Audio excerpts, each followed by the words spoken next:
Fantastic afternoon, fantastic pre-noon, no matter where you are in the world. I'm Hasan Piker, and this is the HasanAbi broadcast coming to you live from relatively sunny California, Los Angeles, folks. We're live and alive, and I hope all the boys, girls, and MBs are having a fantastic one because today's a beautiful day. Today's a wonderful day.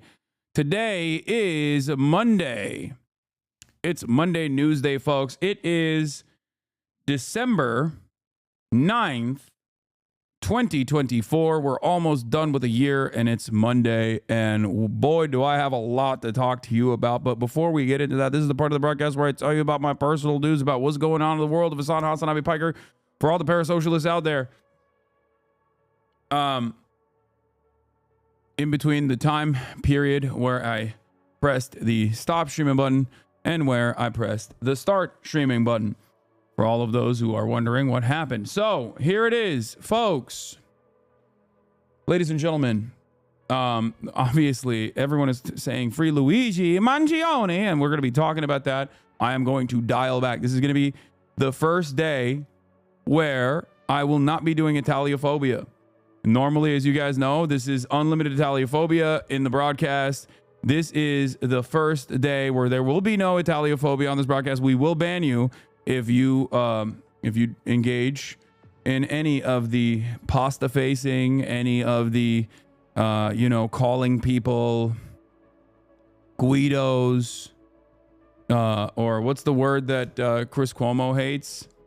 You know, if you do, don't do the cook of the pasta. Don't do that. This is no Fredophobia. No Fredo. No using the term Fredo. I can use it because I'm Italian spiritually, but you can't. Okay. Remember,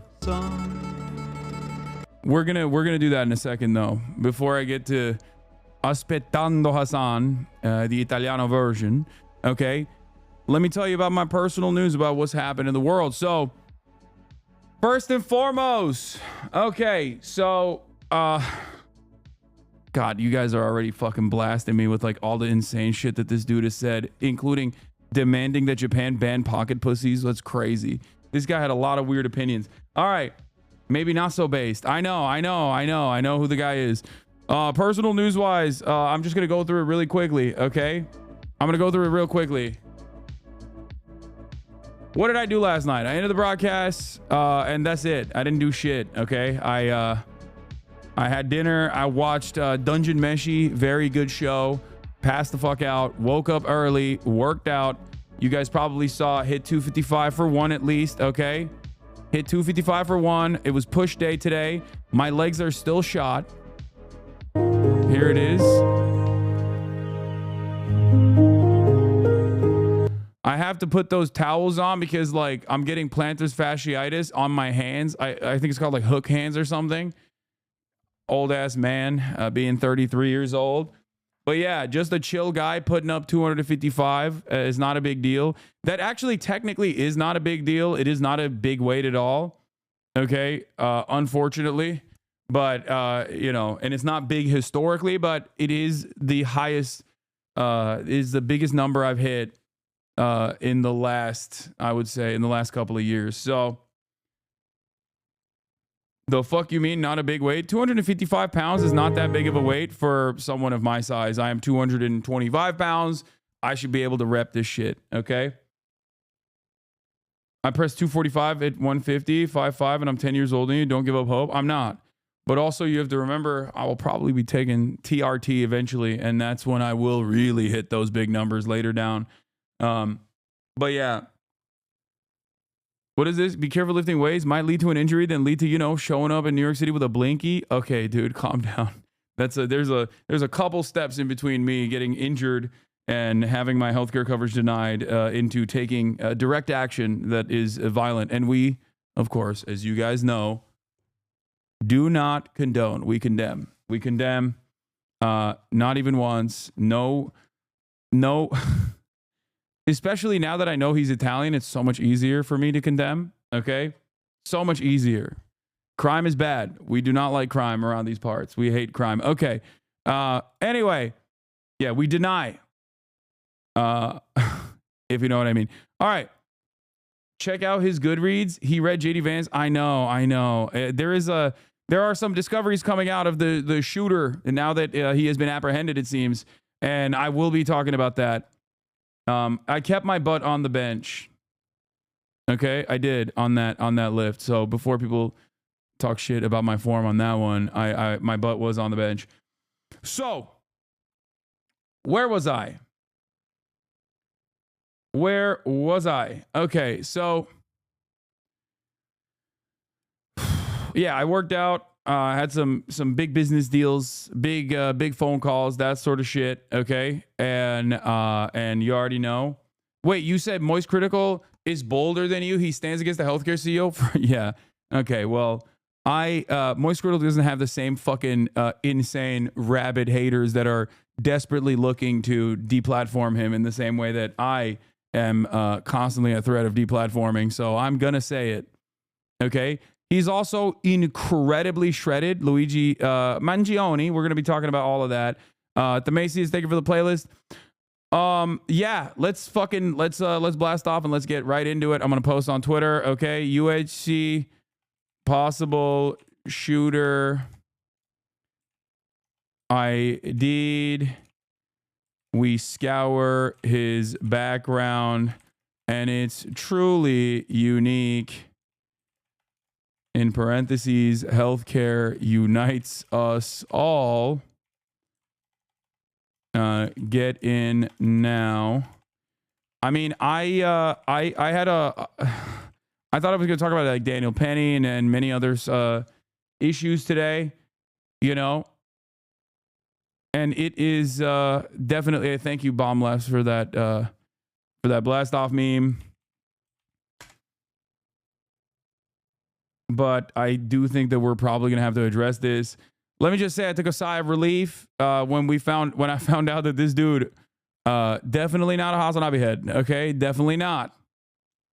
Definitely not. So that's good. Okay, that's good. We're good. Safe. All right. Hold on. All right, let's blast off and let's get right into it. This is like short and sweet, you know what I mean? I do find it very, I mean, I don't find it odd. And I do find it a little bit concerning that political violence is almost so universally done by the right that, like, even when you got a motherfucker that kills a CEO, he's like, he has a lot of right-wing associations. Like, it's crazy. What is going on? Even labor militancy is only being done in this country in the future by right-wingers, I think. Okay, this dude has an insane background, but before we get started, his name is Luigi Mangione. That's right. The person of interest that is under arrest for the United Healthcare CEO shooting is Luigi Mangione. Okay, he is out of his mind, yacked in the gills, yacked to the goddamn gills, incredibly Italian, and I mean, 10% body fat percentage, like it's pretty solid, looking fit, looking tight. Okay, great eyebrows, very powerful. I think that's literally what got him caught.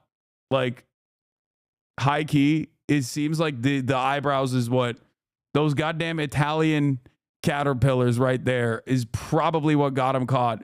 Because honestly, people that have been in a 10-mile radius of this motherfucker were like, oh, dude, that's the eyebrow guy. So the moment that they saw those eyebrows in that taxi cab, people were like, everyone in Pennsylvania was alerted to this presence. Okay. Anyway. Yeah, this motherfucker should have shaved his eyebrows and I guess that would have been hard, but that would have been hard for him to stay undercover with the shaved eyebrows. What are his right-wing associations? I didn't see anything wrong with what he's posted. He's like a Peter Thiel fan. He doesn't like Jordan Peterson from what I've seen, and we'll dive further into it. But like, I think he's like he likes Lex Friedman. He's like a he's like a right-wing podcast bro, and kind of. What is this? This is the greatest day of my life. Wait, what? That's Luigi Mangione. This person just posted. Wait, did he attend their wedding or something? He has Mein Kampf on his Goodreads. I don't know about the Goodreads stuff, but we'll see. So funny that half the CEO killer's timeline is just retweeting this guy. Oh yeah. It's really interesting. Doors open.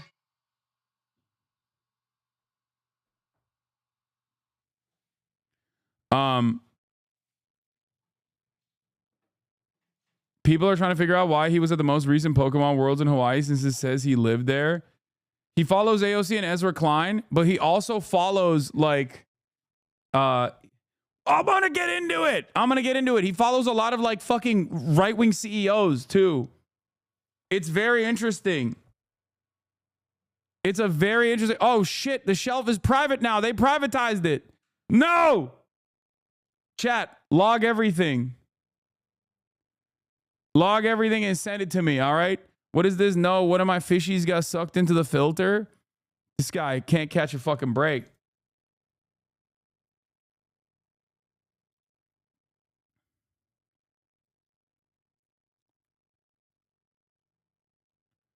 I do think that Paul Scalas being a Lindy man most likely is the reason why this dude did the damn thing, by the way. What is this? Holy shit, he follows... The last rated book I saw was the Lorax. You are now turning on him because he's Italian? Listen, dude. Listen. He is exactly the type of motherfucker that like loves Elon but hates healthcare CEOs. Okay?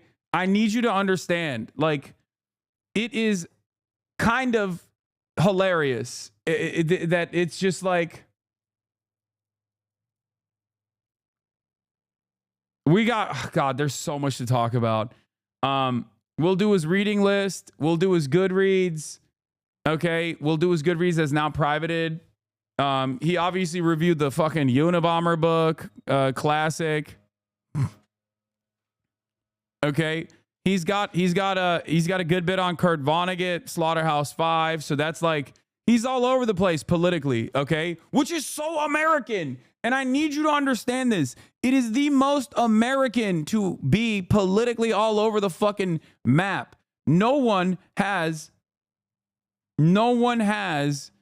a well thought out, consistent, clear-eyed, ideological perspective.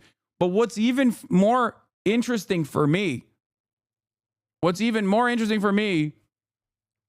okay, is the fact that this guy who read Atlas Shrugged who has Atlas Shrugged on his fucking must read, like potentially want to read books, okay? And he's a Lindy man, and is literally a Lindy man, is all over the map politically and is reposting Peter Thiel. When I first saw this motherfucker's account, I was like, there is no goddamn way.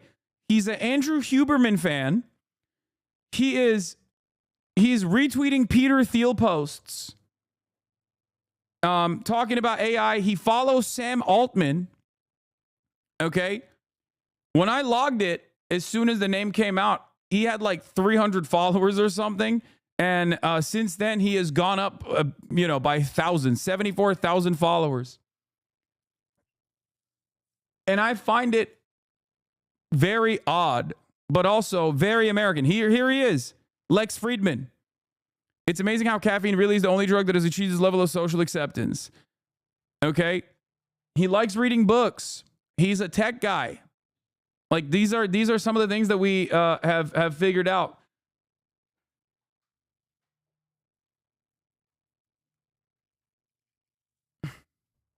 He was a HasanAbi head. Top of the hour Dankies. Yeah, he's not a HasanAbi head. Okay, calm down. That's not a real tweet. Shut the fuck up.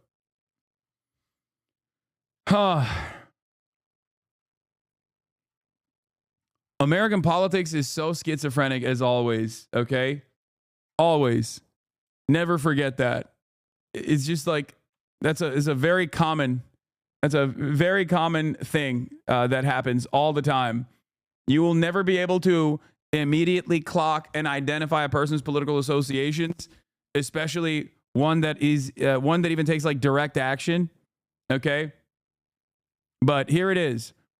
Luigi Mangioni's review, Industrial Society and Its Future. Okay, actually, you know what? Let's get started on like the regular media coverage first, but and then I'll dive into his background. Okay, but before I do that, I just wanted to play this song for you.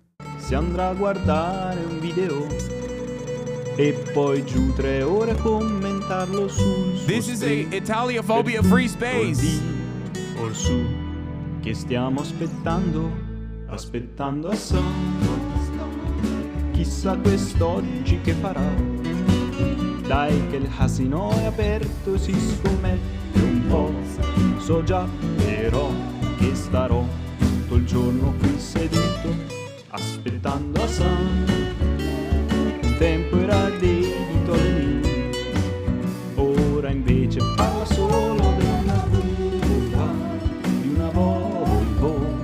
Dio mio, quanto tempo ho trascorso qui aspettando Hasan. Siamo qui che aspettiamo Hasan.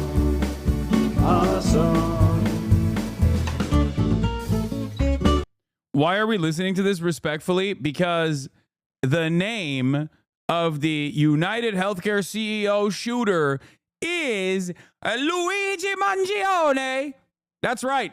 He is the person of interest, Luigi Mangione, who is under arrest for the United Healthcare CEO assassination. Ladies and gentlemen, here it is. Let's take a look at the special report from ABC News.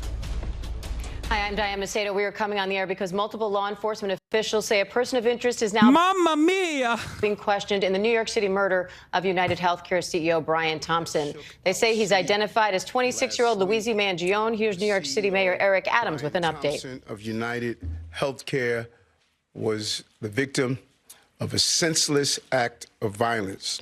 Our officers have been working around the clock. Many of them did not go home to pursue this individual. It was crucial that we were able to remove him off the streets of America, and we were going to seek. Yeah, I mean, yeah, I felt really unsafe. Gioforio, thank you for the 5 gifted subs, my friend. Gioforio. The Italians are on a come up big time. Do you understand? Wait. Oh, I thought you were. I thought he replied to this or something. Why mafia isn't a fucking aesthetic, a thread? I cook the pizza. Go fuck yourself for real. I can't with these people anymore. I hate you all from the bottom of my heart. Ignorant pieces of shit. I cook the meatball. Hey, passa the linguini. Essa mia Mario. Mamma mia. Yeah. Please check in on Mario, please. Yeah. Him out, no matter where he was at the time. And so this is a strong person of interest. The police commissioner and he's strong, all right. He's right. He's strong. We'll go over where we are right now in the investigation. He matches the description of the identification we've been looking for. He's also in possession of several items that we believe will connect him to this incident. How did we do it? Good old-fashioned police work. The chief of detectives and the police commissioner made the decision to release as much of a photo that we had at the time. We sent it across the country, and someone, a McDonald's employee, did something we ask every American to do. If you see something, say something, but most importantly, do something. And they did. And because of that, we believe we have a strong person of interest to deal with this case. I want to now turn it over to the police commissioner of the city of New York, Commissioner Tisch. I think it's really fucked up that they revealed this guy. I'm gonna be honest. I don't give a fuck how, but listen. BDS is he went to Starbucks first, got nabbed there, then he got caught at a fucking McDonald's in Allentown. Okay, BDS would have saved him. BDS would have saved him, and he didn't do it. Okay, he didn't do it.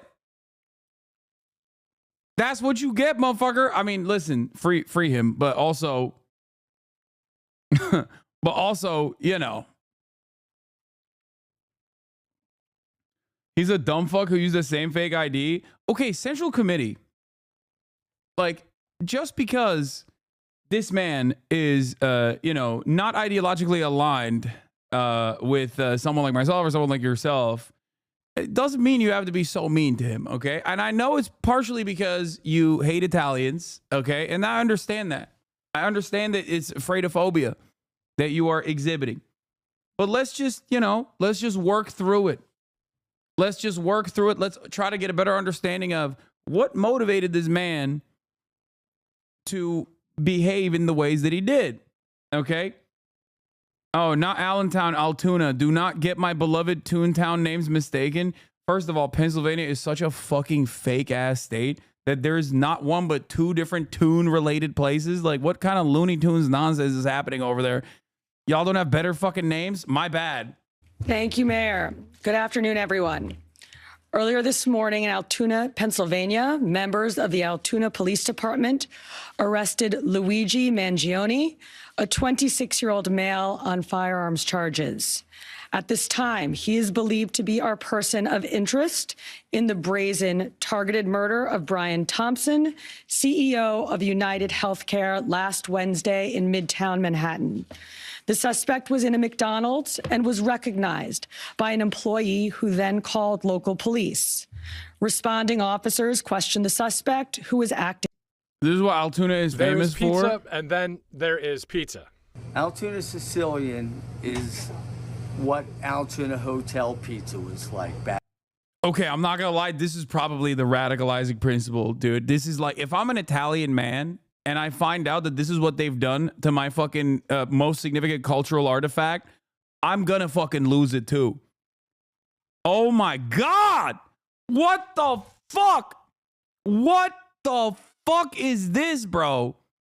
What the hell are they doing in Altoona?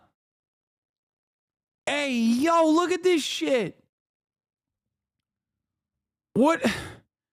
You know, this reminds me of George W. Bush's favorite meal, which was, I think, a pizza cheeseburger, like a cheeseburger pizza. That's what he used to eat every fucking night. George W. Bush ate like a child. And I feel like this is the version of that. He was there for his next hit. Yeah, he went to Altoona to kill this guy next. It's like your crimes against Italians will be addressed today. For customers at 29th Street Pizza Subs and more. And it has yellow cheese on it we put Genoa salami underneath with green peppers. And it's done very well for us. And customers from Brooklyn, New York agree. It's the best pizza from here. Oh my God. Okay. All right. What the fuck are we doing? Yeah. Elon Musk has been taking his son out as a little human shield nonstop since the CEO assassination. Is pretty funny. Like, he has literally been in public only with his son since that CEO assassination. He's like, hey guys, I just want to remind you that I am a human being. I am a father. I'm a human being. You know, please just remember. Don't look at his Goodreads list. No, I will be looking at his Goodreads list. But look at this fucking Altoona McDonald's that he got popped at. Suspiciously and was carrying multiple fraudulent IDs as well as a U.S. passport. Upon further investigation, officers recovered a firearm on his person as well as a suppressor, both consistent with the... Wait, this motherfucker was literally carrying that shit on? He didn't dump it? Bro, you can learn anything online, okay? You can literally learn anything online. I saw a video of like the Syrian rebels that were watching a YouTube tutorial on how to fly a helicopter sitting inside of the cockpit of the helicopter, okay? And now I'm beginning to realize that this guy was not a professional at all and just simply watched a YouTube video on how to carry out a fucking assassination, because he should have watched more YouTube videos on how to fucking, I don't know, hide the evidence. Why the fuck? Yeah, I hate to do Monday morning quarterbacking here, but like the way he carried it out was pretty fucking smooth. And then he turns around and he's like, yeah, I'm going to go to fucking Altoona. No place where he ditched it. Like, by the time you get to Altoona, you could drop the gun anywhere at that point. You know what I mean? Drop it in a fucking river, dog. What are you talking about? Oh, shit. The mic is breaking again. I'm getting... Federal authorities are cooking my microphone. By the time you get to Altoona, you have already left. You have already left the state, okay? Dump it in a goddamn river, man. Okay? Make it the law enforcement, make it law enforcement the problem of law enforcement later down the line when someone is doing magnet fishing. You know what I mean? How the fuck do you keep that with you? Was he going to go and kill other CEOs or something? What the fuck was he doing?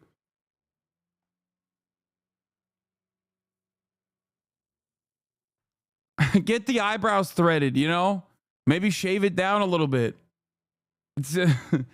Do something. How can a leftist argue for pollution? Okay, man. Sometimes it's, you know, sometimes you got to ditch the fucking assassination weapon, okay? Dude thought he would get laid if he showed proof. This motherfucker doesn't need to get more pussy, okay? What are you, crazy? Have you seen the way he looks? Like, I do not think. Turns out a mutual friend of mine. Oh, this is from the prospect. Luke Goldstein says, turns out a mutual friend of mine went to high school with Mangione and was on the wrestling team with him. Says he was a class valedictorian. He had back surgery a few months ago and went missing. No one had heard from him. Oh my God. Well, now we know what the motive is, it seems. He's an incel, though? No, I've seen him with like a lot of ladies, dude. I don't think he was an incel.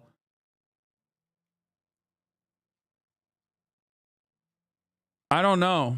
I mean, he might have been. We'll see. I'll dive into his background a little bit more because, like, looking at the podcast consumption that he has.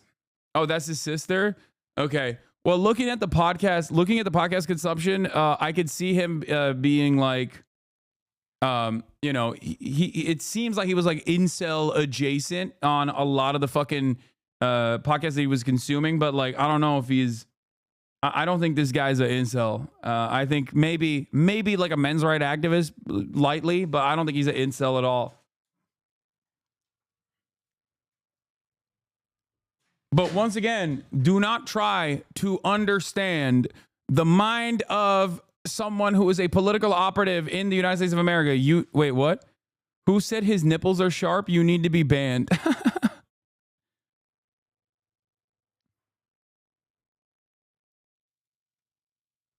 Anyway, avid reader of 295 books listed on Goodreads. Academically, he holds a master's and bachelor's degree in computer science from the University of Pennsylvania.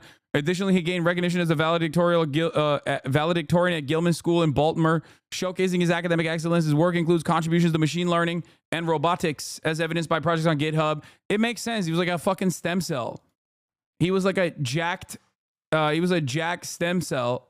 So yeah, it makes sense why he would find himself captivated by, when you have no humanities, when you have no formal humanities education, you find yourself in the throes of radicalization by the likes of fucking Andrew Huberman and shit. And all of a sudden, you know, become like kind of stem cell adjacent. Yeah, here is a very famous tweet that we have to point to. He literally, quote, retweeted Elon Musk's favorite neo-Nazi here.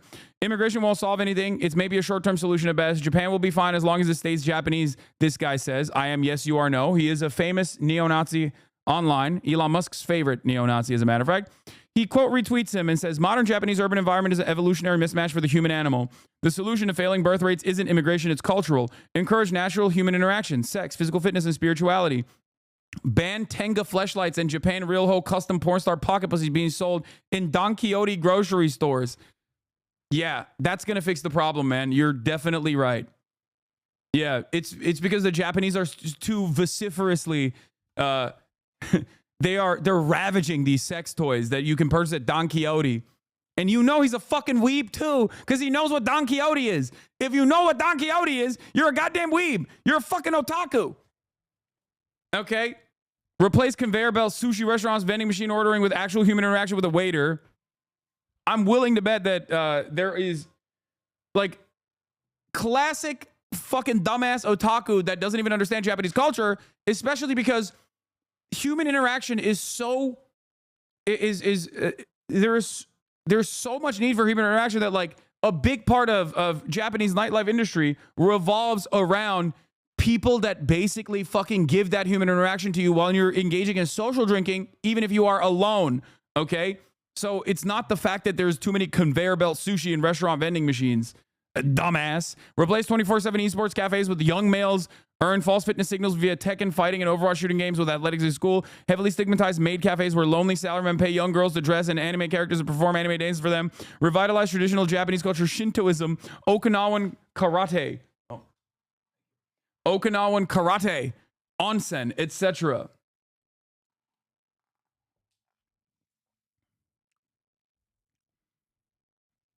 Bro, you got so heated that he doesn't understand Japan. That's one of your weebest moments.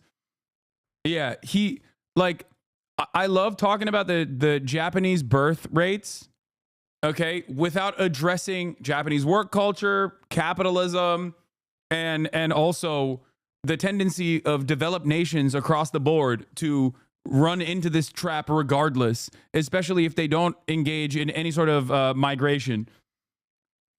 Like, this is what happens when you are a fucking stem cell with no understanding, no political acumen whatsoever. But I digress. This is important to understand and acknowledge that the issue of healthcare is a unifying principle, is a unifying problem. This is why it is not surprising that this person is not like a fucking card-carrying commie leftist. Okay?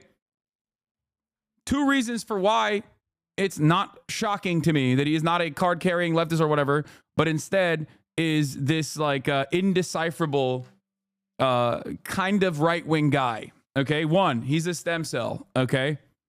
No understanding of humanities, probably assumes that humanities are bad. Okay? 2, the right dominates the space for political violence. They just dominate it. They own it. They dominate it. The right is so used to doing political violence that when you look at 2 of the Trump attempted assassins, Ryan Ruth, my NATO hero, okay, the #1 NATO defender, the 1 NATO voter, Ryan Ruth, and the other guy whose name I fucking forgot, the one that shot at Trump and popped him in the ear. One was a registered Republican. The other one had voted for Donald Trump. Ryan Ruth had literally voted for Donald Trump. So, like, obviously, Thomas Matthew Crooks. Yeah, that's his name. So, I feel as though the right is so used to the political violence and owning that space that they just kind of do violence to themselves. Can tell you that not a single person who went to Gilman is a leftist? I mean, it doesn't have to be. He doesn't have to be a leftist at all. It doesn't matter. This reaffirms my position. Okay? This is my point. My point is, this is not a left-right issue, okay? This is definitely a class issue, and it certainly impacts even rich people from rich families. I've talked about this before. When I was broke and I worked at the Young Turks, I had health care. I had health care that was given to me by the company that I was paying for, right? And the patchwork solution to losing my job and to moving on to, full-time streaming as a career, the patchwork solution in that process was for me to be able to retain my health care, but pay for the entire premiums under what is known as COBRA, okay? That is the Democratic Party's patchwork solution to the healthcare problem, is that, at a time of financial uncertainty, we are giving you the opportunity to pay for the entirety of the premium that your work was paying for. So all of a sudden, I was paying like $600 fucking a month when I didn't make that much money. It's insane.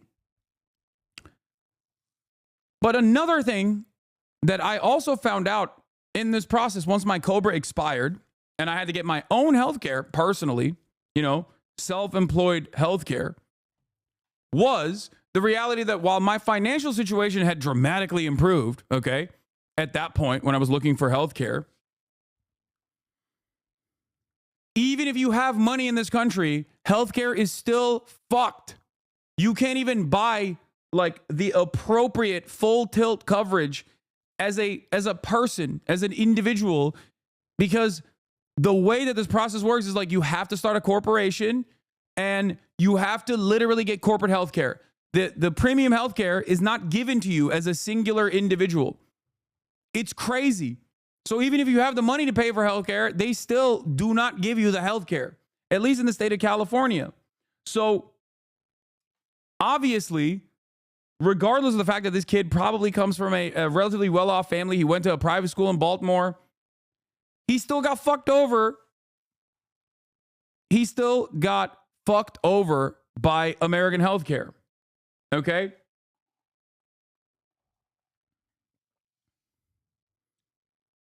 That's it.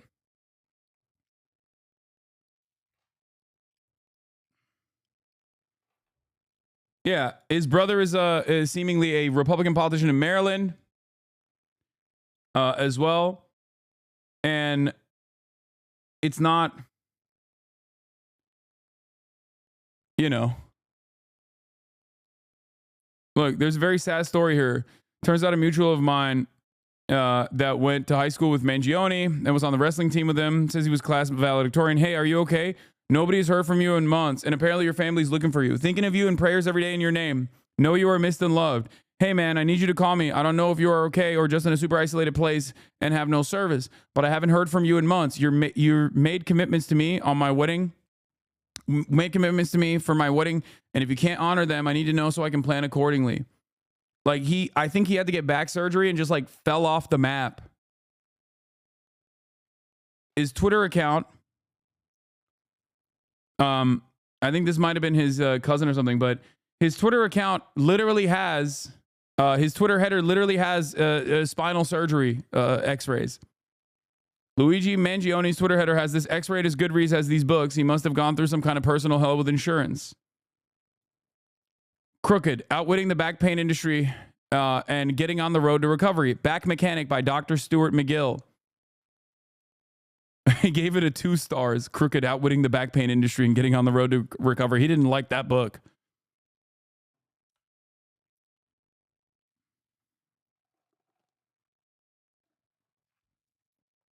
I guess he didn't like the book because it said it didn't tell him at any point that the way to outwit the healthcare industry is by taking matters into your own hands. That's why he gave it 2 stars. Where he was like, yeah, no, I am not.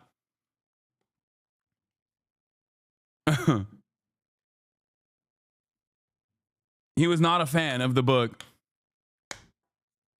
So, all jokes aside,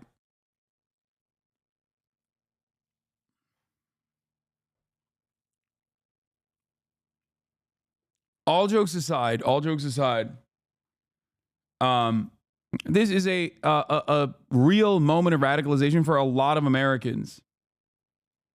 Yeah. Muhammad says, Jim bro, who's mad at insurance for how they're covering his injuries. I get it. Yeah, this is if you guys recall, when I first went back on my fitness journey, okay, once the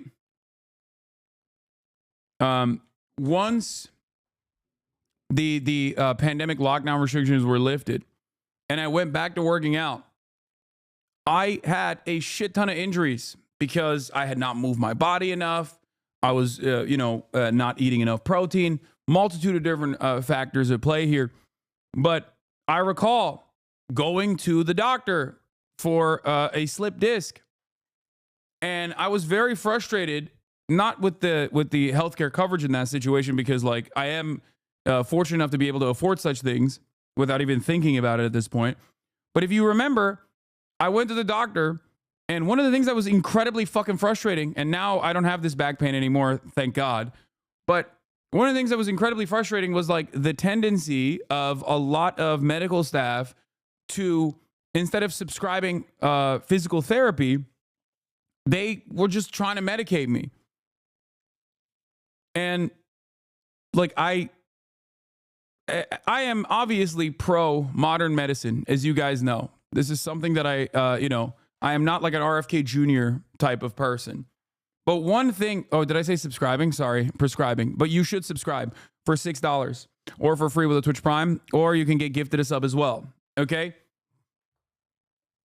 But one thing that I personally experienced that I found to be very frustrating is that like prescribing pain relief medication when you have a injury is not addressing the like major cause of that dysfunction. Okay. And this is something that I talked about at that point as well. this isn't to say that like all pain relief is bad, and I'm not saying that at all. I think there's a time and place for that, for sure. There's chronic pain. I totally understand that. But I think the tendency, even, and this is not even like insurance related, even though insurance factors into this equation a little bit, but the tendency to overprescribe pain relief medication rather than try to address the problem and take this more complicated approach that requires you to identify where the muscular imbalance is and identify why you have injured yourself and try to fix it. Like, that is a long and convoluted process. So I think that's part of the reason why people are way more, people just immediately go, yeah, just take this pain medication and just like rest it and it's fine. Also, thank you, Zylax, for the 50 community gift of subs. And this is frustrating. Every aspect of medicine in this country still, at a certain point, revolves around the profit motive. Okay? It is something that does not make sense. Even if you've taken an Econ 101 course, you understand that medicine, pharmaceuticals, and any sort of like medicine in general, any sort of medical help in general, has inelastic demand. If you don't get it, you die. So you have to get it, right? So the very fact that we still use this as an opportunity to fucking generate profits is insane to me. And I think that's part of the reason why a lot of people have distaste and distrust for healthcare in this country. And that's why you got the likes of fucking RFK Jr. and so many like anti-vaccine people in America that have this kind of attitude, because they see the issue with for-profit healthcare. They recognize the issue with for-profit pharmaceuticals, and it breaks their fucking brains. And instead of recognizing that the solution to this problem is by taking the profit motive out of this, equation, a lot of people just end up, making up their own minds about this shit and despising healthcare and despising medicine even.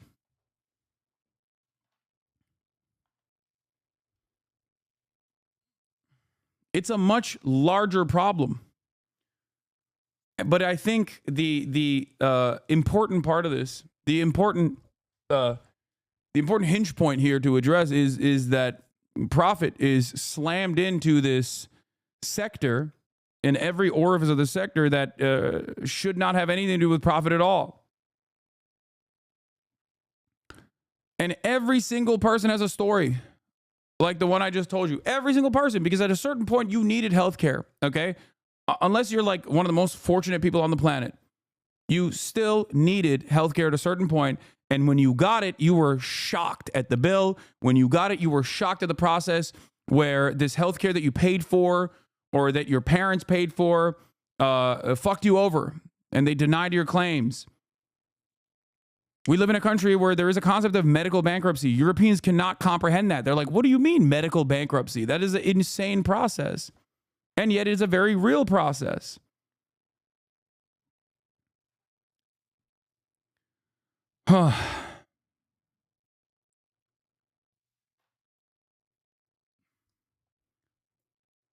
It's a pretty shitty position overall. What is this? What is my attorney doing, dog? What is my attorney posting? Let's not do infighting, okay? At a moment of division, I don't like that. I think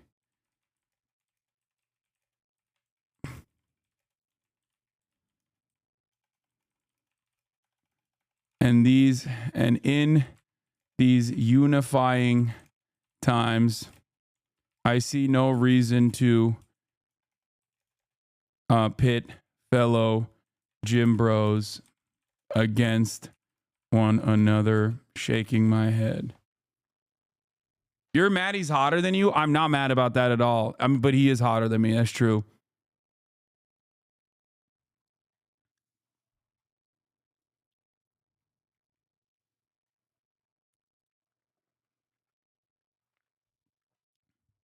My health insurance story, I specifically went into the Anthem website to find an in-network provider for an annual checkup. I go to the place. They inform me that at some point between making the appointment and the actual appointment date, their in-network negotiations fell through and they're no longer in-network. Yet I was never notified and had to pay out of pocket for that visit.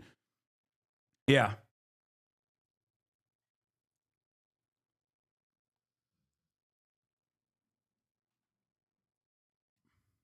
Ew, no, he's not. No, he's very hot. I think you guys are crazy. Anyway. So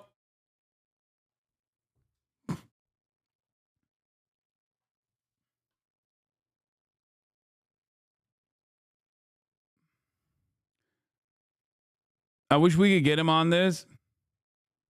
I wish we could get him on the broadcast. No, we can't. I got electrocuted at work. Company deny my claim. Still injured. Couldn't work. I lose my insurance because I'm not working. So my job starts offering me insurance. Lol. I got my health insurance taken because I got injured. Cobra was like $660 a month and to be paid with no income amount. Exactly. This is unsustainable. And anyone that tries to tell you that this is like a perfectly valid, perfectly sustainable system is insane. Also, what else? You want to know what else is insane? This motherfucker was deficit hawking at the age of 12. Luigi Mangione likes obstacle to deficit cutting, a nation on entitlements. This is exactly the type of dude I need to reach out to pull them from the throes of weirdo politics, okay? This is why I do what I do. Do you understand?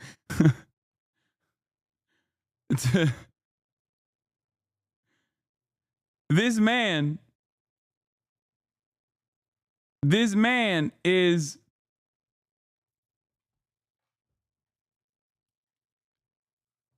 man is posting Wall Street Journal articles about deficit cutting and the obstacles to deficit cutting and entitlements. But that's from 2010 when he was like, what, 12? I suspect that he's changed his mindset since then. He was 12 years old. What a goddamn nerd. Holy shit.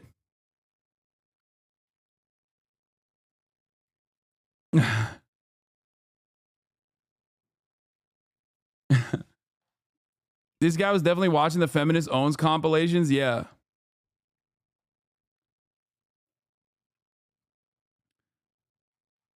All right. Let's continue. Let's continue with this broad sweeping coverage here. Weapon used in the murder. They also recovered clothing, including a mask consistent with those worn by our wanted individual. Also recovered was a fraudulent New Jersey ID, matching the ID our suspect used to check into his New York City hostel before the shooting incident. Additionally, officers recovered a handwritten document that speaks to both his motivation and mindset. NYPD detectives are en route to Pennsylvania as we seek to interview the subject further. This apprehension is thanks to the tireless work of the greatest detectives in the world, and of course, the strong relationships we have with our local law enforcement partners. On every level, local, state, and federal, we all serve the same public safety mission.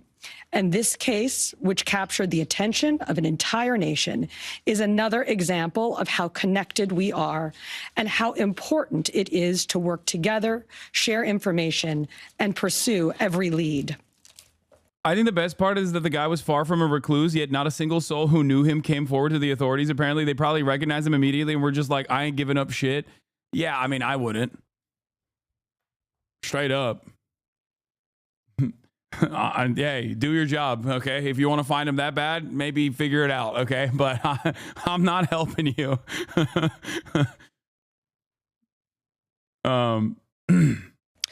For just over 5 days, our NYPD investigators combed through thousands of... Yeah, the attention that the nation gave to this story is not the type of attention that she thinks is good. I will say, I don't think it was a positive. They had a positive association with him, not the victim. Of hours of video, followed up on hundreds of tips, and processed every bit of forensic evidence, DNA, fingerprints, IP addresses, and so much more to tighten the net. We deployed drones, canine units, and scuba divers. We leveraged the domain awareness system, Argus cameras. I love this like back patting that like all of these institutions always do after like some random fucking McDonald's employees. Like, I recognize those eyebrows. He's being kind of sus. Like, it literally is always like, we did so much. Yeah, it amounted to nothing. Like, you did so much with your domain awareness system, and the only thing, the thing that got him caught was the fact that he didn't follow BDS. He did not go to, he should not have gone to the McDonald's in what is it, Toontown, Looney Tunes Town, whatever, fucking Pennsylvania. Okay, someone was like, I recognize those eyebrows. This guy's being kind of sus. I don't know what's happening there. Yeah, they were searching in Atlanta.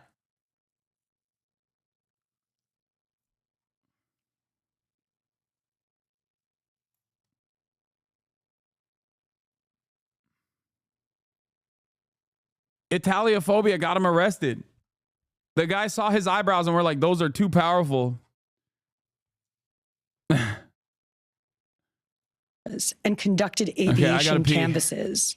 And our detectives also went door to door, interviewing potential witnesses and doing the good old-fashioned police work that our investigators are famous for. This combination of old school detective work and new age technology is what led to this result today. And we must also acknowledge the instrumental role the media and the public played in this case. The images that we shared with the public were spread far and wide, and the tips we received led to the recovery of crucial evidence. We should never underestimate the power of the public to be our eyes and our ears in these investigations. This is the third time in 3 weeks that a member of the public has seen something and said something and done something that led to a high-profile arrest. The triple stabbing homicide in Manhattan, the gunpoint robberies in Queens during which an NYPD officer was shot, and now this. Now, the case will continue through the criminal justice process. And while we are proud of today's accomplishment, we must, of course, remember that a family is in mourning. I want to again extend my sympathies to Brian's family, his co-workers, and all who knew him. Finally, I want to thank the women and men of the NYPD, especially our Detective Bureau personnel, with a strong assist from our intelligence analysts. We also thank the SAC of the FBI's Criminal Investigative Division, Leslie Rodriguez-Bekshies. And I want to commend the staff of the Manhattan DA's office, and especially DA Alvin Bragg. He has been working with us 24/7 on this case, and I am incredibly grateful for his partnership. I'll now pass it along to our great Chief of Detectives, Joe Kenny, who will provide additional information. Chief. Thank you, Commissioner. Good afternoon. As the Commissioner stated earlier, a male was taken into I think it's pretty funny what they're like, the NYPD was working tirelessly around the clock. Meanwhile, this is what the NYPD actually was doing, okay? Look, hold on. Dude.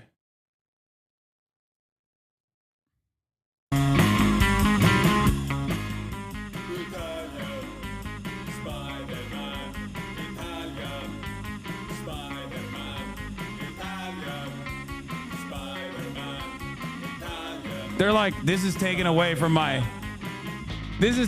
time, sweet time away from my valuable Candy Crush time. It's really fucked up. Making me go on a little walk, dude.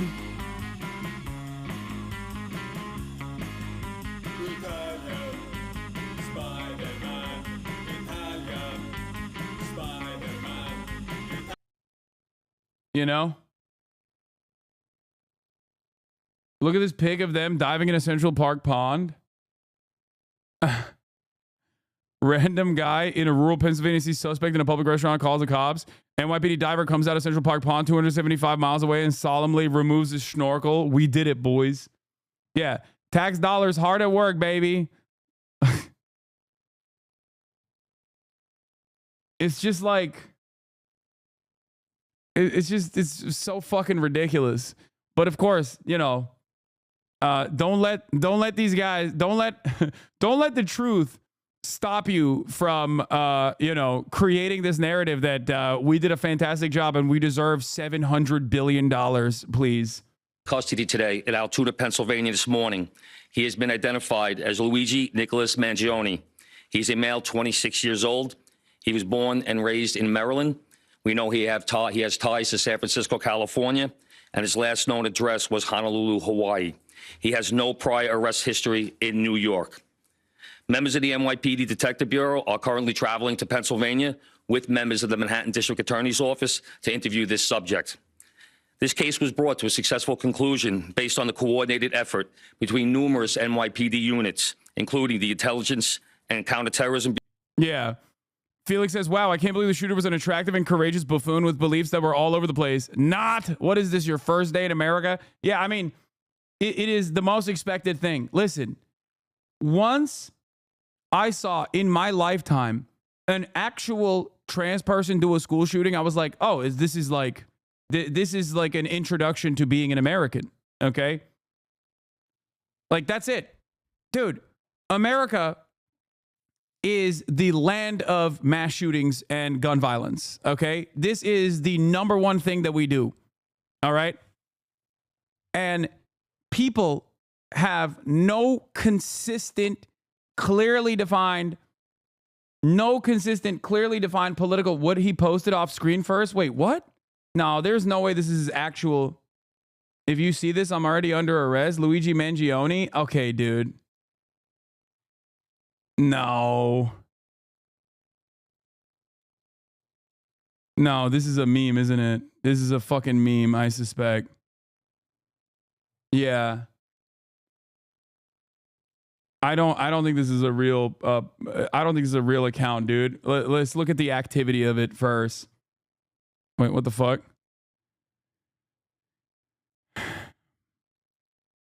Join January 20th, 2024.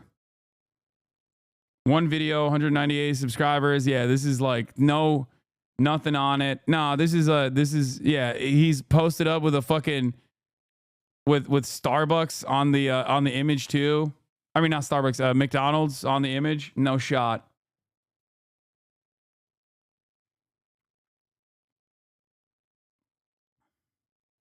Sorry to all the leftists writing reader shooter fanfics where he's super woke. No, it doesn't matter. This is something that I was trying to explain. The reception of the broad reception of this otherwise violent act, okay, did not have to be directed by someone who is a card-carrying communist or some shit like that. Okay? It doesn't matter. What matters is that this issue is uniparty. People from all different backgrounds. People from, different age groups. The Debras and the Barbaras on Facebook were celebrating this action. Ben Shapiro's viewers in the comment section were celebrating this action. Because the reality of the matter is, it doesn't matter. Unless you are literally one of the richest motherfuckers out there, you are never going to be sheltered from the lecherous nature of healthcare profiteers. It's impossible. It's virtually impossible not to be impacted in a negative fashion by the for-profit healthcare insurance industry in this country. Okay? That's why it doesn't matter what his political background is. Okay?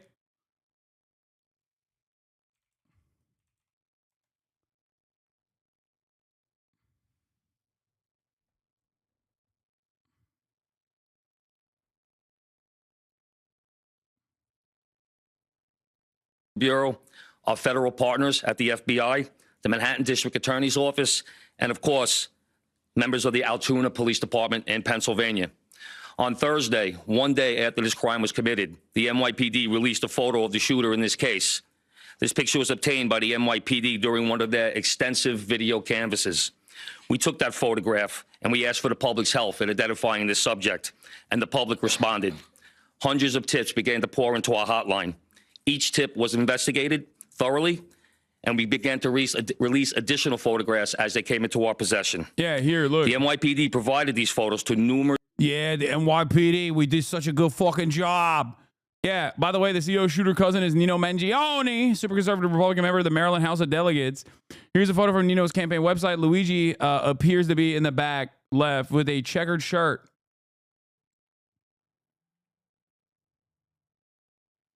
Where is he? Oh, there he is. Boop. Computer, enhance. Ridiculous accent. He's faking it. I agree. Italians finally getting someone better to celebrate than Christopher Columbus. Yeah, apparently he had like a 2-page manifesto as well, which we'll cover in a second. What we know about the suspect arrested in the killing of the CEO of United Healthcare, a 26-year-old Ivy League graduate from Maryland, was arrested at McDonald's in the killing of Brian Thompson. The suspect is Luigi Mangione. Thompson's murder of a Midtown Manhattan street in broad daylight shocked many Americans, but also sparked a torrent of outrage aimed at the U.S. profit-driven healthcare industry. This is something that I think people need to examine and need to understand. This doesn't happen in America, where someone very clearly in broad daylight does a crime, and that Americans that are normally so geared towards punishing every criminal, no matter what their motivation is, no matter what that criminal did, turn around and go, hold on, let's take a step back and let's really think about who the villain and who the victim is, okay? That's it. That is truly unique. Americans love law and order. They are positively Hitlerian when it comes to that sort of shit. And this was the one instance where I was like, damn, everyone, regardless of their political allegiances, regardless of their age, regardless of their culture, have been so very clearly fucked over by healthcare, by for-profit healthcare companies, that they just literally champion this guy as a hero. Okay? Numerous media outlets, local, national, and international outlets released the photo via television, print, social media, and online content. Luckily, a citizen in Pennsylvania recognized our subject and called local law enforcement. Members of the Altoona Police Department responded to the call, and based on their investigation, they notified the NYPD. This investigation is still active and ongoing. Thank you very much.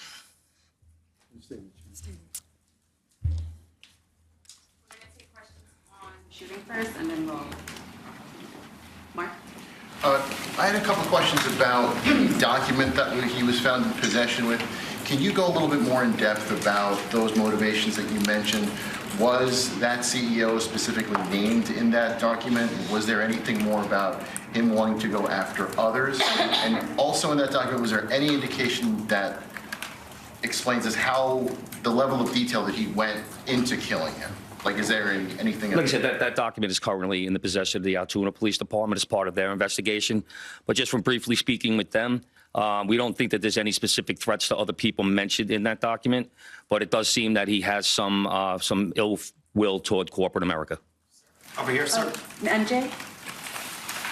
Chief, was the suspect wearing a mask at the time he was spotted in the McDonald's? And also, criminal cases often have a linchpin. Can you point to a single linchpin that helped crack this case? There's numerous linchpins in this case, in the fact that we've recovered an enormous amount of forensic evidence, an enormous amount of video, and once again, with your help and the public's help. So I really couldn't put it on one thing, but if I had to, it would be the release of that photograph from the media. You said he had a passport on him. Do you believe he was trying to flee the country? And also, are you still looking for any evidence in Central Park in regards to the bike? We had divers in the water yesterday that came up negative results. The passport, we don't believe that he was planning on doing any traveling at this time. We don't think at this point in our investigation, we don't think he was trying to flee the country.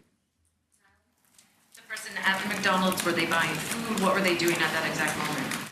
He was an employee at the McDonald's. Right. But what was the suspect doing? He was sitting there eating. Will the suspect be brought back to New York and charged here? And when? We're going to have to work that out with the Manhattan District Attorney's Office in Altoona, Pennsylvania. He's going to be facing gun charges there, and at some point we'll work out through extradition to bring him back to New York to face charges here, working with the Manhattan District Attorney's Office. Anita from the New York Post. I was just hoping to get more details on the capture itself. Did he put up a fight? Did he say anything to cops? And we've also reported that he published online anti-health care industry rantings. Can you share with us some of the services that he posted on? We're still working through his social media. We're going to do a complete scrub of that. Preliminarily, like I said, he seems that he has some ill will toward corporate America, but that will all come out as part of our investigation. We're not done here. We're still going to be putting this together. We're still going to be working very hard to bring this to a successful conclusion. And the capture itself, did he put up a fight? Did he say anything to police? I don't have that information. Oh, sorry. Can you elaborate on how he got there, the path he took from Port Authority and on the George Washington Bridge to Altoona, PA? Same thing. This just happened this morning. We'll be working, backtracking his steps from New York to Altoona, Pennsylvania. I was going to ask if he knew anything, if he took a bus to Philadelphia first and then somehow got to Altoona. But We're still working on that. We're still working through that. Britain. Is there any indication that the anybody McDonald's else employee was that helping him snitched from the inside, you know, as far as tracking the CEO's movements? Once again, classic. I knew it. Maybe that was the McDonald's that Trump went to a PA McDonald's too, bro. I knew it. Fuck that guy.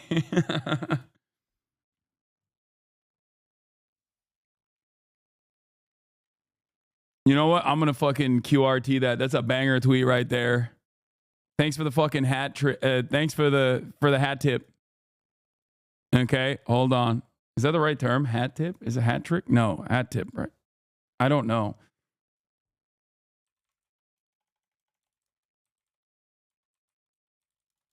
I've identified the alley-oop.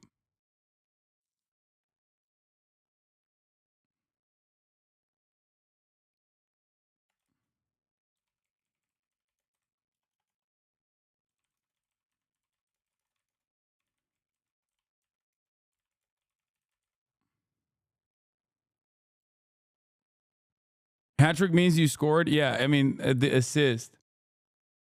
Why didn't bro dye his hair or shave his head? Dude, I don't fucking know, man. Why was he running around with the gun?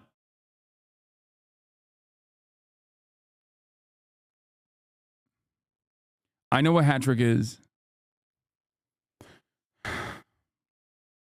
You claim to be a socialist and yet you extract surplus labor.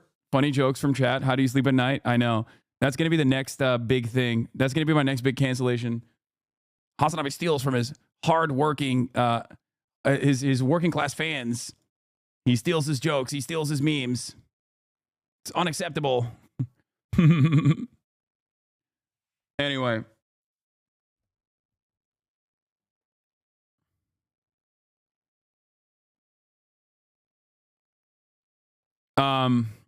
All right, let's finish this off. We're still working this investigation very hard. It's not at its conclusion yet. That could come out during our investigation, but as of right now, we have no indication that that took place. Chief, did he have any weapons or anything like that with him when he was arrested? He was in possession of a ghost gun that had the capability of firing a 9mm round and a suppressor. Oh, it was a ghost gun. Oh, he made it. Oh, he's such a fucking nerd, dude. Jesus Christ, this guy is such a stem cell. It's crazy. Get into a little bit about the technical aspects of the investigation. I know you deployed an unprecedented amount of technology. You also... hat tip is correct, by the way. It is homage. Like, you say hat tip to be like, I got it, like a layup, an alley-oop. So I wasn't wrong for using that term. Activated the Sentry program through Intel. Can you talk about how that is going to play into actually building the case as far as cell phone and all of the other technical aspects of what you've done? In this case, it really came down to technology was the use of drones in Central Park, and really comes down to the video canvas that we did. We used every source of video that we could collect, hundreds and hundreds and hundreds of hours from hundreds of sources, and that helped bring this to where we are right now. The gun is Is it believed to be the gun he used in the shooting? And there was some talk that it was a veterinarian type gun. Is that accurate? No, as of right now, the information we're getting from Altoona is that the gun appears to be a ghost gun. May have been made on a 3D printer. The capability of firing a 9mm round, obviously that will come out during our ballistics testing. Oliver? Yeah, Oliver Barnes from the Financial Times. Do you have any indication like how long this handwritten, is it a handwritten manifesto that you found on the suspect? And then also... So Republican shooters are 1 for 3 this year, shaking my head. Yes. They are 1 for 3. Friend activity, Luigi Mangione, B2B featuring Tinashe, Charlie XCX. Brat, and it's completely different. Oh man, he was all over the Brat Summer vibes, it seems. He was blasting Brat Summer.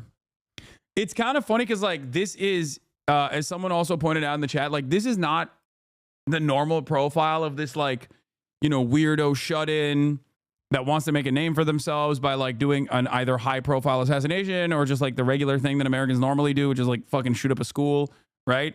Like this is very clearly a motivated individual. Like there is a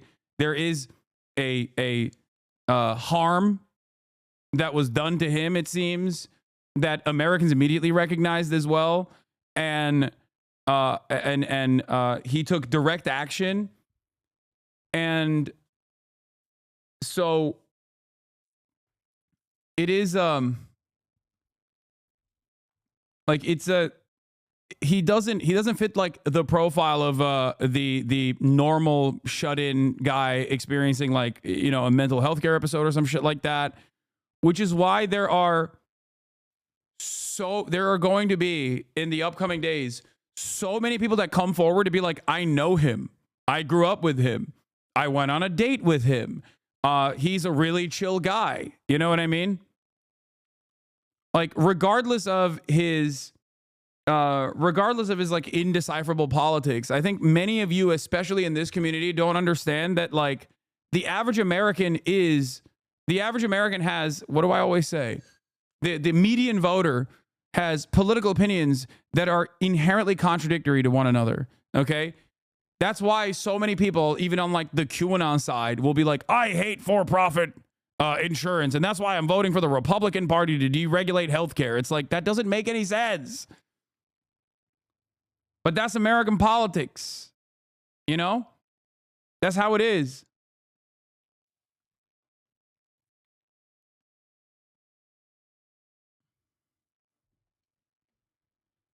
Mangione YouTube channel video posted an hour ago. Is his real account? I don't know if it is.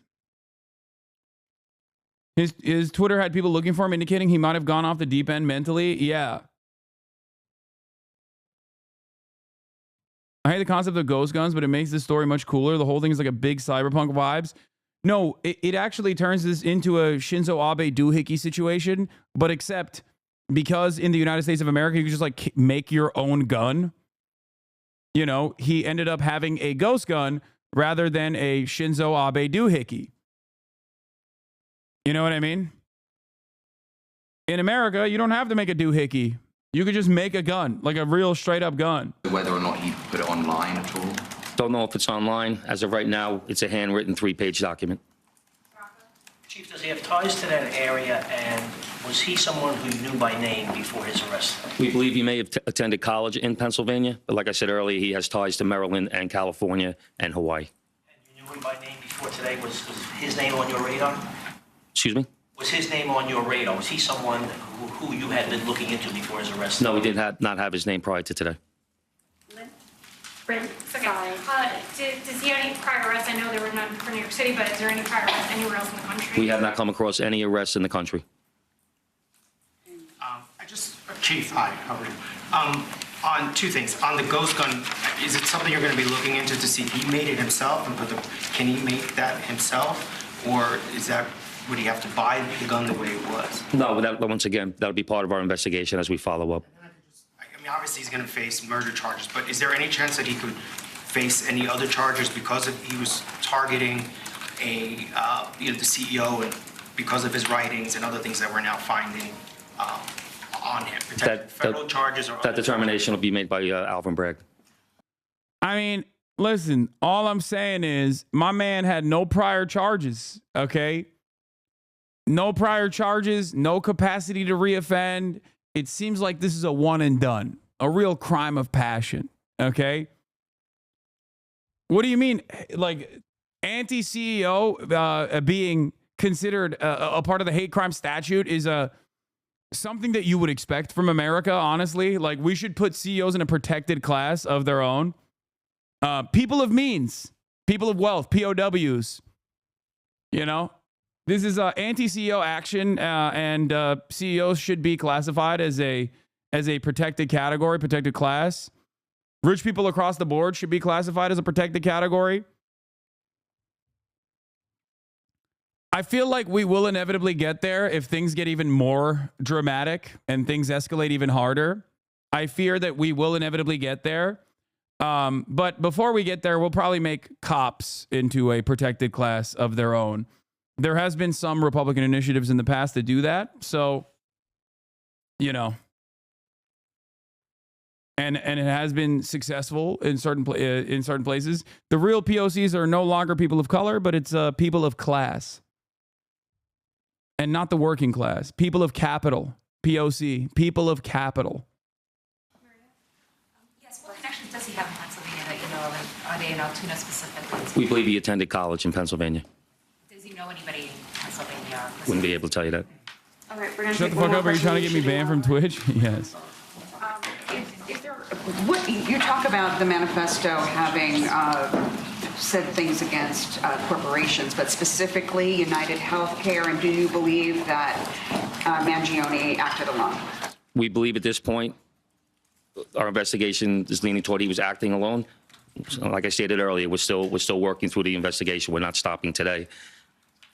And as far as the manifesto, like I said, I don't have the complete details of that. It's in the possession of the Altoona Police Department. We're going to shift to Yep. Good job, Chief. Commissioner, Chief Magi.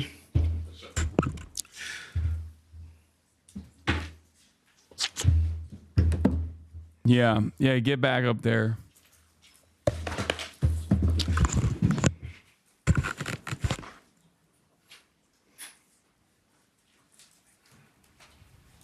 "26-year-old Luigi Mangione.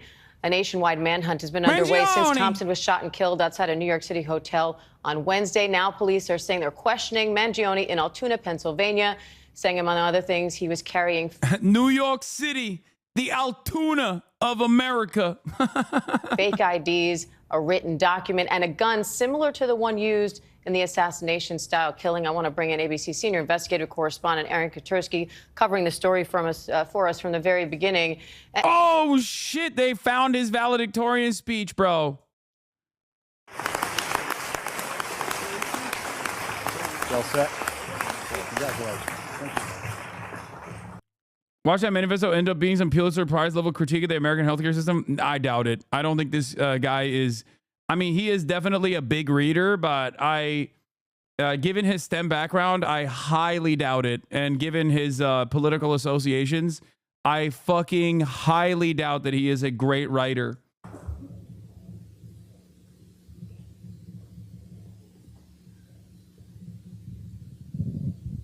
Headmaster Smythe, Mr. Hubeck, members of the Board of Trustees, family and students, good afternoon. Thank you all for being here to celebrate Gilman's 116th Founders Day. I'm honored to be asked how they would describe the class of 2016. Many of the students characterized our class as inventive, in both imagination and initiative. At the same time, several teachers reminded me of our class's commitment to Gilman and its traditions. I came to realize that both views are correct. The class of 2016 is truly defined by its inventive, pioneering mentality that accompanies a strong commitment to Gilman tradition. HasanAbi has, there's someone who, oh my God, the CEO shooter is getting extradited from Altoona. This is State College, PA, with New York State cops and PA State Police. Okay, guys, don't get into trouble. Like, you know what I mean? Calm down. Scaring me a little bit. You know, go home. All right? Throughout its time here at Gilman, the class of 2016 has been coming up with new ideas. And he's being framed. I was chilling with him on Wednesday. Yeah, I think so too. Yeah, I think this man is innocent. Okay, it seems like he's innocent. I think he's the fall guy. They found a handsome man. They found a handsome man with bushy eyebrows, and they were like, "This is the guy who did it." Challenging the world around it. Our selling of Chick-fil-A during lunch, arguably the staple of our class. Wait, what? Can't be class of 26 is too young. Wait, what? No, he had a master's.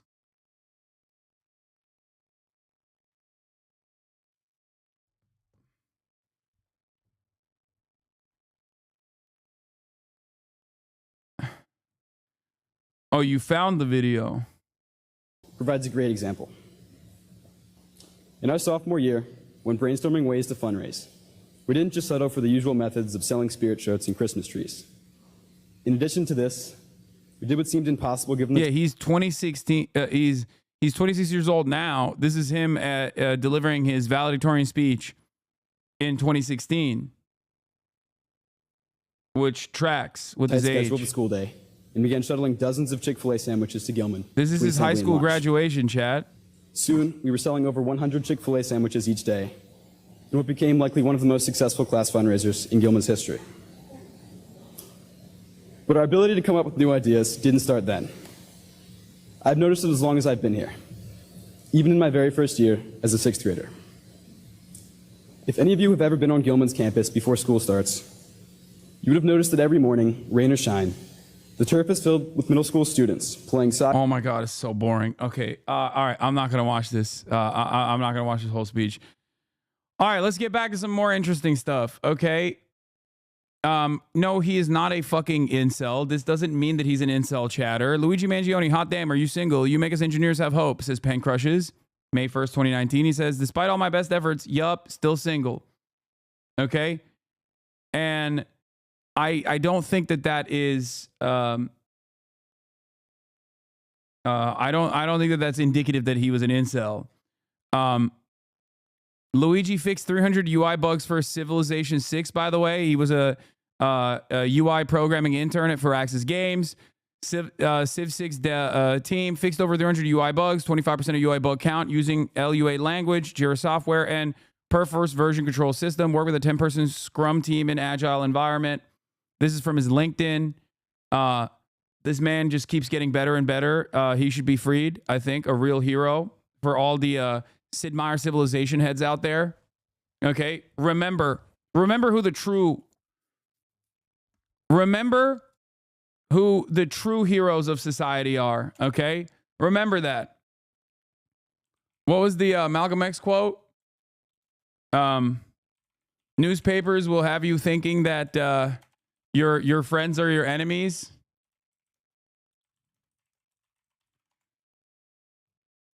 If you're not careful, the newspapers will have you hating the people who are being oppressed and loving the people who are doing the oppressing. You know?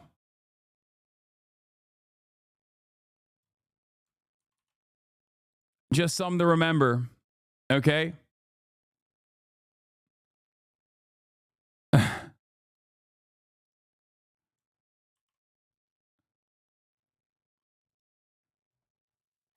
We need a GoFundMe for his defense. Oh, dude, he will. He will pop off.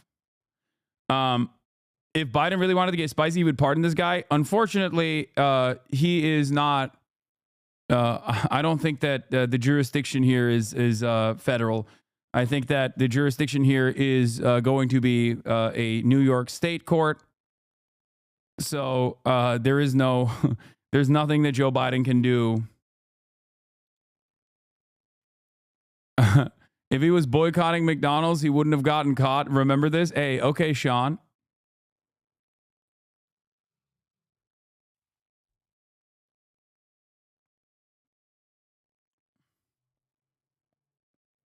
The real person who can save him is Kathy Hochul. And Kathy Hochul already Lolo is representing him. This is not a drill. My trial director from Suffolk County. Let's do it, Luigi. 25 plus year experience between both of us. Luigi, want to defend this guy with me? Wait, for real? If Lolo is able to represent him, this would be the most amazing. This would be incredible. He could do it. He has the experience.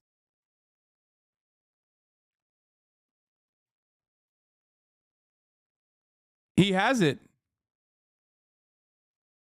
He needs Jayoma. Jayoma does not represent people in New York. I will go in person. What a fucking timeline. I am so on board with Lol overruled. I'm so on board with my lawyer representing this man. This would be fantastic.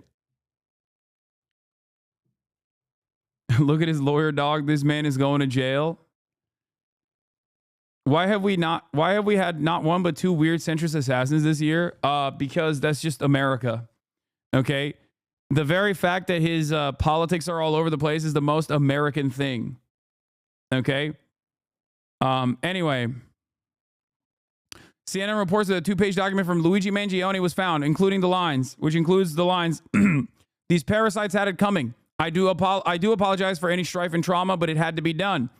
56,000 likes from Pop Base. Okay? Now, all I'm going to say is this manifesto, if it comes out in its entirety, it will rip through. Okay? Also, it seems like he's apologetic, which is very important, especially at a time when no one really sees the need to apologize anymore. You know? I mean, that shows growth. That shows courage. That shows awareness. Release him.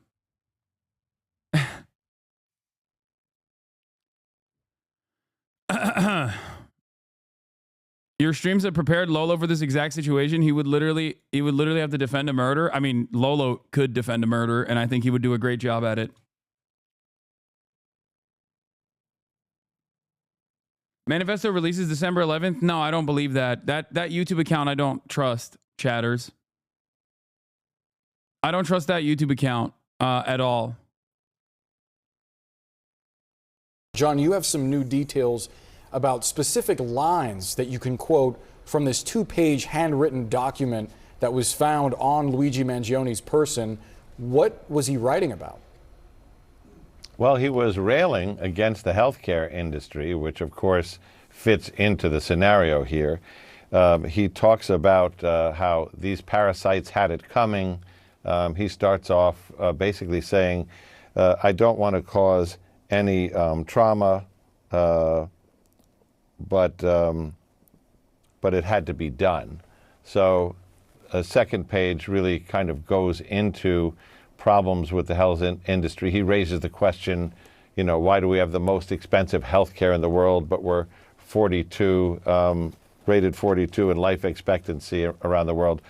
I can't vet his facts or findings there, but it was talking about the healthcare industry and the need for violence. I mean, especially when you talk about, you know, the opening, which is that it had to be done. These parasites, you know, had it coming. That does kind of fit in what they're talking about. What do we know about this individual? Mr. Mangione is an engineer. He grew up in Towson, Maryland. He's 26 years old. He graduated UPenn in 2020 and then went on to a master's program where he got that master's degree in engineering. And he has addresses, as Shimon said, in Towson, where he grew up, in Philadelphia, where he went to school, in Honolulu, which we're still looking into. But he is strongly believed to be the suspect in this case. It's Sandra's brain rot. This type of CEO is evil, but only this type, no others. Yeah, no, he like fucking enjoys Sam Altman and Peter Thiel, who are objectively just as evil as like the average fucking healthcare CEO is. Okay. And I like judging this profile of the shooter with the limited information that we have. It's obvious to me that like the pivotal moment in his life was his back surgery and all of the awful things that came after that. It seems like he fucking fell off the map, fell off the face of the earth for like 6 months, festering in his anger and resentment, and then did this deed, took matters into his own hands, right? But the reality of the matter is, it does not matter what his fucking ideological background is in this situation. It doesn't matter at all, because Americans of all different political allegiances understood instantly what was going on. They didn't need to know anything. They were like, oh, healthcare CEO killed? I know what that's about. And not only did they say, I know what that's about, before even learning a single fucking thing, nobody even thought maybe it's his wife that like, called out this hit or anything like that. Everyone immediately was like, no, it's got to be healthcare related. And not only is it healthcare related, that they thought this is good, actually. That is the level of resentment that people have. And you have to understand that this is a pivotal moment for a lot of people. The propaganda of the deed, if you will. Because you don't have to be like, it's worse if this is like a card carrying communist or some shit. You know what I mean? Because then you can just be like, oh, this is a violent ideology. Socialism is a violent ideology. Look at this. Like, this is this is a moment where a person with indecipherable politics that's like kind of right-wing associated, loves the fucking podcast bro circuit, went in and shot a healthcare CEO because of the frustration and the anger that he experienced. And almost every American that encountered the story understood what the fuck was going on. Okay?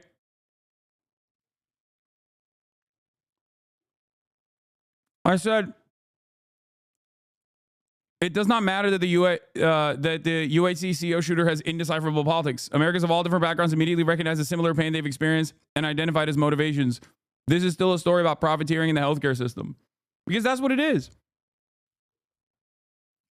So in the upcoming days when they say like, oh, he went crazy, like this is a crazy guy, it's like, yeah, someone who rips through the social fabric in this way and engages in an act of direct violence in this way, of course, does not have like full-blown mental clarity, but it still doesn't change the dynamic at all. And it certainly doesn't change the reception of the act, because people with the mental clarity that weren't involved in this recognize the wrong and the harm that they have also experienced in their own personal lives.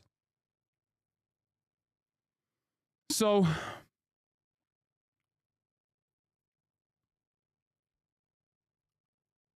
I think that's something that that is, in my opinion, the most productive way of looking at this situation. Okay? The most productive way of analyzing the situation, in my opinion, is trying to look at the systemic harm that all Americans face and why they analyzed this person's actions in the way that they did, and why they were so receptive and so broadly supportive. Guys, please stop sending me the fucking fake YouTube page. I don't think he timed a video saying stay tuned. I don't think that YouTube page is real. It's going to come out to be like some fucking cryptocurrency rug pull. And I don't know. It's not confirmed, okay?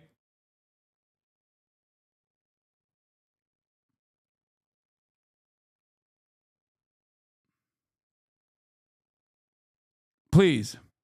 Incredibly interesting. And it also speaks to the fact that he just had Josh Campbell, you're with us now, so much on his person, according to police, from a suppressor to, they're saying it's the fake ID they believe that he used at the hostel, the New Jersey fake ID, when he was in New York. And then this manifesto talking about why he did this. I mean, that tells you a lot about his maybe expectation that ultimately this was all going to catch up with him, even as he tried to get away. Yeah, you're spot on. And, you know, sometimes these major incidents that start with a bang end with a whimper. We didn't see a dramatic, you know, police takedown. What we saw is someone eating at a McDonald's who then had the police called on him and apparently taken into custody without incident. And, you know, it's so interesting. You know, John and I have been covering this. You know, there was this consensus in looking at that initial surveillance video from outside that hotel that police weren't dealing with Carlos the Jackal here. I mean, you look at everything from his stance in holding that gun to the type of gun itself, to the mistakes that he had made, apparently leaving behind a water bottle and a burner phone. And so this, you know, this was a sophisticated job in the sense that it appeared to be planned and then executed, and then he was able to successfully flee and, you know, escape arrest. I'm not kidding when I say this. I think like you could just learn anything off of YouTube videos at this point, dude.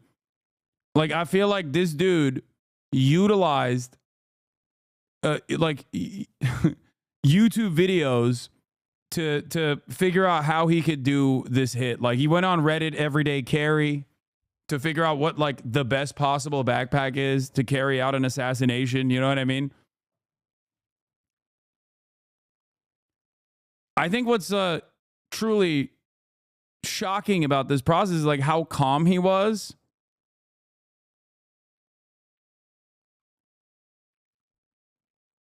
Throughout the entire process. Like, I think that is interesting because that's something you can't really learn. You know what I mean?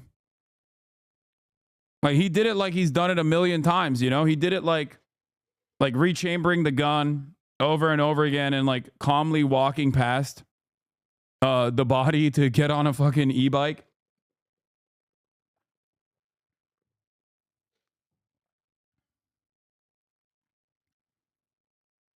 Like he was on, I don't know if he's on like beta blockers or something, but he just seemingly, had his mental fortitude in the moment. He's locked in. Yes, he fucking locked in, chat. So let's take a look at Luigi Mangione, like the quote.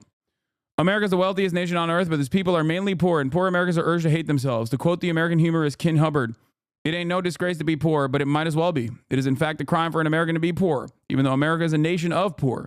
Every other nation has folk traditions of men who were poor but extremely wise and virtuous, and therefore more estimable than anyone with power and gold. No such tales are told by the American poor. He liked this Vonnegut quote.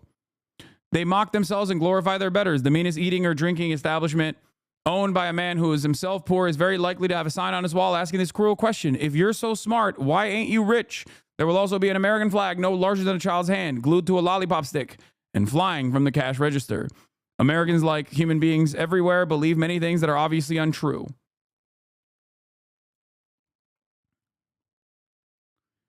Their most destructive untruth is that it is very easy for any American to make money. They will not acknowledge how, in fact, hard money is to come by. And therefore, those who have no money blame and blame and blame themselves. This inward blame has been a treasure for the rich and powerful who have had to do less for their poor publicly and privately than any other ruling class since, say, Napoleonic times. Many novelties have come from America. The most startling of these, a thing without precedent, is a mass of undignified poor. They do not love one another because they do not love themselves. So he, on the one hand, he liked this quote, but on the other hand, he was like, I want to read fucking Atlas Shrugged. Okay. So who knows? But like I said, you do not need to understand what this you do not need to try and decipher this person's politics, especially because the people that have shown him support come from every different fucking political background. Okay? That's it. When I saw the Debras and the Barbaras on Facebook hitting that fucking laughing smile emoji reaction on the United Healthcare post talking about Brian Thompson's untimely demise, I was like, this is a pivotal moment. This is a moment where, like, no, Americans are openly, very viscerally angry at healthcare in particular. They might not even necessarily recognize that the for-profit aspect of healthcare is the problem. Many Americans do not.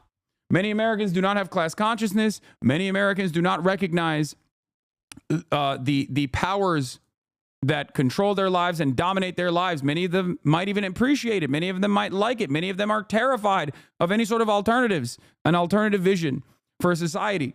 Having said that, however, they still know who fucked them over at the end of the day. They know that, at least in terms of healthcare, they have a direct involvement with this. Okay? They have a direct involvement with the pain. Very visceral. It's very real. It's something that they've seen. It's something that has harmed their loved ones. Maybe they're elderly. Doors open.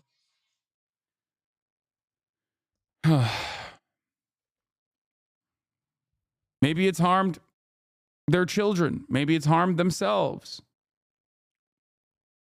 And that's it. That's where you see where this anger and resentment is coming from. For someone like myself, I think the goal that I have in this moment is to try to reinstill class consciousness in many Americans and try to explain to them that there is a solution out of this. And it's not to engage in vigilante justice against like random fucking CEOs, but instead to have bold, radical, sweeping legislative changes. Okay? The problem, however, is that there is no mechanism there is no mechanism that will be interested in doing such a thing. Okay? The Democratic Party, unfortunately, is woefully incompetent and not tasked for even recognizing that these problems exist. The way you talk about American healthcare makes it seem like a collective trauma, at least to an outsider. I mean, it is, technically.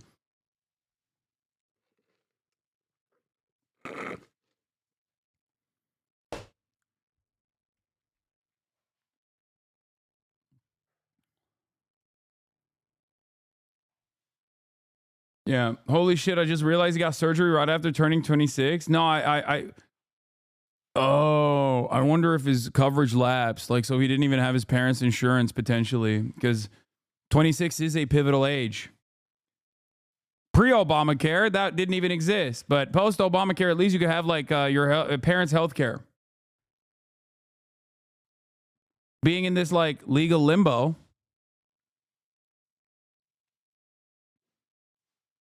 You know? Wait, what is this? Beloved murderer canceled after old tweets resurface.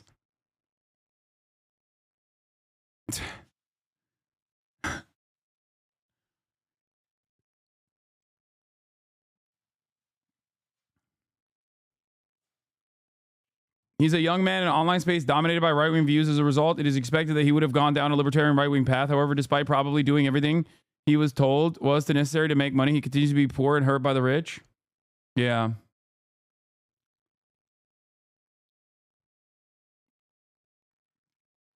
Yeah, this dude could have been an absolutely abysmal bootlicking groiper, but no matter who you are, getting an absolutely horrific back injury and being saddled with chronic pain and medical debt will make anyone develop class consciousness, even if he doesn't have class consciousness, which I don't think he has. I saw a tweet the other day that was like, Americans will celebrate the murder of a healthcare CEO and then turn around and call ICE when their Uber Eats driver is like 5 minutes late. Okay? Like, you don't have to be a fucking card-carrying commie or anything like that. You don't have to be a socialist. You don't even have to have any sort of class consciousness whatsoever. You still do recognize that, like, healthcare, for-profit healthcare, even if you don't have the proper terms to communicate this anger and resentment, you still recognize who's fucking you over in that situation because it's so deeply personal. And it's very obvious that he like still comes from, a relatively well-off family in Maryland too. An immediate cousin that is a Republican politician.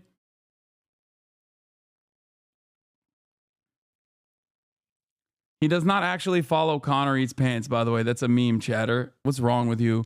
You guys get duped by anything. Holy shit. Like,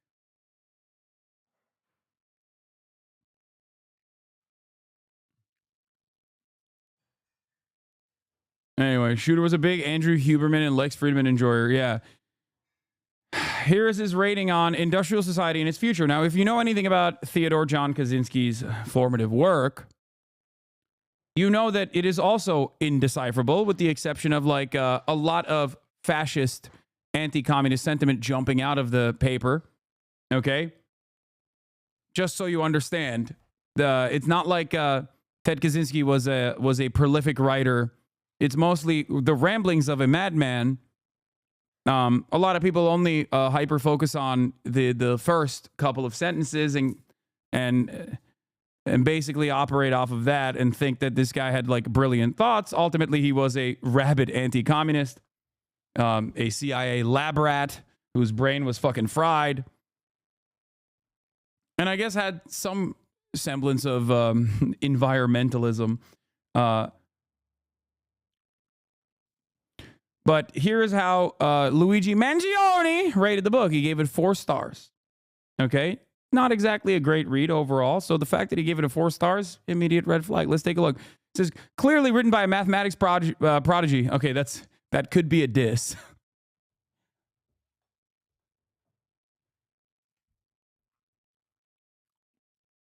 Oh, wait, this is not, he didn't write this?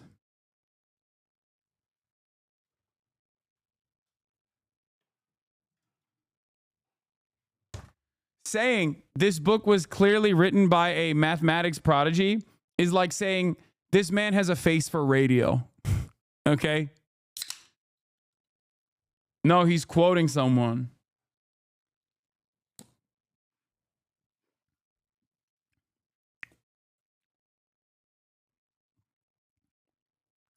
Reads like a series of lemmas on the question of 21st century quality of life. It's easy to quickly and thoughtless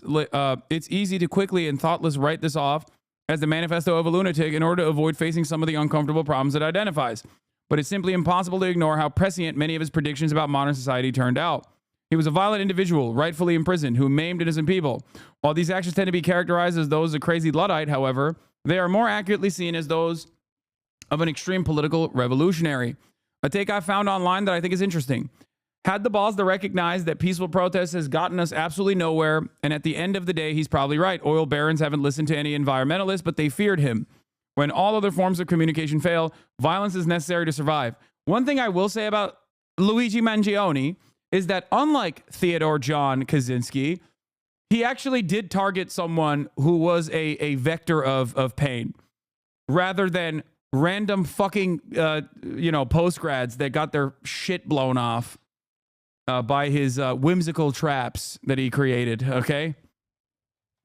Like, Ted Kaczynski was like, oh, I have this broad worldview, and what will I do to achieve my goals? I am going to blow the fingers off of Radio Shack employees. Like...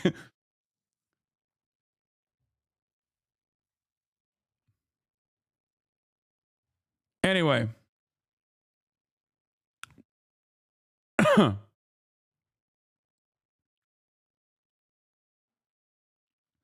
So, thank you for the 25 gifted. Brebo 2, 3, 6. Thank you for the 25 gifted. Okay. When all other forms of communication fail, violence is necessary to survive. You may not like his methods, but to see things from his perspective, it's not terrorism, it's war and revolution. Fossil fuel companies actively suppress anything that stands in their way, and within a generation or two, it will begin costing human lives by greater and greater magnitudes until the Earth is just a flaming ball orbiting third from the sun. Peaceful protest is outright ignored. Economic protest is impossible in the current system, so how long until we recognize that violence against those who lead us to such destruction is justified as self-defense? These companies don't care about you or your kids or your grandkids. They have zero qualms about burning down the planet for a buck. So why should we have any qualms about burning them down to survive? We're animals just like everything else on this planet, except we've forgotten the law of the jungle and bent over for our overlords when any other animal would recognize the threat and fight to the death for their survival. Violence never solved anything is a statement uttered by cowards and predators.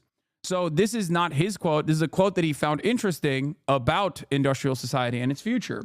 And he did say some of these things in his own manifesto as well, talking about these parasites had it coming. Okay. But it had to be done.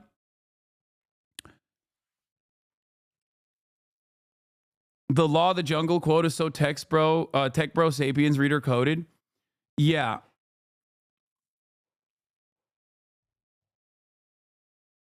I don't think that like anything. So glad I didn't hear Hasan is the reason why I got into socialism. Shout out from the guy. Yeah.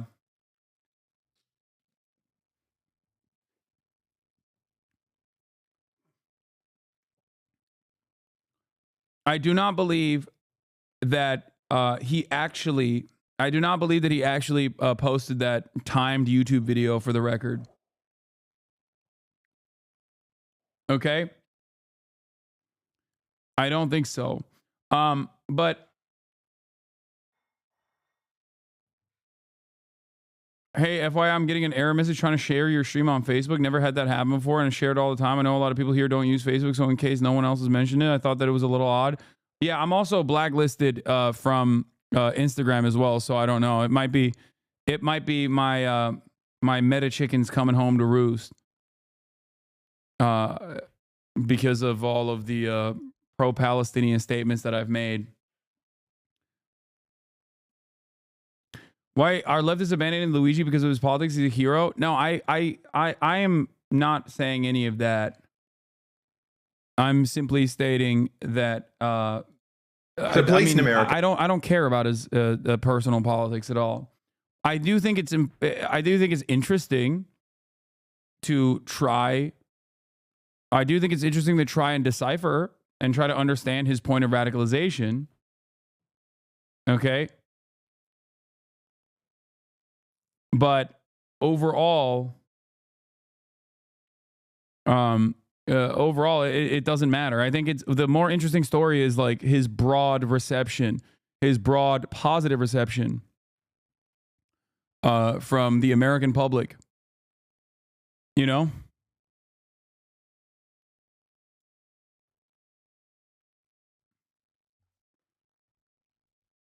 So yeah.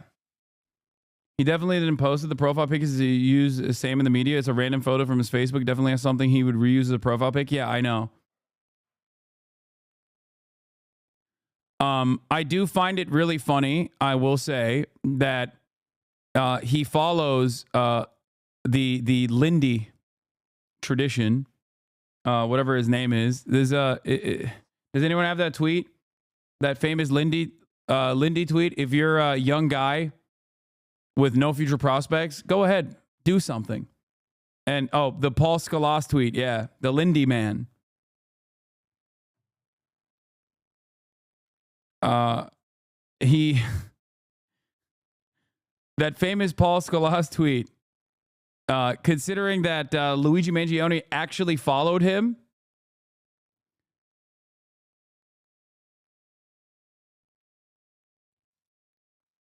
Where is it? Yeah, I can't believe I'm typing this, but there's a non-zero chance that the CEO shooter did it because of a Paul Scholas tweet. Person of interest in fatal shooting. Brian Thompson ID'd is Luigi Mangione. Luigi Mangione's bookshelf. Want to read. Life in the Lindy Effect by Paul Scholas. Here's the tweet. Look, if you don't have any kids and you're one of these guys just floating around the big cities, you got your education, but you never really used it to make money. You got a dead-end back office job. A future of just working somewhere until you're 75 and then dying. Go ahead and do something. And it seems that his high school yearbook quote was Donkey, video game Donkey. That's kind of cool. Yeah, another day, another play by Donkey. Oh my God.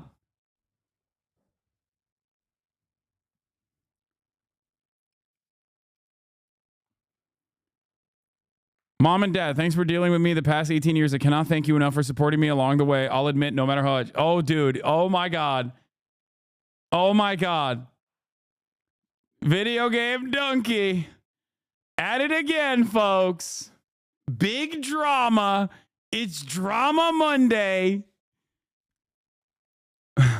My enemy Donkey once again rears his head. Oh no.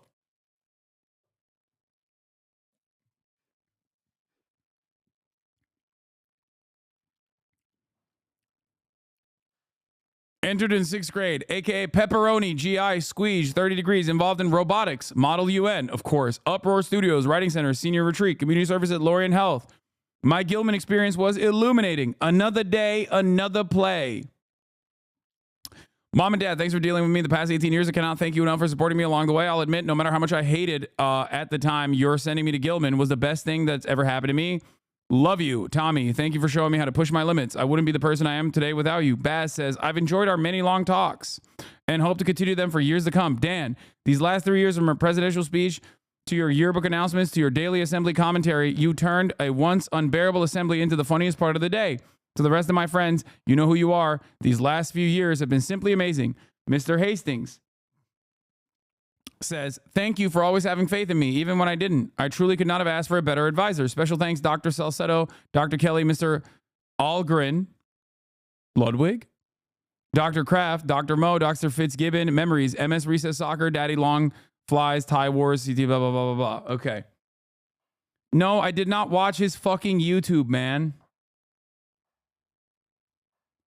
I don't think it's real. I don't think it's him.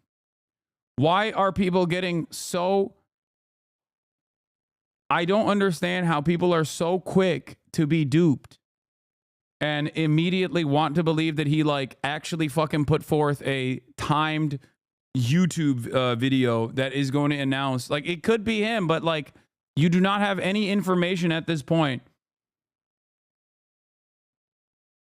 You do not have any information at this point that YouTube video is like real, okay?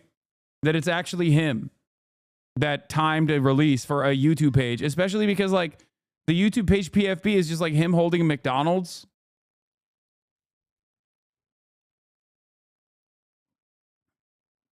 We know that you know, his Twitter, we know his Goodreads, like those are confirmed. Okay? It's fake and the PFP changed? Yeah.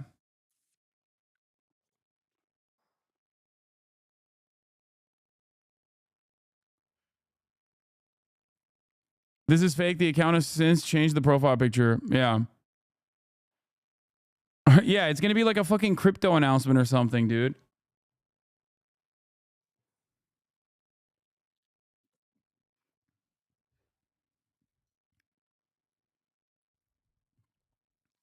Bro, I feel so sad at this news. What are the chances the police got it wrong? There's always a chance that the police got it wrong. Anyway. Luigi Mangione had the deny defend post slogan in his bio on his TikTok. His account has been deleted, presumably by TikTok.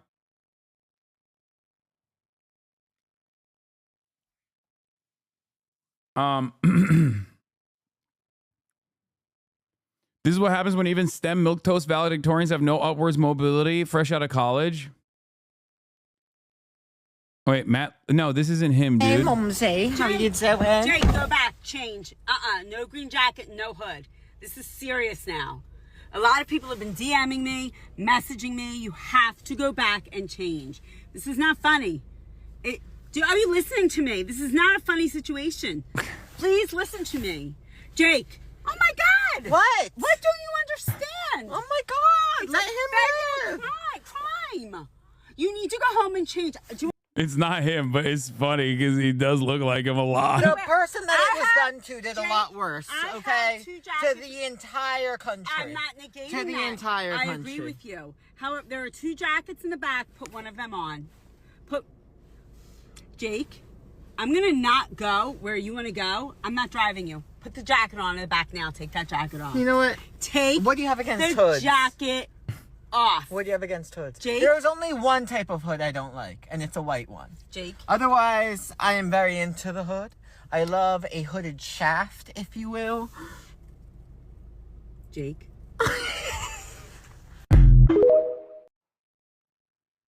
I feel like that was really mean of Chad to call me milquetoast. I'm concerned close to this demo.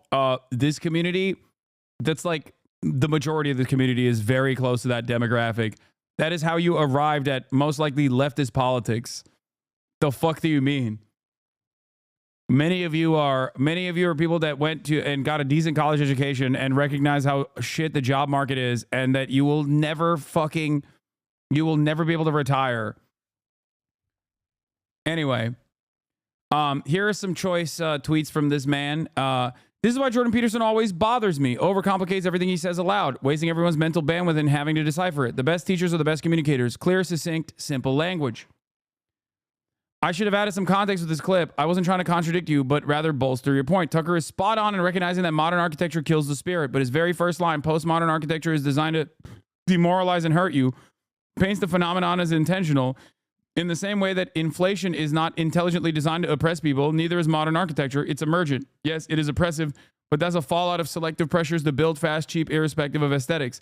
My point here is that even when people have brilliant insights, they often blatantly get the causation wrong. Modern equivalent of this drought famine was caused by the rain gods. God damn, he's a yapper.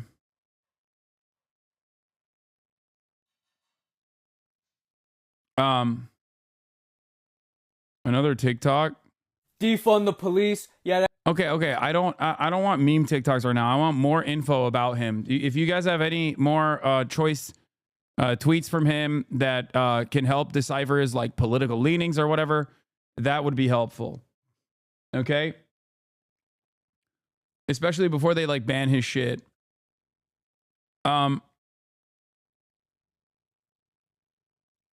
Because they're already the obvious thing that many social media companies do in a situation like this is just like to yeet these accounts, so you can't get a better understanding of where this person is coming from or what their background is, because people are afraid of like copycats and stuff. You know, I would like to figure out.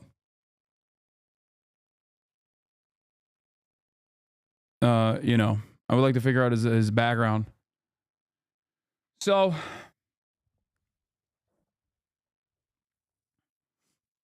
he founded a game dev club at UPenn, which UPenn apparently took down. Student club highlights interdisciplinary art of making video games. Undergraduate students Luigi Mangione and Josh Nadel led a group of 60 students who gather and collaborate weekly to develop video games at Huntsman Hall. As a high school student, Luigi Mangione's interest in video games didn't stop at playing them. He wanted to create them.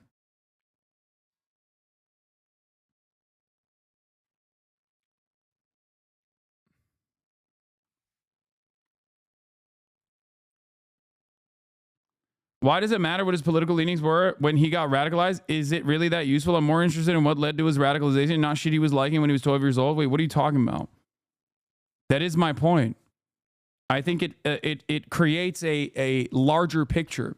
There is definitely pure fascination. There is pure fascination as well. There is a bit of spectacle. Okay, but outside of that, it's you know, I'm just trying to create a clearer picture. But yeah, his entire Goodreads list, and some of these he, I assume, read. Some of these he did not or wanted to read, right? Yeah. 7 Habits of the Highly Effective People. On immunity and inoculation. Should we eat meat? Evolution and its consequences. How to lie with statistics. Oh my God. That one is a classic. What if? Serious scientific answers to absurd hypotheticals. The greatest show on earth. The evidence for evolution. The magic and reality. How we know what's really true. Richard Dawkins. Like, he had a bunch of Charles Darwin, The Origin of Species. It seemed like on his want to read list, he had a litany of different, like, there was a Mein Kampf, Adolf Hitler, want to read. Oh God. Why the fuck would you put that on your Goodreads? That's crazy. His most centrist brain dead lived up take. current era is a mass extinction event for normies. Tradition existed for the average person's psychic protection, and without it, they'll reliably go crazy. In 500 years, humanity will be a much more extreme species with the middle of the bell curve completely eradicated. Have you seen the movie Idiocracy? It predicts the opposite of what you suggest. The overall dumbing down of humanity with the entire bell curve shifting left due to reproductive dynamics. It's obviously satire, but I've always worried that that's the direction we're heading. Wait, what? Oh, he's talking about the bell curve shifting left.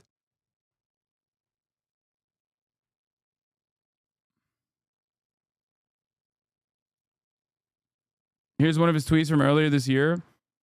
What are your thoughts on this quote from J. Krishnamurti? It is no measure of good health to be well-adjusted to a profoundly sick society. Yeah, I mean, it is one of my choice. It is one of my choice takes as well.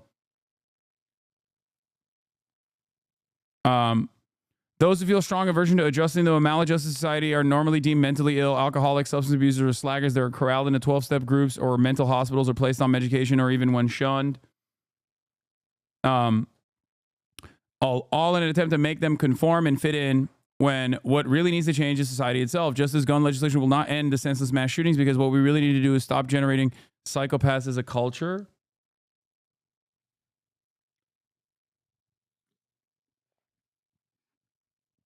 I deduce he was a Jordan Peterson listener from his book list. No, he doesn't like Jordan Peterson.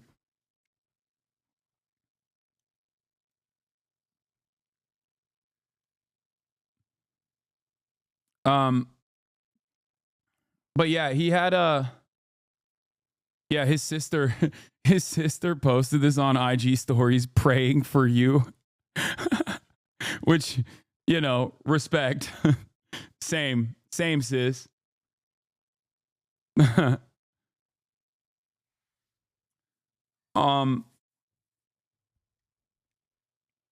feel like this guy really fucked with Foucault. No, he did not. He is not. You guys, listen. I can't stress this enough, okay? This is a STEM guy whose introduction into his introduction to the humanities is, many of you in this community are very similar in profile to this person. Okay? A lot of you are comp sci and other, like a variety of different STEM majors. Okay? But unlike him, yeah, most leftists don't like Foucault. We're not talking about Foucault anyway. Unlike him, many of you, instead of going the regular, like Andrew Huberman, Lex Friedman, enlightened centrist, Jordan Peterson is a brilliant humanities professor route, or maybe you did actually go down that route at a certain point, came here because you realized like maybe these guys were not actually presenting reality in a way that is true. Maybe they were, not exactly well equipped. Okay. Tim Urban, the guy he wanted to be taught in school, is a huge anti-woke guy. Exactly. And it's ironic because Tim Urban has been fucking crying about this guy killing a CEO nonstop. So many of you went on your own intellectual journey and then arrived here. Okay. Many of you went on your own intellectual journey, but it seems to me like he is more so like a possible r/atheism, Richard Dawkins appreciator, guy who thinks Sam Altman is brilliant. Sam Altman is OpenAI, for those of you who don't know. Guy who thinks Peter Thiel is brilliant. Like he retweeted Peter Thiel. Like this is a person who went on his own intellectual journey and, just like many who succumb to the unlimited amount of extreme centrist, maybe center-right content out there, he found himself in the whims of these kinds of content creators. None of that actually played a role in his actions, though. None of that played even a little bit of a formative role in the actions that he took.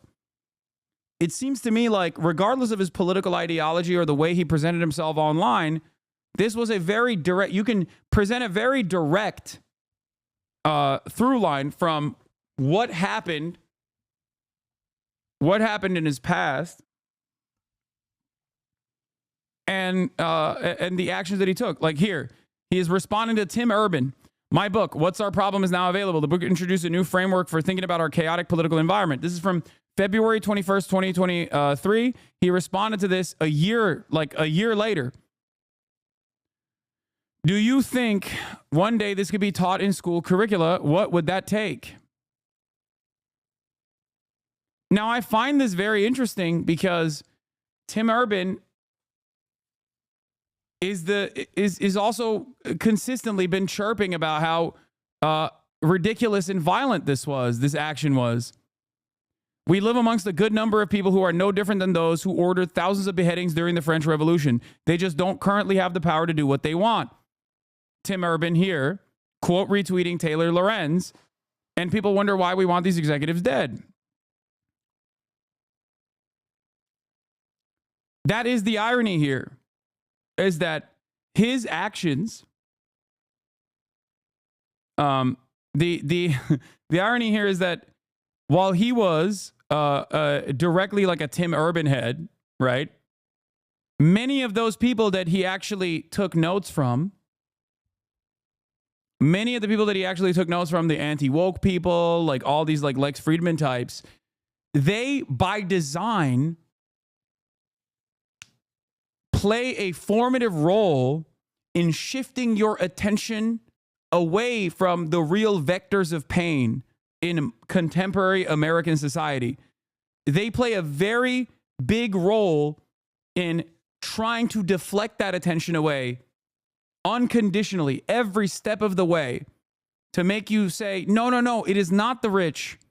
It is not those who are at the head of these corporations that design society in a way where I am experiencing so many pressures in the wealthiest nation on earth. Pressures like, healthcare, an industry that should not be for profit, and yet it is. It is actually your fellow man that is causing your suffering.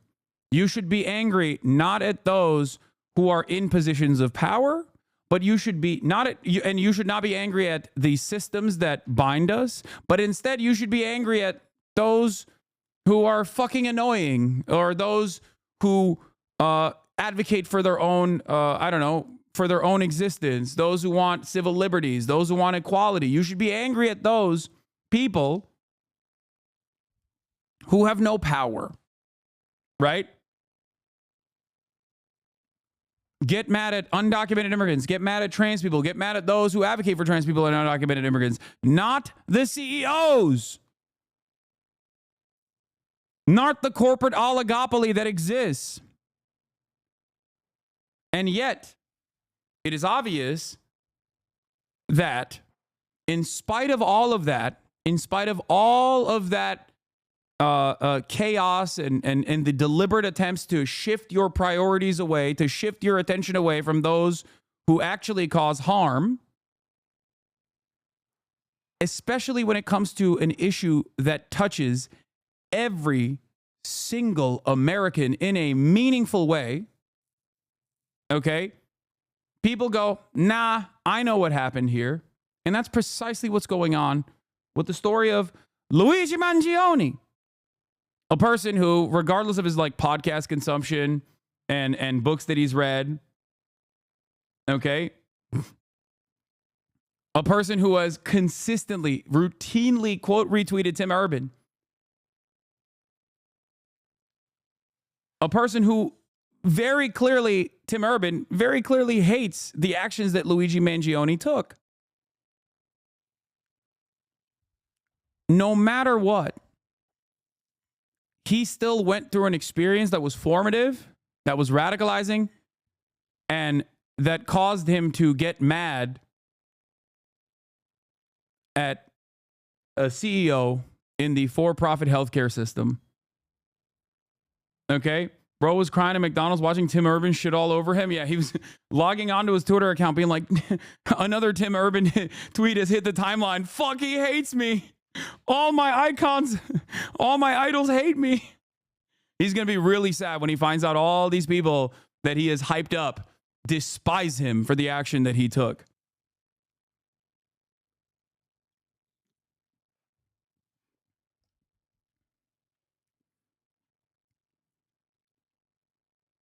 I believe this book will go down in history as the most important philosophical text of the early 21st century. My belief is that he's a strict Darwinist who understands the physical and social homology between man and animals, that humans aren't uniquely distinct from all other species like that major religion suggests. He believes that modern society transgresses against our natural inclinations / needs as animals ourselves, and that led to the destruction of our way of living and purpose, closest to Kaczynski. I don't know if he has a well-defined framework like the way you're suggesting. I don't. I think he's a guy who, much like many others in that same age group, had the exact same societal pressures and the exact same fears and the exact same vulnerabilities. And there's like one philosophic work on his Goodreads. I doubt he's actually read anything himself. Wiki pages, maybe. Yeah, I think I don't think that he was like he had like this well-defined framework or well-defined worldview. I think he was trying to find himself, just like many others do in the same age range, experiencing the societal pressures of venturing into the adult world, losing his coverage on his health care, and obviously going through this traumatic experience where he had to get health care, most likely had his claims denied, or went through this process that personally radicalized him. And the actions that he took had nothing to do with like all the Tim Urban books that he's read. Okay?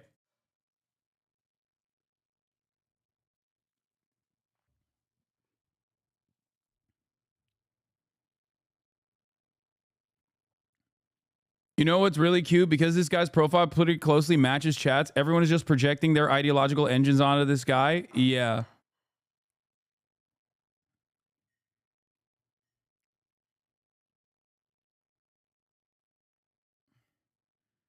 Reminds me of Ryan Ruth, the Trump golf course guy who clearly had contradictory views in politics. A man who wants to be freed from something that is so frustrating, but has no clue what that thing really is, capitalism. They end up with weird, muddied anti-politics. There's millions like that, and they don't really know what they are or what they believe in, but come very close. Exactly. Intelligent with another banger. Oh, Saul Baba. Hold on. Yeah, this was the best take I've seen on this ideology as well.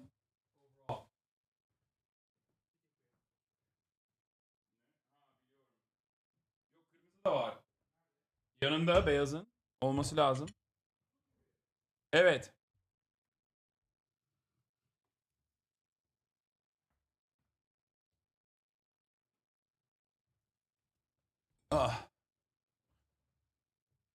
Oops.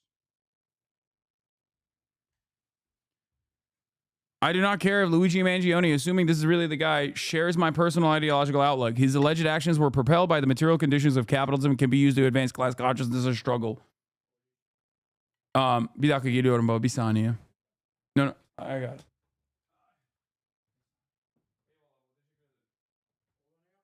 Yapma. Yedi o. So yeah, that's important to address here. Okay. Getting back to the CNN coverage for several days. But when you look at all of that material with him on his person, whenever he is actually taken into custody, someone who had the wherewithal to plan all of this and then to escape several law enforcement agencies would have had to have known that having all of that on his person would implicate him in this crime. As you mentioned, you have the fake ID, an ID that was matching the fake ID he used to check into that hostel. You have the mask that he had that was on these images that have been seen now around the world, and specifically the firearm itself. All of those items could have been ditched along the way as he was trying to escape, but he had them on his person. Of course, we can get into the firearms forensics if you'd like to see how that would actually play a key role here. But when you look finally at the manifesto, that you have to raise the question: is this someone who expected to be caught and didn't mind being caught eventually? Particularly if he is someone who was railing against the industry in which this murder victim had worked, to have all that material on you, and then to have essentially the motive, laying out the motive in these documents for police to find. Everyone, any good attorney will tell you that the best way to escape any type of serious charge, such as murder, is to create reasonable doubt, to have no evidence on your person, to try to fight every accusation that comes your way. That much harder when you have all of that with you as you're taken into custody. Yeah, certainly an intriguing point why he would have that kind of note on him. It speaks to some form of premeditation, at least. Josh Campbell, thank you for that. We also have with us Michael Alcazar, a retired NYPD detective. And on Friday, you talked about how critical DNA evidence would be not necessarily in identifying a suspect, but tying them to the crime.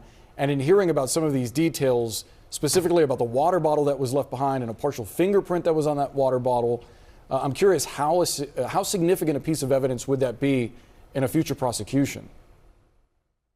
Yeah, this is absolutely huge that we have this suspect and then we process the crime scene, as best to the ability of the NYPD. We got DNA, we got fingerprints, we have the ammunition. So now hopefully we can link all that to this suspect. We are going to get DNA from him, get fingerprints off of him. The weapon, like the other person mentioned before, we can link it to the bullets, because usually the barrel will have rifling. I know this is a ghost gun. Hopefully it still produces the same marks on the ammunition. So crime scene processing, the images that we put out, the Crime Stoppers tips, that's what helped solve this crime and make this arrest. And John Miller, back to you. We're talking about why does he have all of this potential evidence on him, so much of it, but I guess there's also a question of what was the intent of the letter. In some crimes, you have people who send in their manifesto with the expectation they may or may not get caught. Do you have an idea perhaps what the intent could be looking at cases like that? Brianna, that's a really important question, and here's why. When you look at the note, I do apologize for any strife or trauma, but it had to be done. These parasites had it coming. This is a single homicide we're looking at. Parasites is in the plural. And the note itself, where he says, I acted alone, I'm self-funded, it suggests two potential things here. Number one, he was expecting to be caught somehow, somewhere, and wanted the note to say, I acted alone, this was just me, and here's the why. Or the other, even darker possibility, which is he intended to keep striking and at some point was going to release this note after he killed executives from other healthcare companies or other major corporations. We've looked at some of his other writings going back to the past on his social media and things he's posted, and he does rail against corporate America, against profiteering, against taking advantage of the consumer, and he does talk about how protest is ineffective and that violence is the next step that has to be taken. So a lot to kind of chew on there while they put together the charges, as Shimon said. And I love the CNN coverage on this because, one, they spent most of this time glazing the cops, even though they did virtually nothing, okay?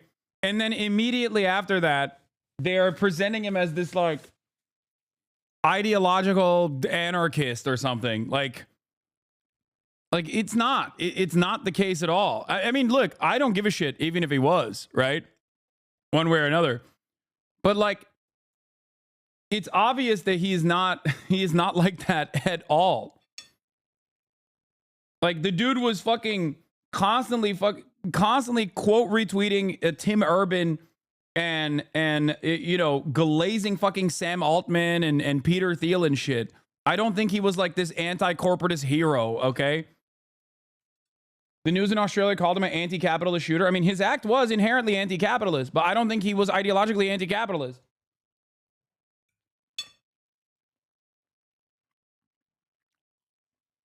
That's my point.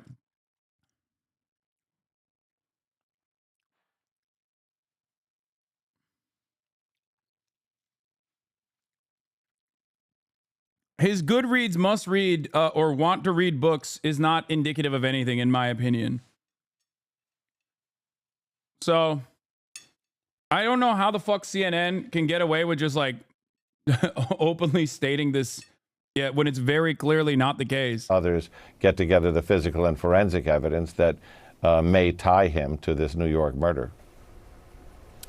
Josh Campbell, back to you, because Michael brought up something I found interesting. Obviously, in a lot of cases, forensic experts will look at a firearm and doing an analysis of the sort of grooves that are on the bullet, the impression that is left on a bullet, and it helps to tie, obviously, guns to certain incidents. I wonder how that might change, given that this is a ghost gun that officials believe was potentially printed by a 3D printer. Well, so the ghost gun aspect would make it more difficult to try to tie it to past crimes. And we know that the bullet shell casings obviously recovered from the scene of the crime. That could be tested. The fact that we didn't hear of any matches to past crimes tells us that, this is something that he may have, procured maybe recently. Maybe he put it together himself. And maybe he's never used it before in the commission of a crime that was known to law enforcement. But it is still a critical piece of evidence because, as you mentioned, when you look at firearm testing, it's very much like a fingerprint. Whenever a projectile leaves the end of that gun, there are unique markings. You can see here, these are images of when I went inside the ATF lab to show this kind of testing. So they would take this gun into one of these facilities. They actually do a test to capture the bullet that is fired, but also the shell casing that gets ejected. And then they essentially take it under a microscope and actually look for those unique patterns. Whenever the shell casing makes contact with that gun, there are unique markings that law enforcement can look at. And what they're trying to do is see, is there a match? When you look at the shell casings found at the scene, you look at those bullets and you compare that with what was tested, all they're trying to do here is to match, was the gun found on this individual actually similar in nature to the characteristics of the rounds of ammunition left behind at the scene. And because of the unique nature of that testing, as I mentioned, somewhat like a fingerprint, that could be very strong evidence. Daniel Penny, the former Marine charged in the chokehold. As of now, from what I understand, we're not going to do Daniel Penny yet, but he has his first court appearance and he's in custody. It is going to be in 30 minutes and people are waiting. This was an essay that he wrote when he was 14. He believed that Christianity was what allowed the poor to be oppressed, Roman lower class to cope with their existence, and it was eventually allowed Christianity to replace paganism as the primary religion of Rome. Yeah, I don't care what he wrote it when he was 14. Did you say he reposted this?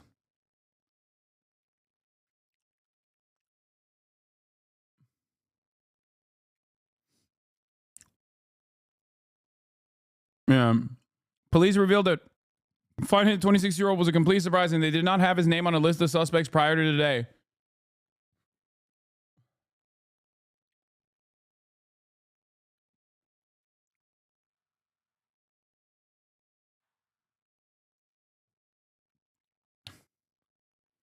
Spoke with a source from Barstool Sports, doing the journalism here. Spoke with a source that had a lot of friends that went to high school with Luigi Mangione. What keeps coming back is back surgery that changed everything for him, and he went absolutely crazy. Check out his Goodreads history and the x-ray in his header.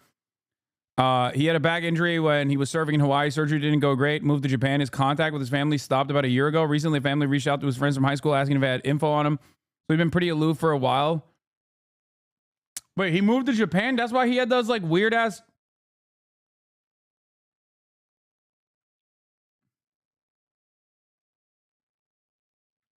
Utilitarian ethics versus virtue ethics. Utilitarian, the action is good if the consequences are good. Virtue, the action is good if it's what a virtuous person would do. Poll results indicate respondents' moral frameworks. Homicide, worst consequence. Rape, worst virtues.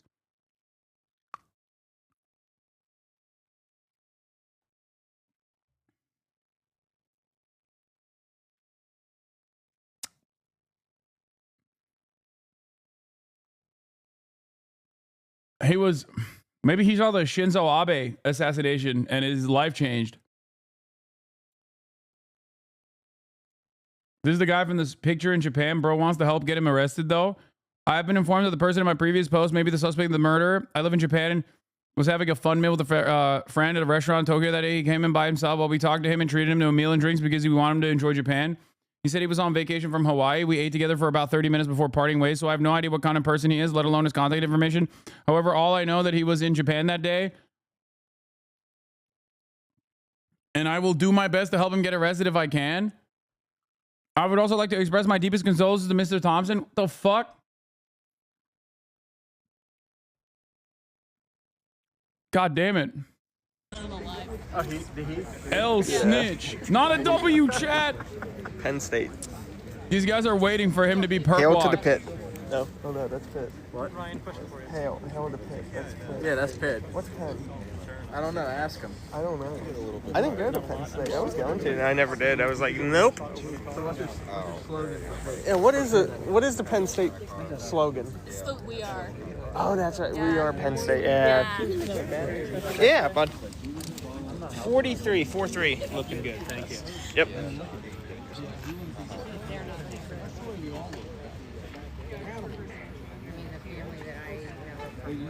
Yeah, NBC Fox is on what's that next? camera right there. That's NBC, guys. Like the clown stuff was going on. They had Penn State out on the hunt for the clown. Retired NYPD inspector and a Fox News contributor, and James R. Fitzgerald, retired FBI supervisory special agent and co-host. These guys are Fox News always gets the funniest like former detectives and shit on. I love those guys. The Cold Red podcast. Great to have both of you with us today. Paul, let me start with you. Your thoughts on the latest developments in this case? Well, let me say two things. First of all, kudos to that citizen who, off of that photo, which was not great, an above photo, that's always the case with these surveillance photos from video, remote video. They're at an angle where you don't get great shots. Off of that shot, this person looked at this person and said, you know what, this individual looks like who everybody's looking for. And when you couple that with the fact that the reporting was he's supposed to be in Atlanta, the fact that this person in Altoona made him is fairly amazing. The other thing I would just mention real quickly is, okay, that part is down, assuming this is him, and it's looking pretty good. But now something else begins, and there's the prosecution, there's the investigation, there's the discovery. The discovery laws in New York City these days, in New York State, are draconian on the prosecution. They got to gather a ton of stuff. You have the out-of-state issues here. They're going to have to gather all that. You got the extradition. So now it's another battle, and that's what the police are going to be concentrating on now as they go forward. I like that he used draconian when talking about all the sentencing, all the guidelines that play a role in the prosecution. Oh man, I'm so sorry. I'm so sorry that fucking cops have to literally abide by certain standards before taking away someone's freedom. He's like, you know what sucks? Due process. I hate it. As a former cop, I hate it. I think you should be able to arrest people all the time for no reason.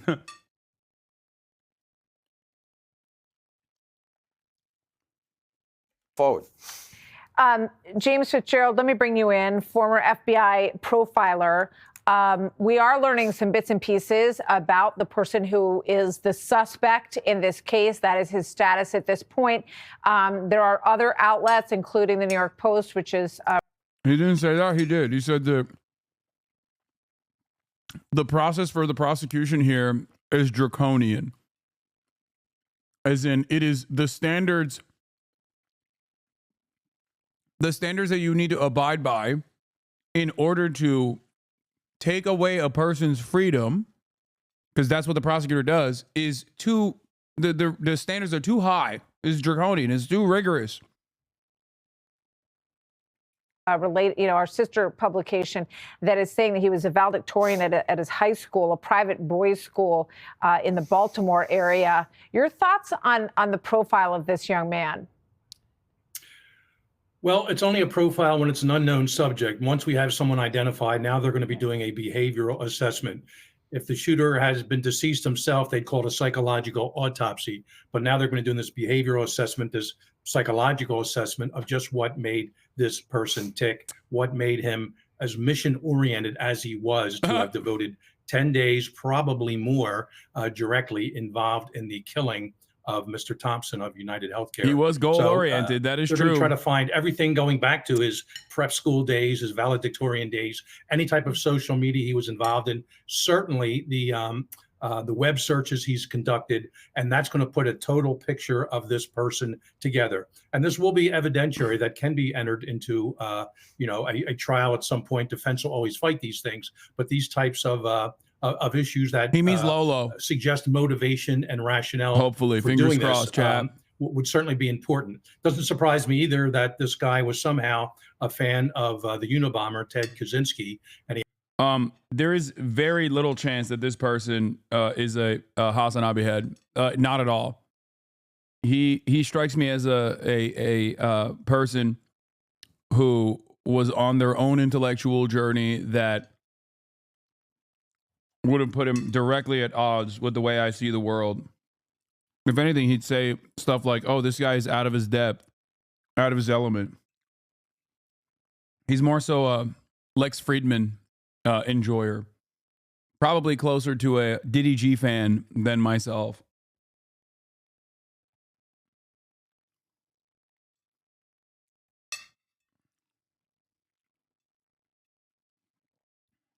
As much as I would not mind that association, ultimately, I don't believe that this person was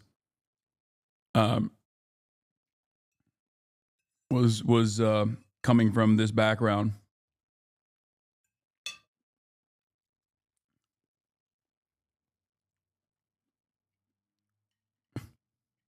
He has his mini manifesto of 3 pages.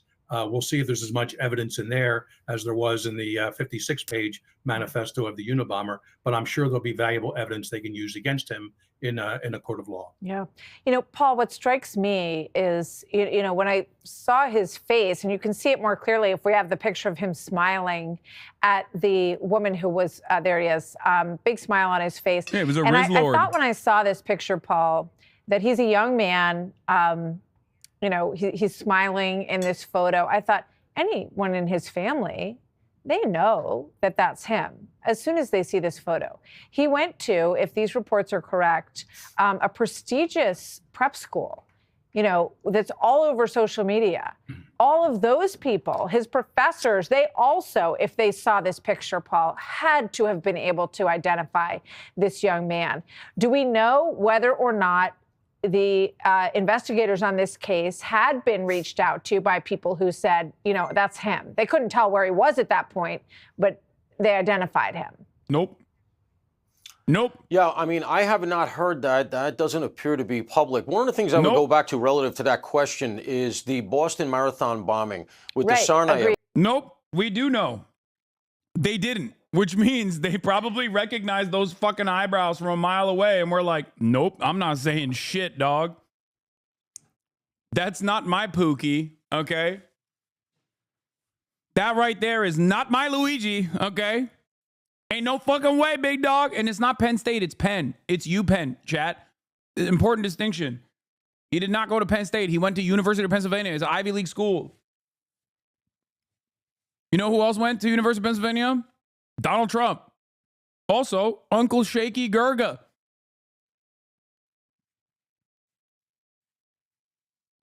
He went to UPenn. Brothers, we had a similar circumstance. Exactly. 4 days where we were killing ourselves looking all. By the way, he's not talking about the cops and prosecution standard. He's talking about the newly reformed discovery laws in New York being draconian, which are very strict and put the prosecution on a clock to turn over everything in discovery. If they don't do so, the case will be dismissed. This is a very good thing. Yeah, I'm glad. All over social media for who they were. And then we find out later, all his dorm mates knew that Joe Tsarnaev was probably that guy, but they couldn't believe it of him. Yeah. And everybody was afraid to accuse erroneously. So there is a little bit of a downward pressure on it. But I will say this. Think about the needle in a haystack work the PD did here. This guy comes into the city. He had a lot of planning. Apparently, according to some reporting that's out, he locked down his electronics. They're going to have a hard time getting into his phone, etc. But he took all these precautions. He came in. Apparently, he's surveilled. And yet, they found him within a couple of days at that youth hostel, got that photo. That really is what broke this. Yes. So kudos to them. Kudos to this woman at the McDonald's. And kudos to the Altoona PD who went out. Bro, stop saying kudos. I'm losing my fucking mind.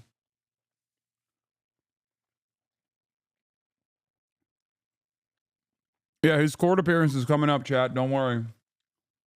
Out and took the call seriously. That would have been a very easy call to be a little dismissive of. They took her seriously. They went out, they eyeballed him. You know, they see the eyebrows, which it's almost like, you know, Koberger, the accused in Idaho. The eyebrows here are distinctive, and they put it together.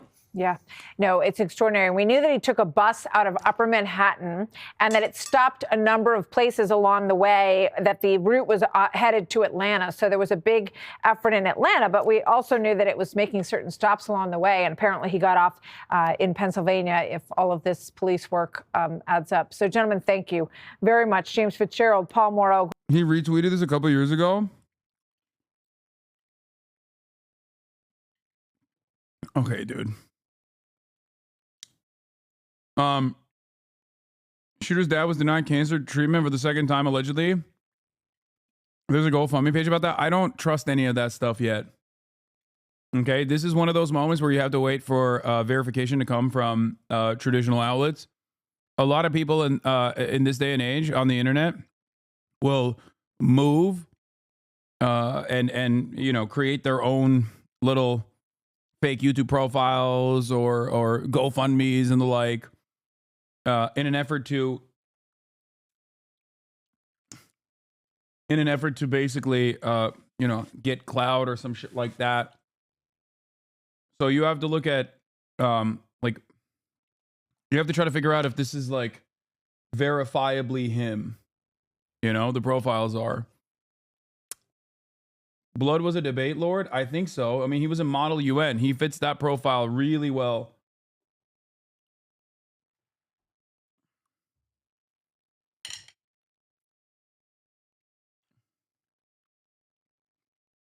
Bro, he did retweet it? Lol, why'd you close it?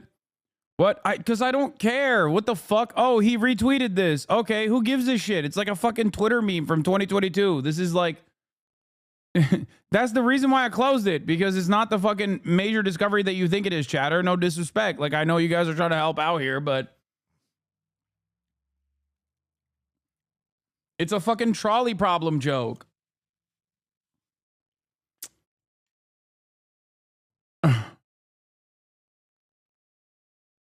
I know the court, yeah, the court appearance is going to happen soon.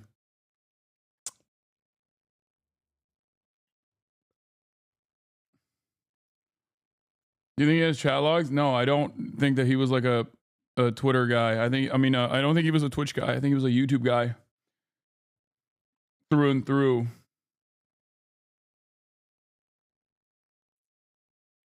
Anyway. This is another thing that he apparently retweeted, is what someone was saying, but I don't know if this is true or not. I can't I can't verify it. So yeah, he reads YouTube all the way. No way you get that many right-wing pundits by being on Twitch. Yeah. Probably hard in the Telegram network. Hella far right groups on there. No, dude. I don't think this person was involved in Telegram groups or like deep in the precipice of right-wing radicalization. Like, he's not like some fucking sweaty 4chan loser. I think he was way more normie. A lot of his interests and a lot of his follows and retweets indicate that he was closer to a normie. Daily Mail at it again. Oh no, what do they do this time?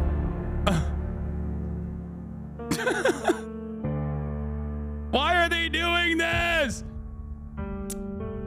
Why does that dude? The Daily Mail loves this fucking killer, dude. The way that they keep posting these fucking hilarious. The Daily Mail TikTok is incredible.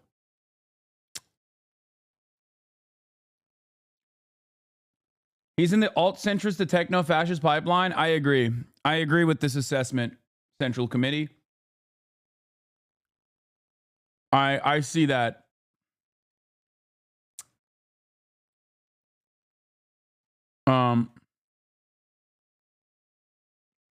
Well-educated, maybe not like, not the fully fleshed out, maybe not necessarily like a fully fleshed out worldview. But ultimately, it doesn't matter. Like, what he did, the actions he took have nothing to do with like his political ideology, in my opinion. Yeah, and Jared Holt is right. He is he's a fantastic researcher of right-wing extremism online. He says, at the end of the day, here's the thing about Luigi Mangioni's online footprint. It cuts off 6 months ago. That means no one has any idea what he was up to or the catalyst that finally got him to the point of killing someone. Anyone who claims otherwise is lost in the sauce. The police say they found a manifesto on him when they arrested him that is likely going to tell us much more than the social media profile ever will. Yeah.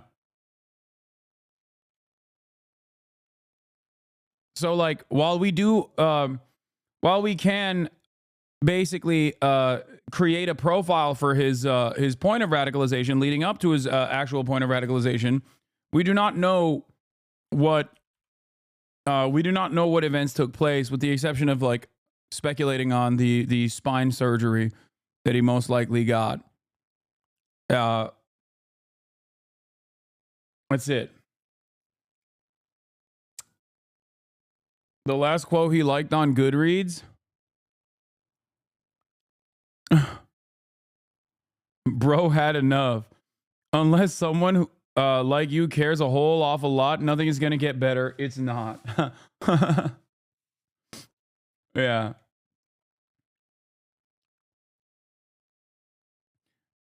We don't even know if he's qualifying his event, is what you're saying? Yes, we're speculating on that, but it's like...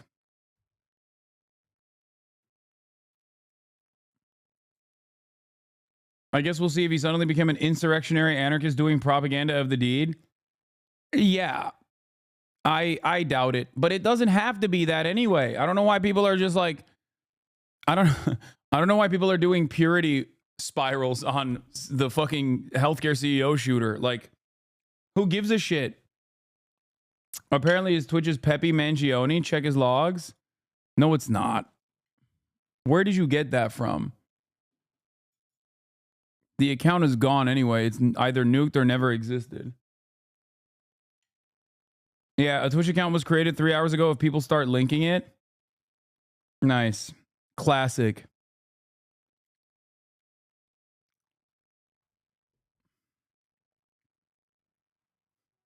Anyway, I'm not doing a purity spiral, just trying to figure him out, Lamau. Yeah, I agree. No, but people are trying to present him as like, people are basically trying to present him as like a guy who had their worldview, a guy who had the same exact worldview as them, and that's why they did it. And for the reason, and the reason for why they're doing that, is specifically because like they agree with the act. So they're trying to slot him into a comfortable political background that makes sense, when that's not how the average American political operative works. You know? Family and personal healthcare involvement.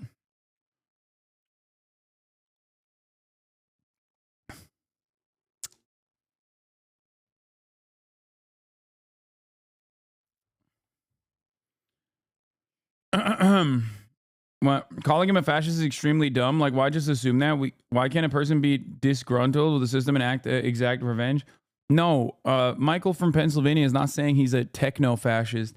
He's saying that he was on the center-right techno-fascist pipeline, which I don't disagree with necessarily, because like when you got Palantir and you know Sam Altman. Okay, when you got, guys, stop fucking linking accounts that were created today. Are you that fucking stupid? Like, really? I guess the answer is yes. You are that stupid. You literally think that on his way in the McDonald's that he got popped at, he created an account a couple hours ago in the fucking car ride. Okay, in the car ride over to the New York Public Courthouse. You know, he made a new account. He was like, this is my moment.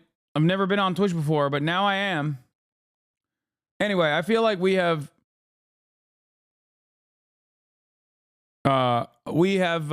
covered this extensively. I'm going to move on to Daniel Penny. And if there are more updates, I will go into that.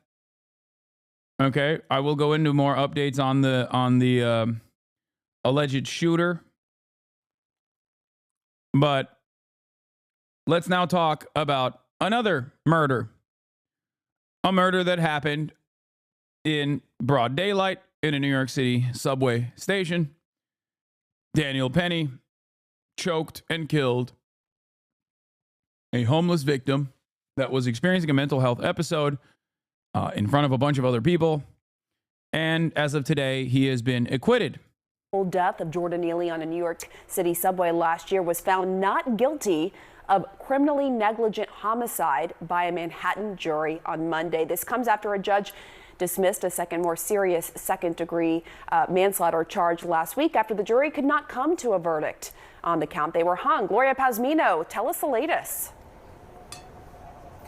Well, we are getting a live reaction right from inside that courtroom. My colleague Lauren Del Valle has been sitting there as the verdict was read. Not guilty. Visible smiles from Daniel Penny, who has just been acquitted on that second charge, the criminally negligent homicide.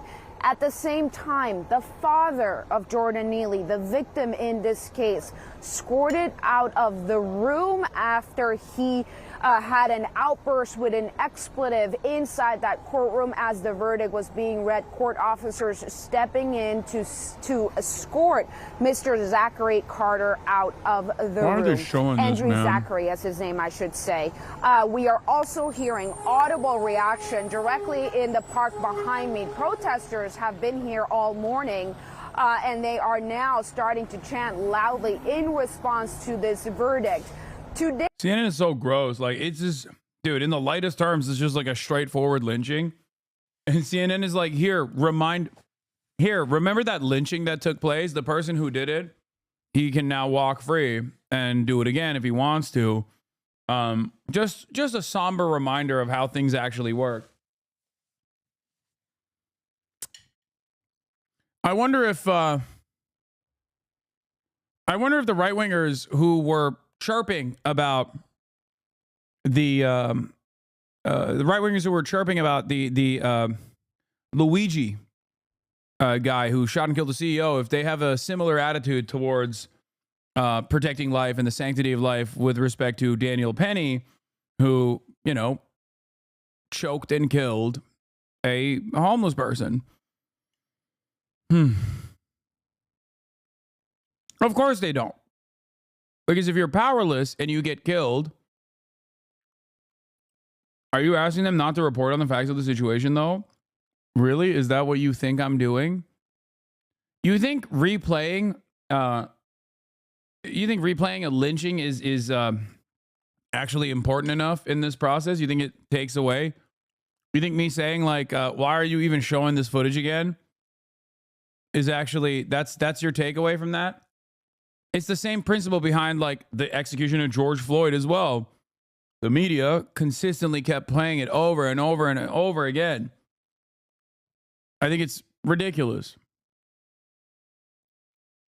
I'm not saying that they shouldn't report on the facts of the matter, but they don't have to be so graphic with the imagery. Oh, so they're going to say that the blue city of New York City let him free means it's even more clear he did nothing wrong?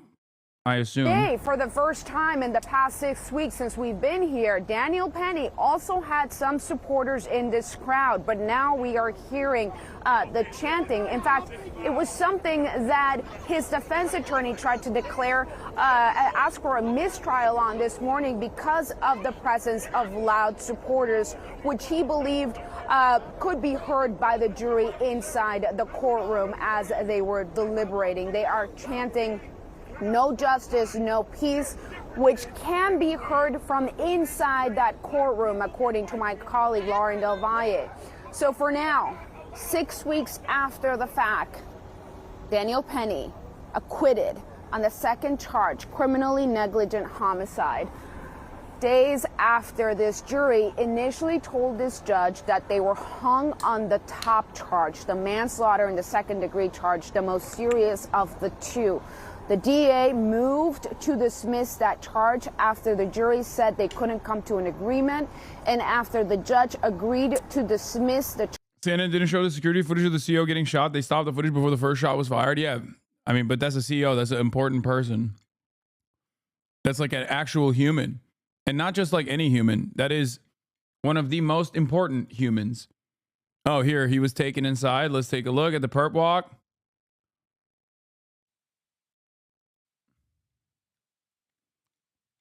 Moments ago. Why are there so many people with like Penn State hoodies? They think this dude went to Penn State.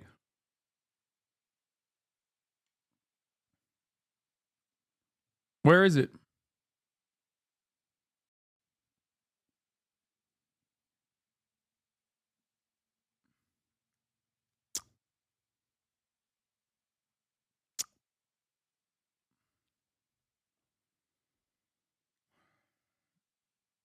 PSU has an Altoona campus.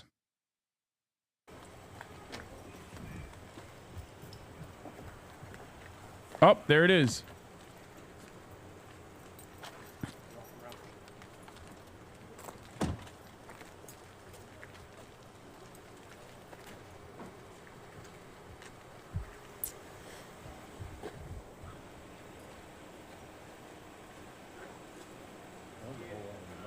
This guy looks different every time I see him, dude.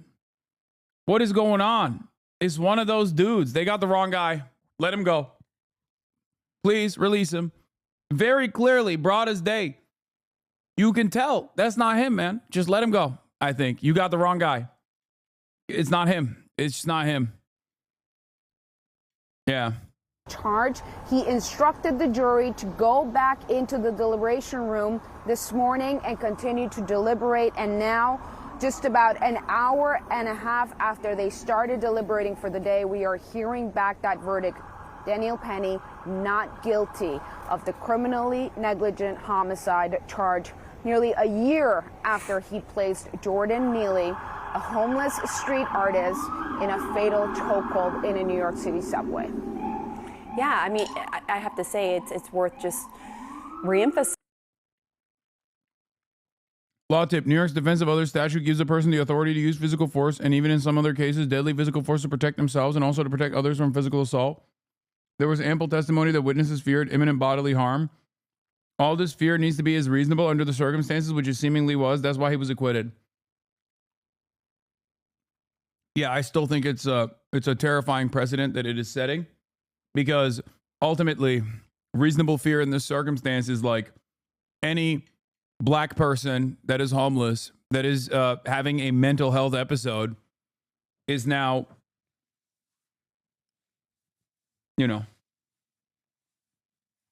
is now under consideration as an imminent threat, a reasonable fear, so they could just be assassinated. Great stuff.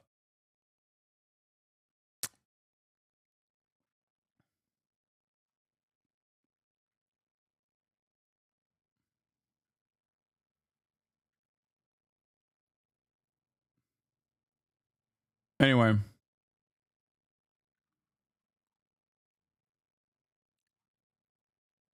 I just don't. How did he not pose a threat? Brother, you being afraid of a dude who is like going through it and then watching someone choke them and kill them is on entirely different planets, okay? Entirely different planes of existence. Like, the conversation here isn't literally, oh no, let him like threaten someone or let him terrify someone. Okay, that's not the point I'm making at all. A lot of people will look at that and go, well, Hasan, seems like you just want people to smoke crack on the subway. I'm not one of those leftists. Okay, I'm not saying like, oh, it's just a little bit of crack. Who gives a shit? Like, I understand why there is a there's a frustration there. Okay. By the way, I'm not saying that that's what Jordan Neely was doing. I'm simply stating that there is like a very common trope online of people who are like, oh, it's just a little bit of crack. Let somebody do crack.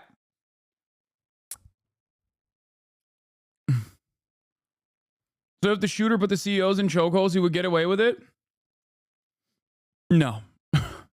Because while the CEO in that circumstance has a lot more kills under his belt, the reality of the matter is society does not view the CEO as someone engaging in an act of killing at all, because the murder in that circumstance is socialized, social murder. Whereas a scary homeless person exhibiting a mental health episode, that is way scarier than a guy who has serialized and systematized the process of murder by way of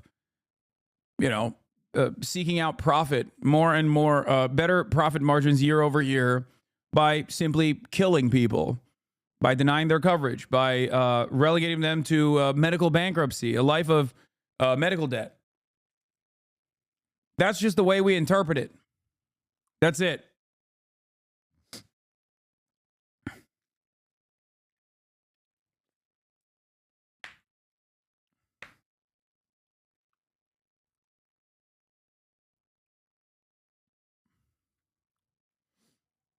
Anyway, yeah, the drug addict is not seen as a not human, and therefore it is not murder, it's purification and cleansing. Yeah. That is the unfortunate reality of the way that we interpret homeless people in this country. Homeless people are automatically considered drug addicts. You know, whether they are or not doesn't matter. They're automatically seen as criminals. Whether they are or not doesn't matter. That's just the way that we interpret homeless people, as an aberration that must be excised violently. And in this circumstance, Daniel Penny did just that, and he was not punished for that. This means that our legal system will show, even in a place as blue as New York City, that, yeah, if you kill a homeless person that is like very clearly exhibiting mental health crisis, there is no mechanism of apprehension there that is more meaningful, trying to engage in de-escalation or trying to even examine why this person got to this point that they're in. Jordan Neely specifically got to this point that they're in. No, it's the attitude that we have is basically, no, you just gotta kill him. You gotta remove him. You gotta cleanse this area. You know?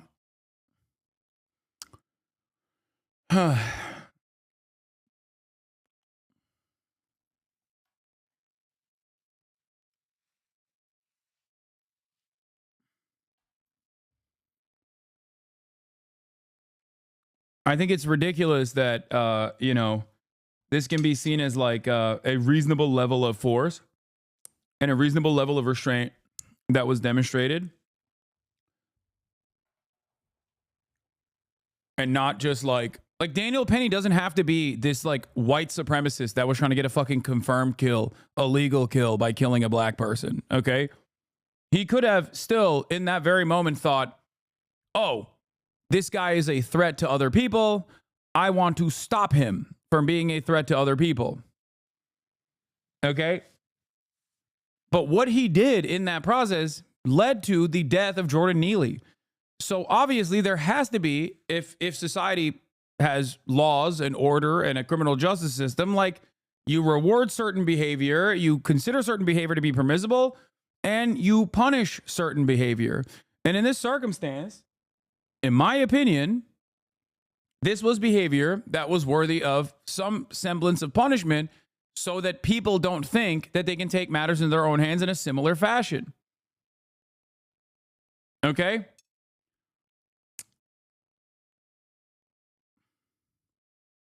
Emphasizing the fact that this was a hung jury on the most serious charge, the second-degree manslaughter, and that was dismissed last week. And the jury of 12 coming out today and acquitting him of the lesser charge of criminally negligent homicide. Have we heard from Daniel Penny's team? Well, one thing I can tell you is that, you mentioned the jury. This is a jury made up of Manhattanites. I sat here watching jury selection before the trial was getting started, and I watched just how carefully every juror was being questioned and picked out. These are people who live here in Manhattan. They ride the subway nearly every day. Many of them talked about the fact that they had witnessed outbursts on the subway. Some said that they at times felt threatened by those outbursts, but others said that they weren't. They were also asked about their experiences with mental illness and homelessness. And what I think all of that encapsulates and really just paints a picture about the state of New York City and many of the... Before people yell at me, I need you to understand something. I have a consistent principle on this, as do I on the healthcare CEO shooting. I don't believe that the solution to societal problems is by just fucking popping healthcare CEOs. Okay? I believe that that is an important. I believe that that is an important anger and resentment that people feel that must be acknowledged in this circumstance. And the same goes for this execution as well. What Daniel Penny did was seen as appropriate by many people. Okay? That is fucking terrifying. That is an important indicator. It is a terrifying indicator that people have given up on any semblance of structural solutions to this issue. At least with the health insurance CEO, we know that there is no legislative outlook that even resembles a path towards change. Like, there is neither party that actually presents any sort of change whatsoever. With this circumstance, people's solutions are not to re-examine the very same structural hurdles that place them significantly closer to being Jordan Neely than an Elon Musk. Because after all, every single person in this chat, myself included, regardless of my financial success, are far closer to being homeless than we are to being Elon Musk. Like, one, ironically enough, one bad medical situation, and you will find yourself on the streets. Okay? And the reality of the matter is, although that is the truth, many people do not see it that way.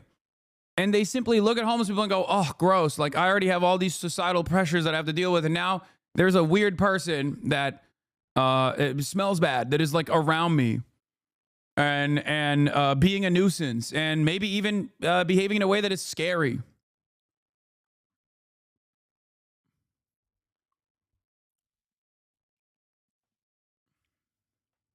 So how will that person be dealt with? Let us not look at the ways in which Jordan Neely's personal journey led him to be permanently in the crosshairs of the criminal justice system, in and out of jail over and over again, no future prospects whatsoever, you know, and people still apply blanket statements like this. Look, is that the criminal with a record of 40 plus crimes? Do you know what those crimes were, brother? You know, there's like, they pad the stats, right? Especially if you're poor. The point I'm trying to make is that you are closer to being him than you are to even, you know, being the CEO of United Healthcare. Okay? His crime primarily is being poor. His crime is primarily being homeless. His crime is primarily being a victim of circumstance. His crimes are sleeping where he's not supposed to, fare evasion, shit like that, loitering. Okay? That's what's so frustrating. And you go, oh, well, he was threatening women and children with death. He was a mentally ill homeless person, dude. He was very obviously exhibiting a mental health episode. I'm not even saying that I don't even know the full details of or the veracity of this statement. But even if that is the case, you have to understand that, like, you can try to apprehend a person like this. You can try to talk down a person like this. Obviously, it shouldn't even get to that point. That person should not be, you know, running around at the subway station, like, obviously going through this mental health episode. Okay?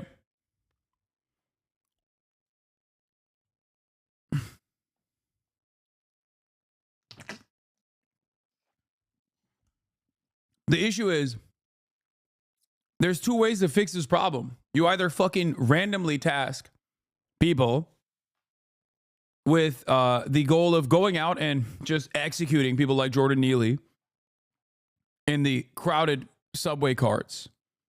Okay?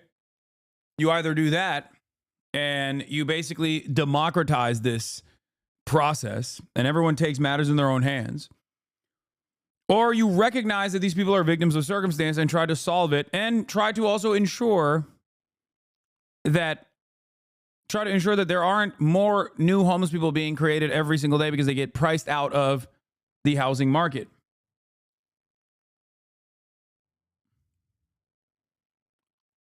Okay? If you live in a big city, and I do, you have been in a situation now where you have been fearful of your safety in the presence of a homeless person. And no, that doesn't mean you saw a homeless guy and got scared. That means like a homeless person has threatened you, okay? It happens literally every fucking day. It has happened to me on numerous occasions. Now, of course, I'm a big dude. I'm a guy. I'm 6'4". I'm jacked. So the threat does not actually carry the same weight as like if you are a tinier person or you have a hard time defending yourself. Like, I understand that. I understand the very real fear that someone might exhibit in that moment. Okay? And my solution in that moment isn't even to say like, well, analyze the conditions and how this person got there. I'm not expecting you to do that. But even if there are methods of restraint or methods of talking someone down, talking to them as a human being and trying to de-escalate, those are the methods that should be applied. That's what I think. And not only do I expect that from police, I expect that from random people as well if push comes to shove. Okay?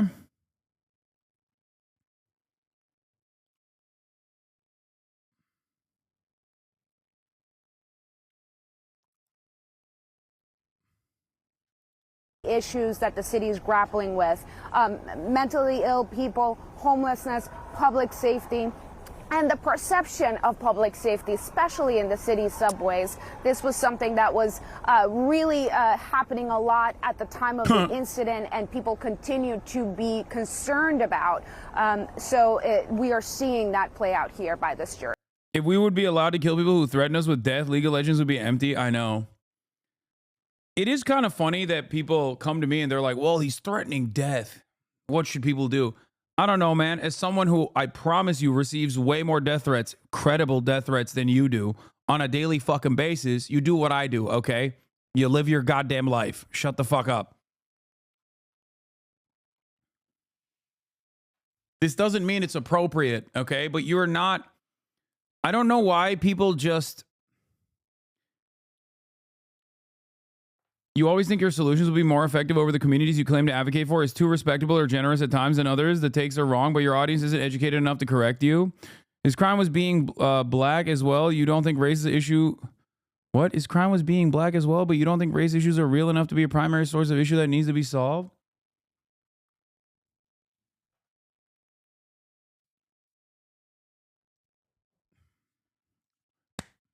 Congratulations, chatter. You did it.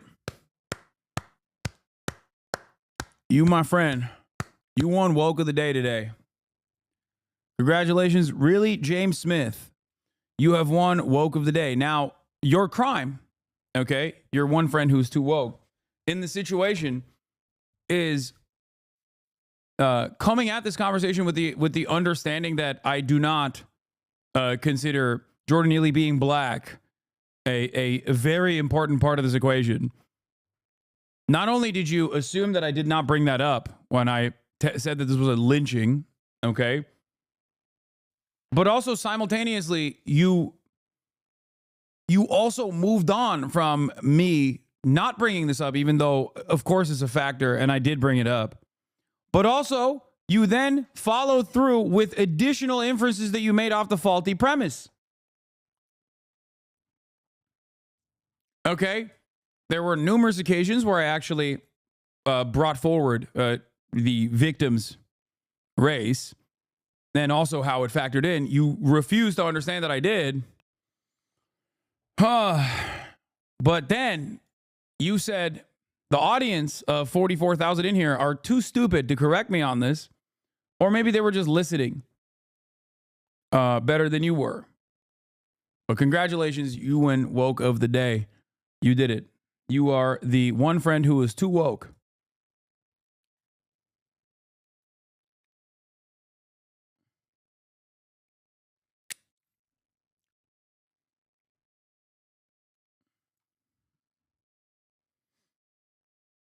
Anyway. All right, Gloria, thank you so much. I want to go to Joey Jackson now for some legal analysis. Joey, are you surprised by this? What's your reaction? Yeah, Pamela, I'm not surprised by it. Certainly, we saw just last week that they were hung up on the reckless charge. That was the manslaughter charge that carried the 15 years. And I think that there were concerns as to why they were hung up. I think when you look at this, what does it tell us? First of all, we have to look at what criminally negligent homicide means. It means that the jury would conclude that he was negligent. That is, that he failed to perceive the risk that his activities could cause the death of Jordan Neely. However, I think that there are two issues that you look at that are critical. Number one, was it self-defense? Certainly, that's what the defense argued, that he, that is Jordan Neely, represented an immediate threat. And as a result of representing that immediate threat of death or serious physical injury, that restraining him in the way that he did was reasonable and appropriate. And so that was the one issue. I think the second issue was the dealing with causation. What does causation mean? It means that the prosecution had to establish that he caused, that is the defendant in this case, Mr. Perry, the death of Jordan Neely. And there was really dispute on the medical evidence. On the one hand, you had the prosecutor's medical examiner saying, in fact, it was the chokehold that caused it.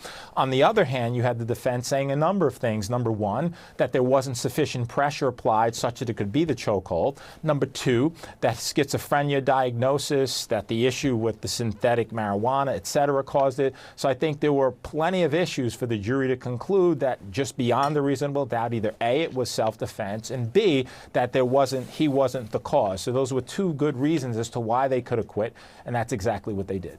We need some black. I don't understand, because, like, didn't he choke him for 5 minutes straight? And he died. Like, how come every time a black person gets choked to death, it's always, every time a black person gets choked to death, the media's like, well, you know, there was drugs in his system. Like, the fuck? People do drugs all the time. What are we talking about?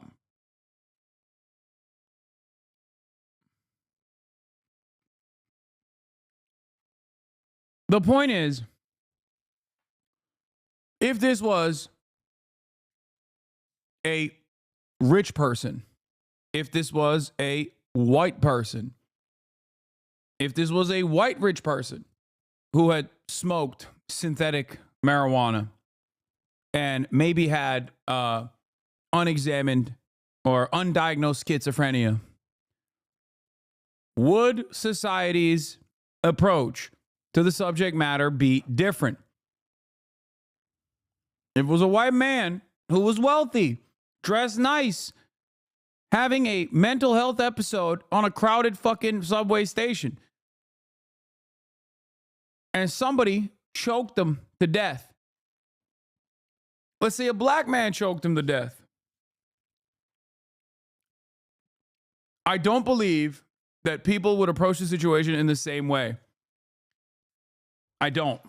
I think that they would. I think that he would get the book thrown at him. Look no further than what will happen to Luigi, our boy Luigi, and the way that he will be treated by the criminal justice system.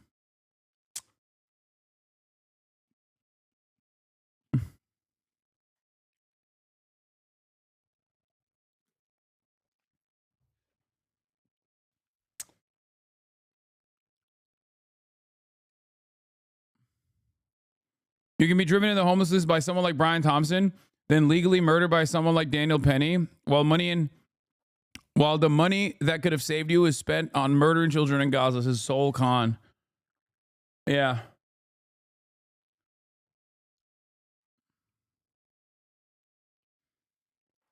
The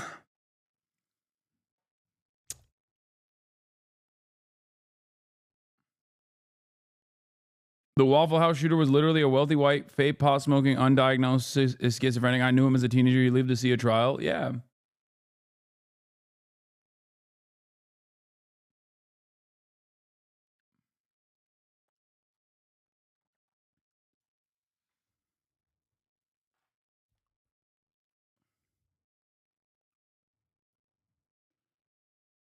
My point is, I think personally that the standard for killing a human being, for taking another human being's life, should be unimaginably high.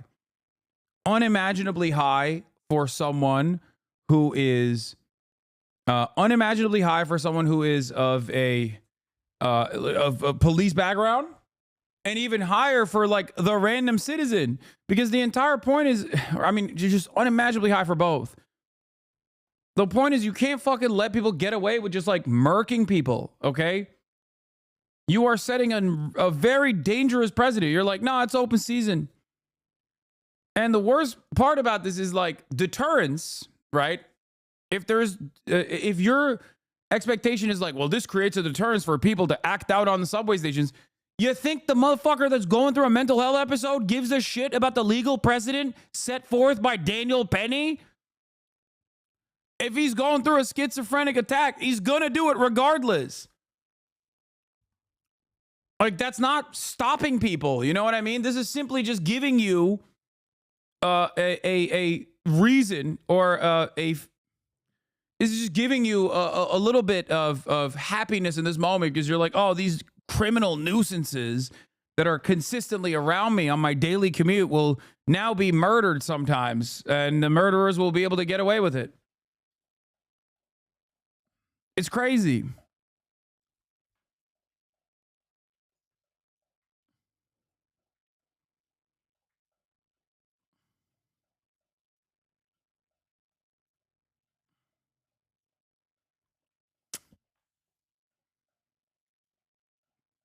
And then you have this guy, and I think this guy is also like, he's like a charlatan, right? This Hawk Newsome guy. Am I crazy? I feel like BLM is so, like, BLM as a institution is so fucking, so unimaginably busted.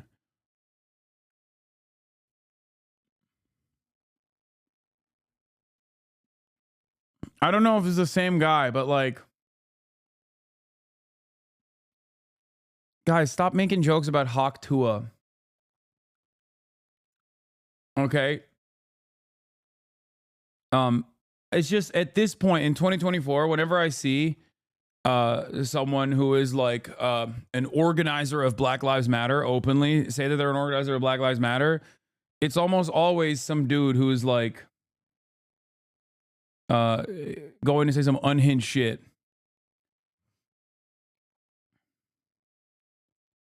This does not mean that they're actually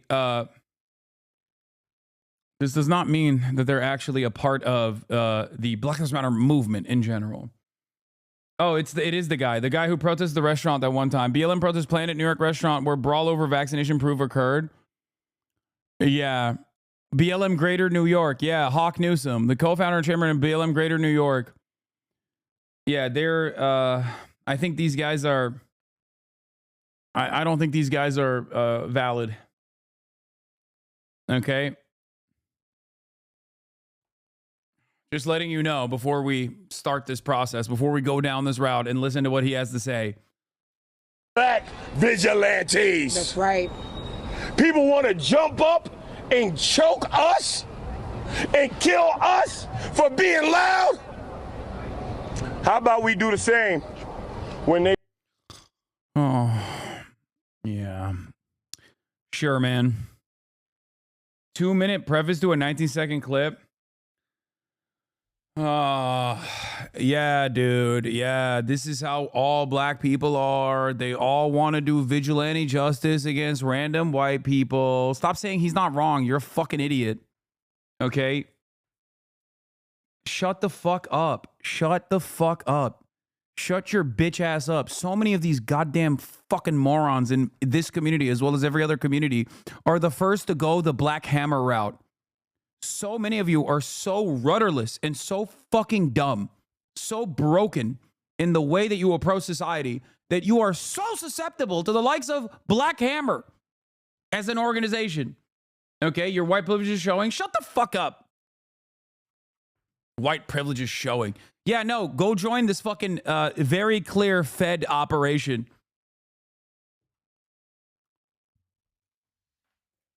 God, I hate some of you motherfuckers so bad. You're so quick. You're so quick to just like grab onto the fucking bait.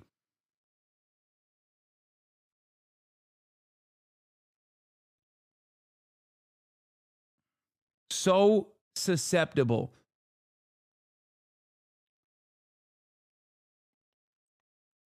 Ban this one. Black people have always been killed this way in this country. Has never stopped. You shut up. You are not black or connected to us to understand. Here, take a ban. All right. Woke of the day. You got it. No, go ahead, guys. Go ahead.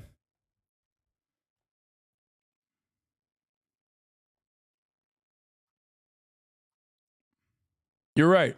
I don't know what I'm talking about. I don't know anything.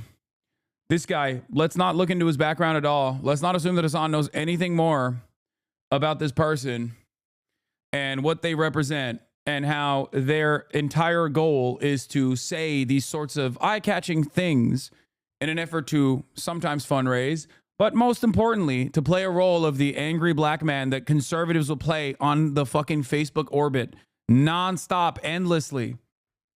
Okay? You're right. You're right, man.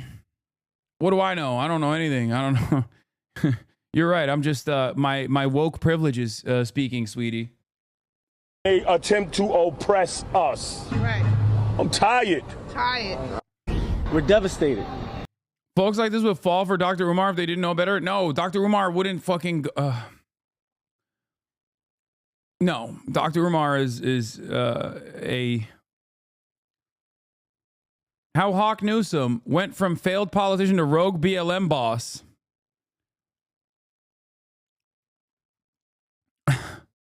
Hawk Newsom, the activist who threatened bloodshed after a sit-down with Mayor-elect Eric Adams earlier this week, is a rogue militant and failed politician who likes to wear a bulletproof vest and chew on a fast cigar as he strolls through his Bronx neighborhood. Newsom's incendiary statements and criticism of the national Black Lives Matter movement have earned him international headlines, but also made him a pariah among leaders of the civil rights cause. And the IRS yanked his group's charitable status for failing to file financial reports, the Post has learned. Oh, wow. That's crazy. On Wednesday, when Adams, a former New York PD captain, Eric Adams, vowed to bring back the force's controversial anti-crime unit, which was disbanded after widespread anti-police protests last year, Newsom, 44, threatened total anarchy. There will be riots, he said, outside the Borough Hall in Brooklyn after their closed-door discussions. There will be fire and there will be bloodshed. Now, did that happen? No, of course it didn't fucking happen. Why did he say this? Not because he's a fucking organizer, but because he has a failed charity that he's using to make it, to enrich himself. And his entire purpose is a singular one, okay? His entire goal is to go out and say these insightful things, okay? With the hopes that he gets coverage from these right-wing dish rags like the New York Post that will then present black people that are community organizers actually tasked with dealing with gun violence in their neighborhoods or police brutality in their neighborhoods as the same as him. Someone with no interest in real solutions and instead someone who is, inciting violence. I didn't mean insightful. I said like incite, not like insight. I don't know how to describe it. It's not SIGHT. It's CITE. Incitement. Okay. incisive. Whatever. It doesn't matter. Incendiary. Yeah. Newsom followed up with the threats of the social media post on Thursday while waiting for a flight at JFK Airport. Mayor-elect Adams want to bring back the NYPD anti-crime unit that murdered Sean Bell, Amadou Diallo, and Eric Garner. Newsom said in the post with his 29,000 Instagram followers, referring to some New York City victims of police violence. We can't let that slide.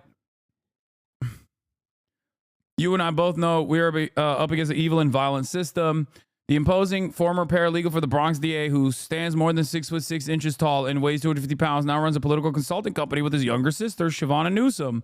In 2016, the two also founded New York Black Lives Matter, Inc., a charity which lists its address as a Bronx apartment. The nonprofit had its charitable status revoked 2 years ago after it failed to file financial reports to the IRS over 3 consecutive years, public records show.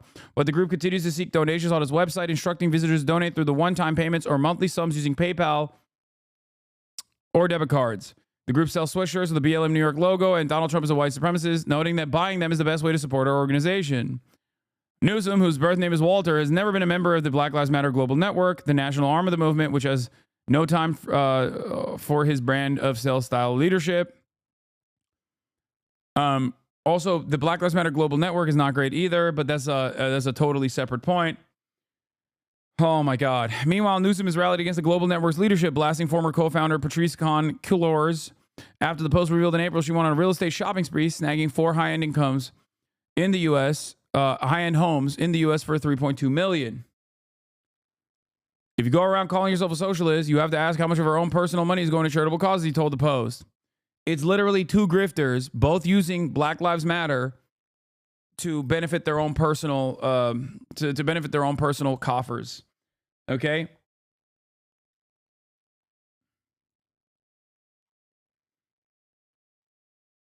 That's it. They're both grifters.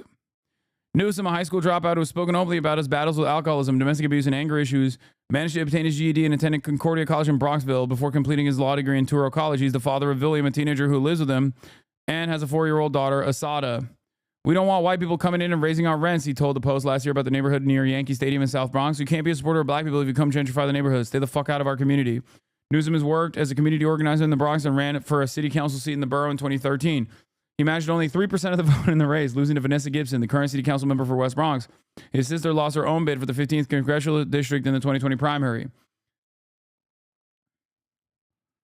After Newsom's own loss of the polls, he changed his name to Hawk and began protesting against the police after the acquittal of George Zimmerman in the shooting death of Trayvon Martin in Florida in 2013.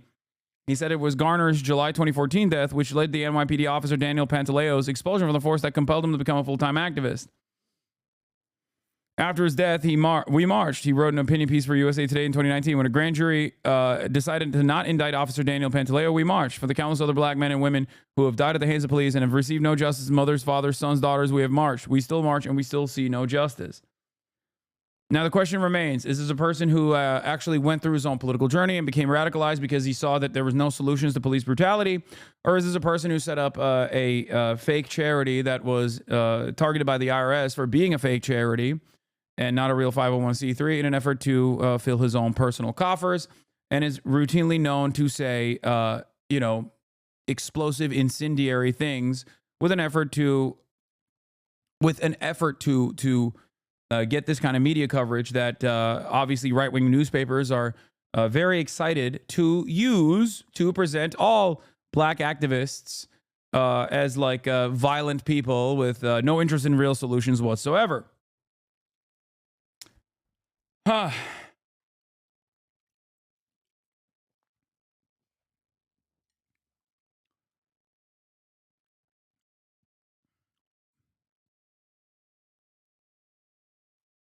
That's it.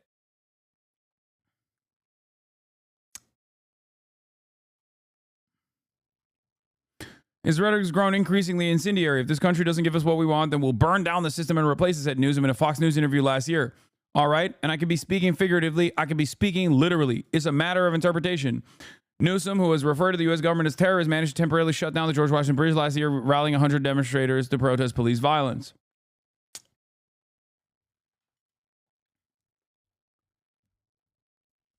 Unless he's a Fed, there's a chance he saw himself as a genuine activist and justified the grifting behavior to himself.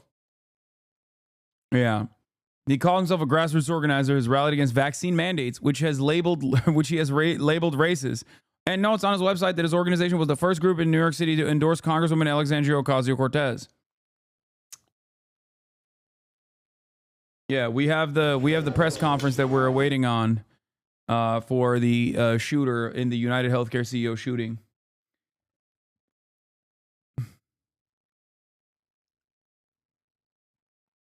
Do you guys now understand? Hey, do you now understand why my immediate reaction to that guy, knowing his background, knowing what he had done before, like this protest where he planted a New York restaurant claiming that vaccine mandates were racist? Do you understand why I immediately said, oh, I know who this person is. I know what he does. And some of you still very clearly were so motivated to jump on board. Sometimes people can say things that you agree with, okay? Sometimes people can say things you agree with. Maybe you're emotional. Maybe you're passionate, okay? And they say shit that you might immediately agree with. Just because someone is saying those things should not immediately cause you to go, no, this guy is woke and you're actually stupid and maybe secretly a white supremacist for not agreeing with his message. Okay? There's a difference. There are plenty of people who say radical things or represent a radical, dare I say, revolutionary politics that I actually appreciate. Okay? And defend regularly. Then there are people who engage in reactionary and, dare I say, ridiculous statements.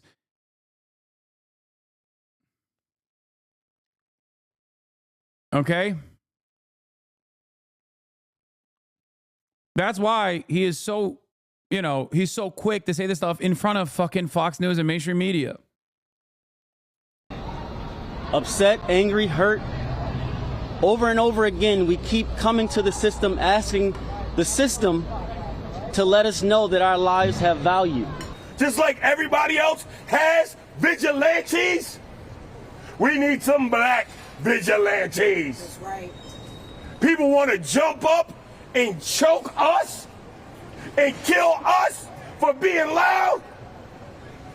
How about we do the same?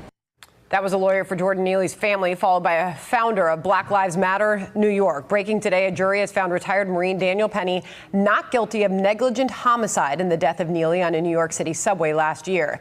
Judge Janine Pirro has jumped in the chair for us to react. Co-host of The Five. Judge, welcome.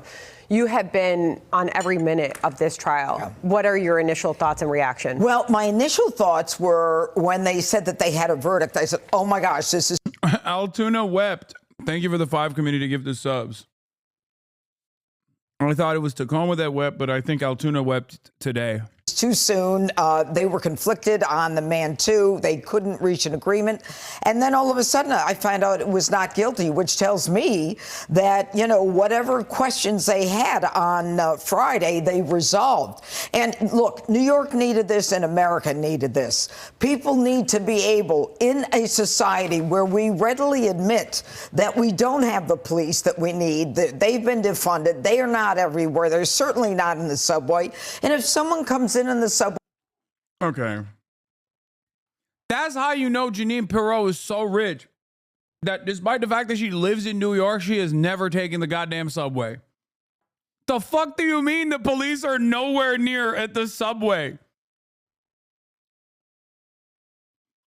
Like, obviously the idea that they are defunded is ridiculous, okay? Just the most ridiculous.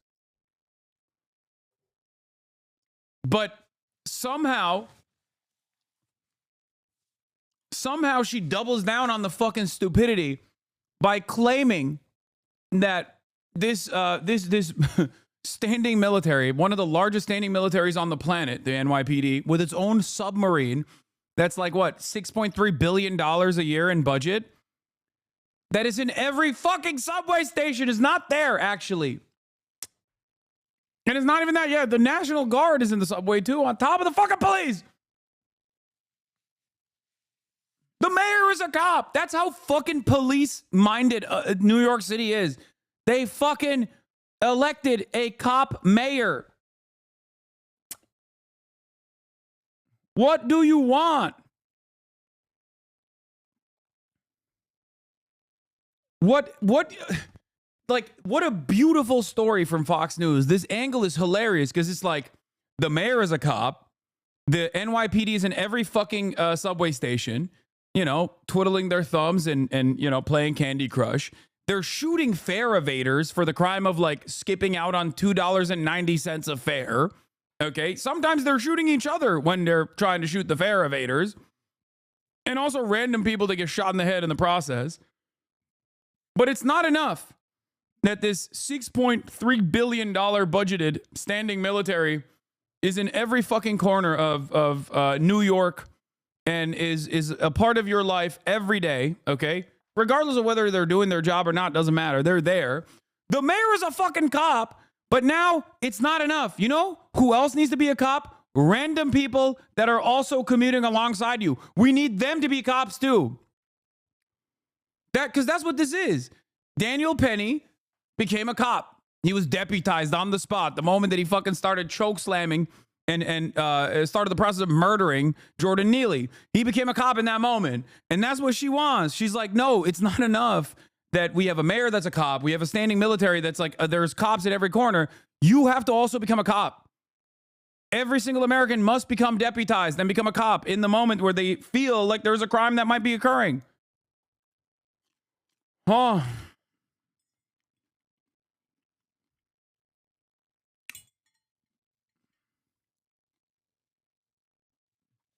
I just got a full page Twitch warning.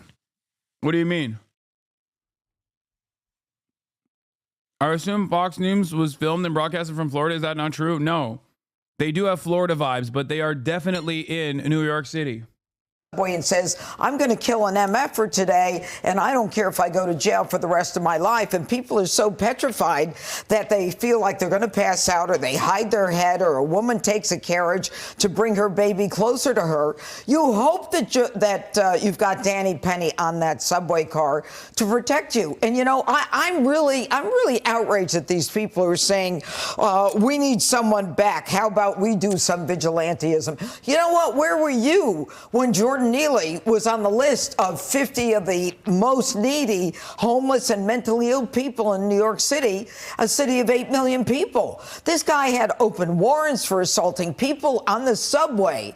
He had 42 arrests in 7 years. Where were you? And let's not kid ourselves. The guy was 30 years old. He was 6'2". He was taller than Danny Penny. He was crouched, threatening to kill on a moving, locked subway car underground. What are you supposed to do? Just let him attack people? Yeah. And in the end, Danny Penny did not believe that he had used deadly physical force. He held him until the police came.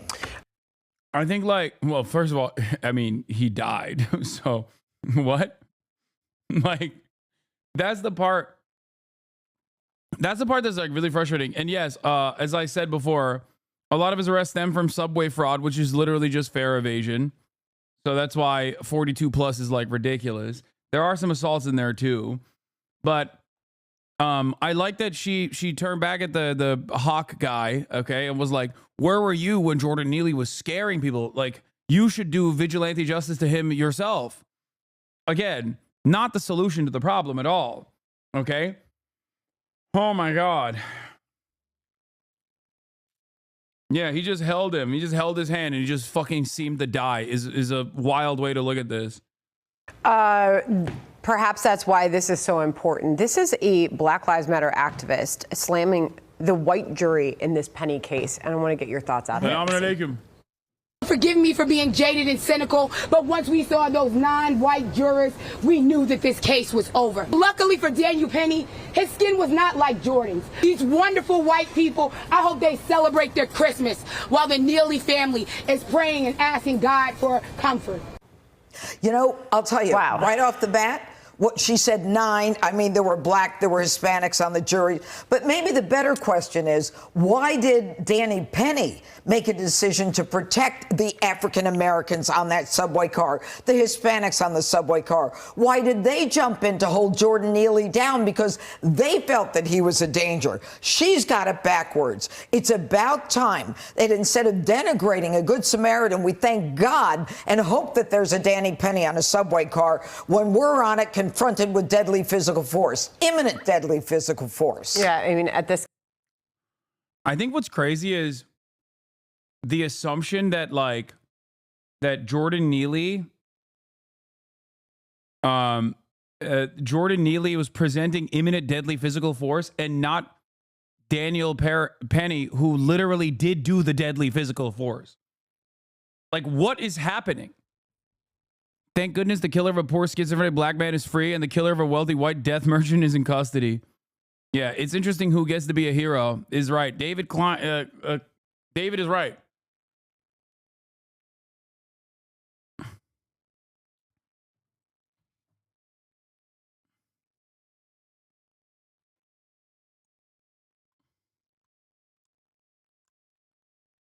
We are so cooked. Yeah. Back in the day, Good Samaritans used to help old ladies cross the street. Now, Good Samaritans are the ones who are doing extrajudicial executions of mentally ill black homeless people.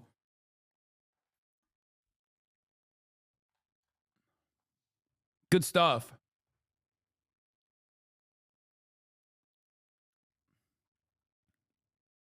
Good stuff overall. Wonderful stuff. In this particular case, implications for how this will be handled in the future, especially in a very dangerous, crime-ridden New York City where people. One of the most annoying aspects of any kind of commentary that I engage in is when people immediately misunderstand my position, especially on this issue, where people will come to me and say, Hasan, you don't think black people can do any wrong?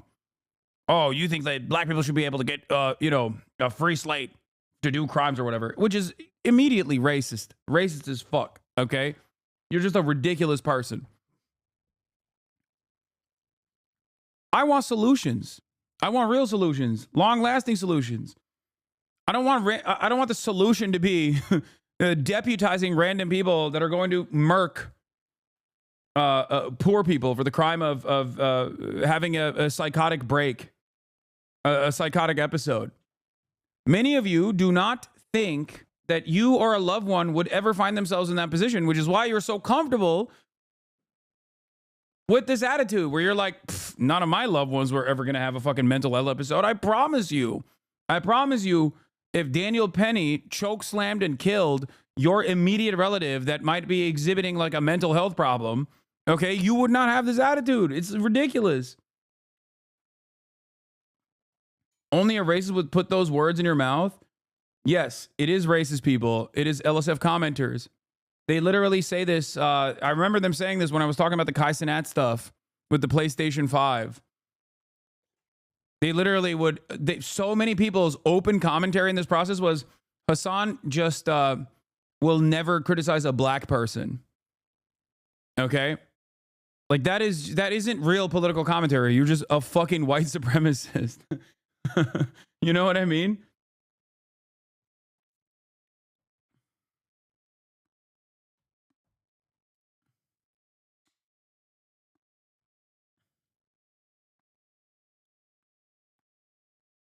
Anyway, I don't care that like self-defense law and defense of others law is pretty clear cut, even if the person you're afraid of doesn't actually intend to harm you. All that matters is you're in fear, and that fear could be considered reasonable under circumstances. See Trayvon Martin. It's really, really shitty and has massive racial undertones because obviously, as a lot of white people have that implicit racial bias. Exactly. Not just white people. Everybody has that implicit racial bias. Black people even have it. Black people have internalized white supremacist bias as well. It is a white supremacist society after all. So that is a very clear-cut outcome that in that circumstance, black people are disproportionately going to be punished by this. Or at least like the people that kill them are going to disproportionately get away with the crime.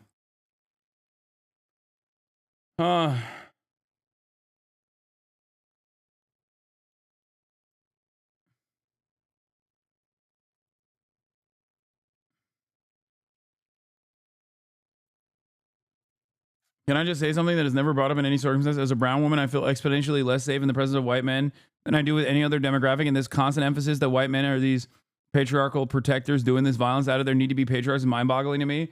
Yeah, except in a circumstance where you, as a brown woman, engage in an act of self-defense against a white man, okay, you would not have this same exact fucking process.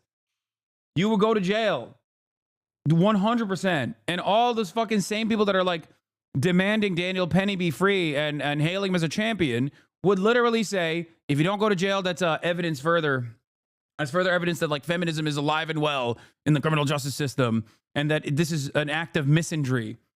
Once again, anti-male sentiment is completely out of control. Black victims of people who plead self-defense are less likely to see justice. Yes.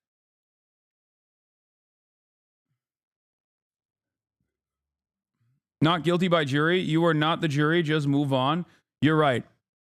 I should never do political commentary on any given issue unless I'm directly involved in the legal process. That's cool. I'm done now. Going forward, this is no longer a political commentary channel. Thank you for that brilliant insight, my good friend. People are very scared to get on those train cars. Well, do you remember they had AR-15s? They had the National Guard down there. Absolutely. Still see it every day when some of us go down there. Judge, the latest on this suspect on the run in the case of the murder right here in Midtown Manhattan of this healthcare CEO. We are told that they've got this guy. They're questioning him. It's about 270 miles from where we're sitting right now and about equal distance from where he murdered that healthcare CEO outside the Hilton here in Midtown Manhattan. Your thoughts as we learn more and see these brand new pictures, which as you were sitting down, we discussed. Some of these pictures, this looks like a completely different person. Is this the person? Well, look, when you've got experts and facial recognition people and they say it's the same person, I agree. Yeah. Okay, it's not up to me as a layperson to make the assessment that an expert can. But you know, the hairs on the back of my neck went up when they said that they found this person of interest in Pennsylvania. We were looking for Robert Durst, the serial murderer, and we found him in Pennsylvania. But I think that when you've got state, local, federal, NYPD is the best law enforcement agency in the country. I've always said that. But working together, they're going to find the guy. There is no question about it. They probably know who he is, and they're not going to do it and make the arrest until they've got everything they need. It has the markings of this particular suspect, of somebody who wanted to leave a trail. You look at the markings on the shell casings. You look at what was left in this backpack that allegedly belongs to this person. Any of that send a message to you? Oh, it absolutely does. There's a game going on here. I think that there is an undercurrent of something else, and I don't want to say yet, but I've got people who've contacted me and said there's more to this than you think. But then you've got this young guy who was dumb enough to flirt with a girl at the hostel and take his mask down. Right. I mean, that's like an amateur. Wait. Oh, that's so perfect. I missed it. So there is vigilante justice that Judge Jeanine Perot is against.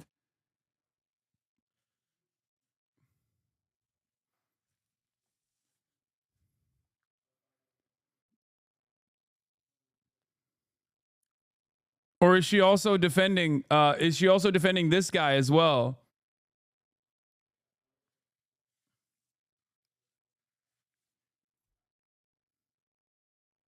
Because like in both circumstances, I look to what is causing people to not necessarily just react, but also what's causing the problems to begin with.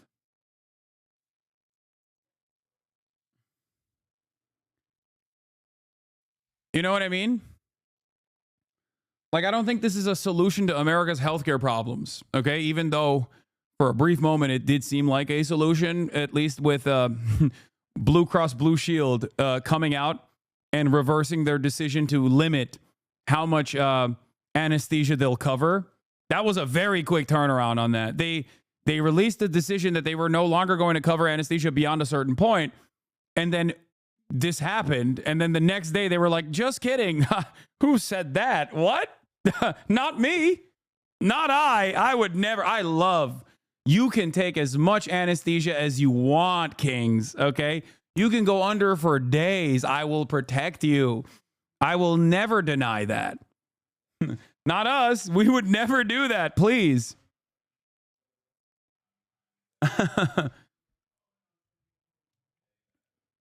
You know?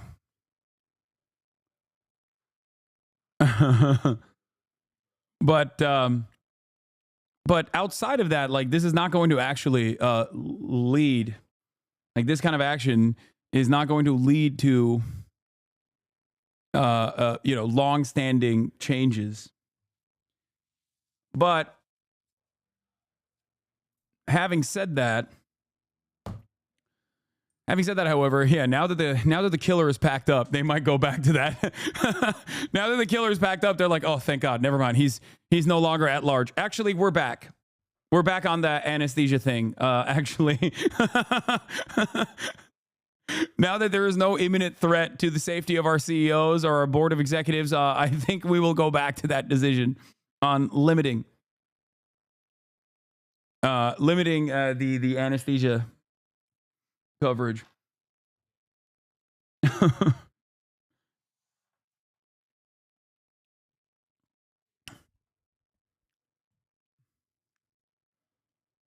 Like, my point is this, right? If this person or any number of different people went out and started murking healthcare CEOs left and right, that still would not solve the problem. Because CEOs are still replaceable. They're endlessly replaceable. Dare I say, more replaceable than the average worker, in my opinion. Okay? What would actually solve the problem is legislative action that took place. You feel me? Anyway, let's get to the press conference. Oh, there's my goat, Josh Shapiro. My name is Deputy Chief Derek Swope with the Altoona Police Department. Today we're going to go through an incident that occurred in the city of Altoona. This morning at approximately 9:14 a.m., Altoona police officers received a call of a suspicious male at a local restaurant. It was reported that the male matched the description of the United Healthcare murderer in New York City. When officers arrived, they made contact with the male who had a face mask on.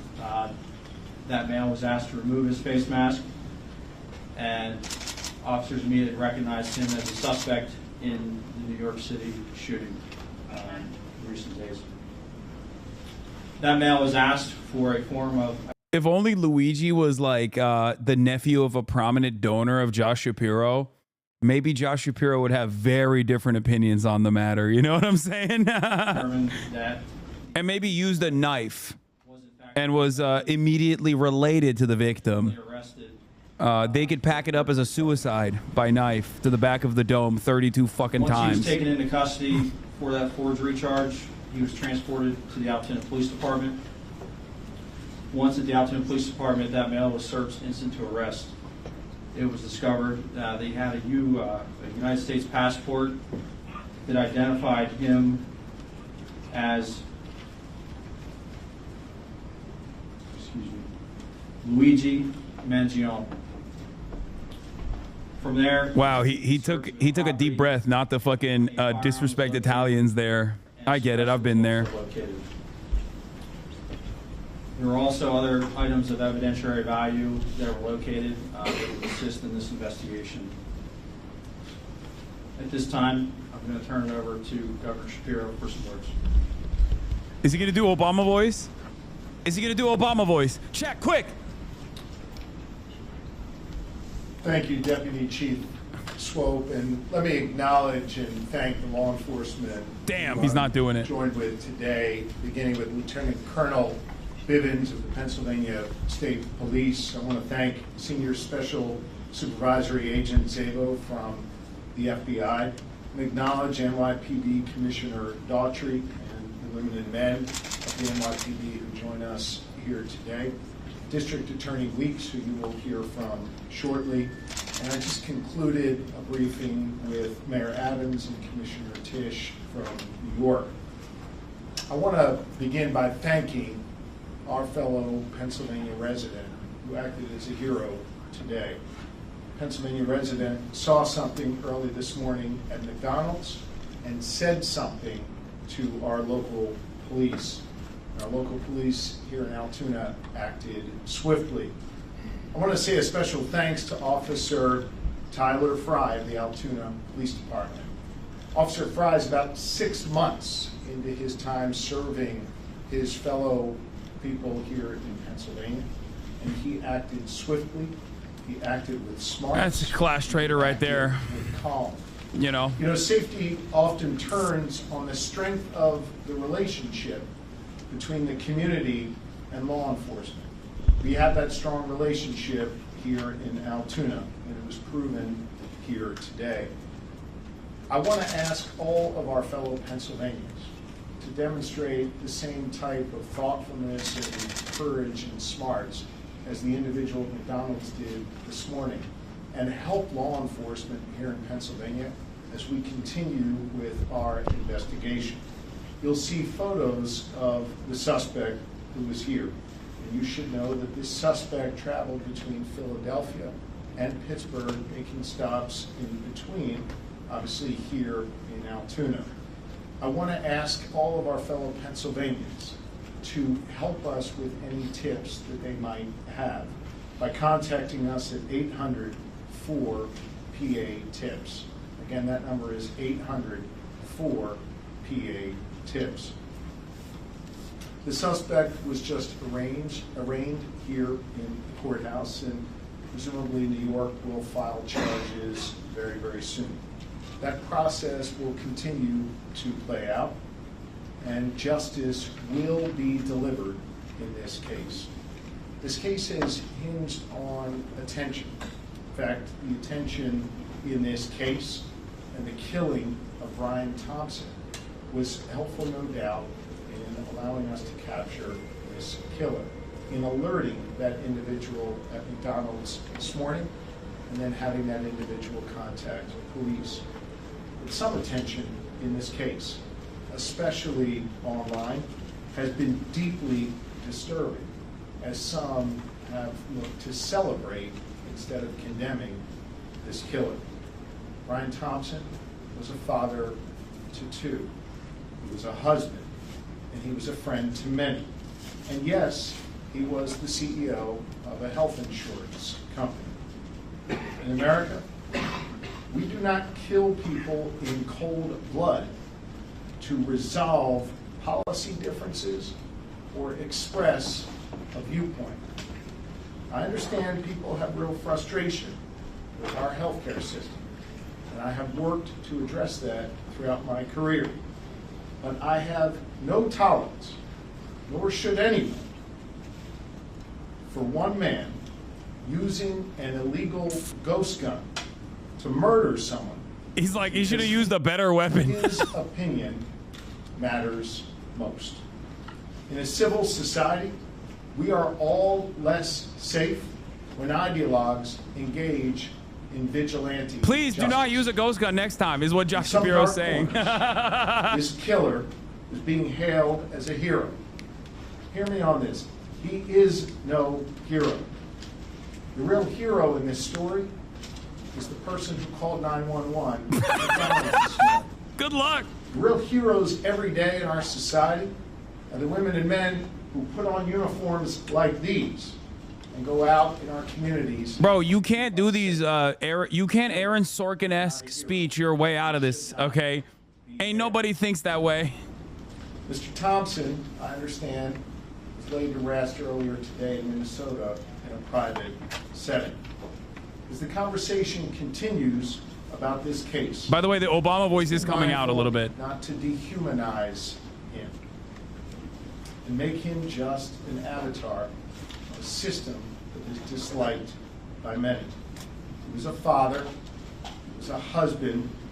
He did not deserve to die like this on a sidewalk in New York City. I again want to thank all law enforcement who's present here this evening. Law enforcement works best when it works together. In this case, you have the New York Police Department working together with the Altoona Police Department, working together with our Pennsylvania State Police and our partners at the federal level as well. everyone came together to solve this case and keep the public safe. I again want to ask my fellow Pennsylvanians, if you have any information regarding this suspect or his travels throughout Pennsylvania, please share those tips with us immediately. And with that, I want to thank District Attorney Weeks for his important work today and invite him to the microphone to say a few words. No, he didn't. No, he did not. I would echo the governor's sentiments. Law enforcement does work at its best when they work together. I'd also like to thank District Attorney Seidel. He and his staff came down from the Manhattan District Attorney's office today in record time to assist us at the Altoona Police Department.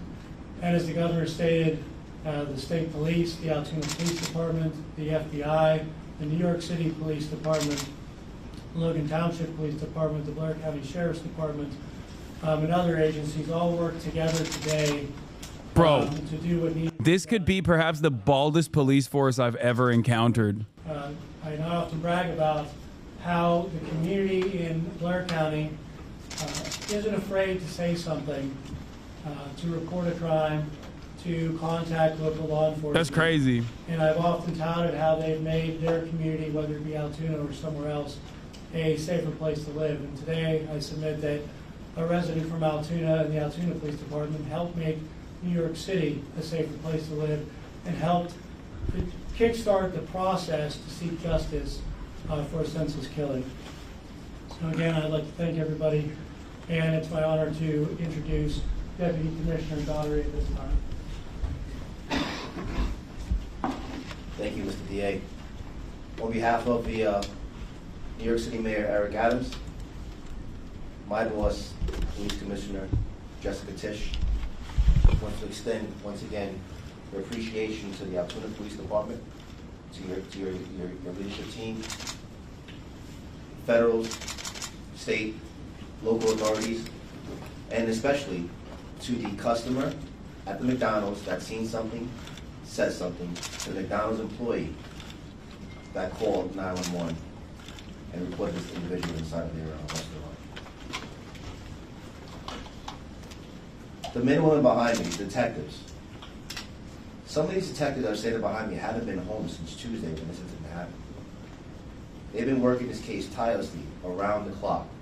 And when they got that phone call, immediately they jumped in their car, to the police car, and raced down here to go see if this was the individual they were looking for. That's dedication. That's their commitment to bringing this individual to justice. Is just standing behind them. And on behalf of the mayor and the police commissioner, they extend their thanks and appreciation to you as well. Here's a message to the criminal element that they want to commit a crime in New York City and cross state lines, county lines. The message is very clear. Police Commissioner Tisch's police department will find you and bring you to justice. Just look behind you. Thank you.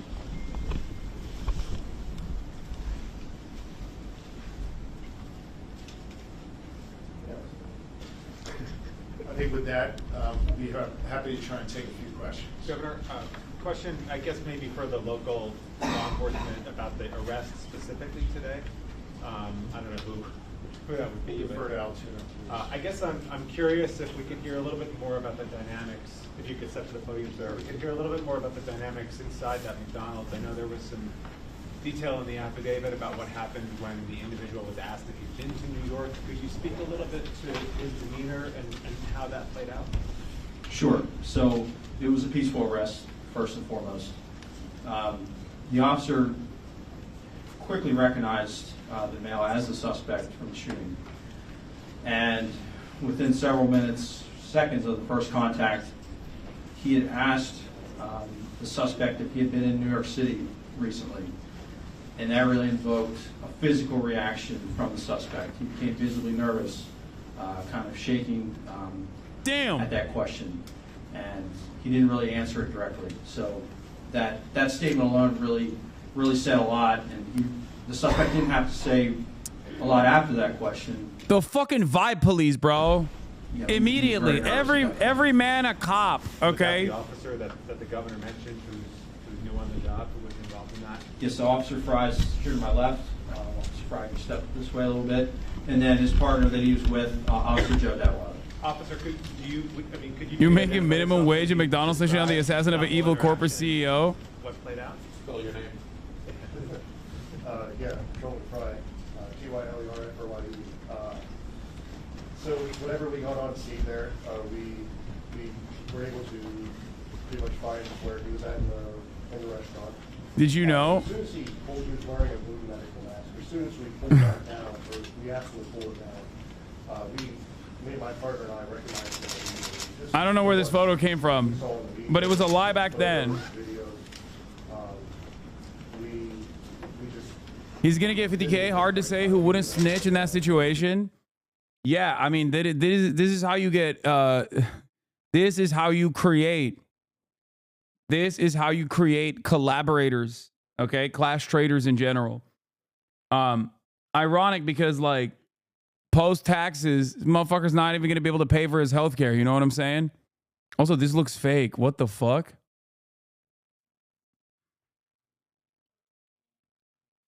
Like, what are you gonna do with the 50K? Maybe you'll be able to pay your medical debt. You know. Where was he staying? And then was the gun on himself, or was he in another car somewhere? We are still investigating how long he's been in Altoona. There's still a lot of follow-up to do on this case. Again, the men and women behind me are assisting with that. Can you tell we're us? still looking into it. I'm going to ask Lieutenant Colonel Bivens of the Pennsylvania State Police to address the question you just raised.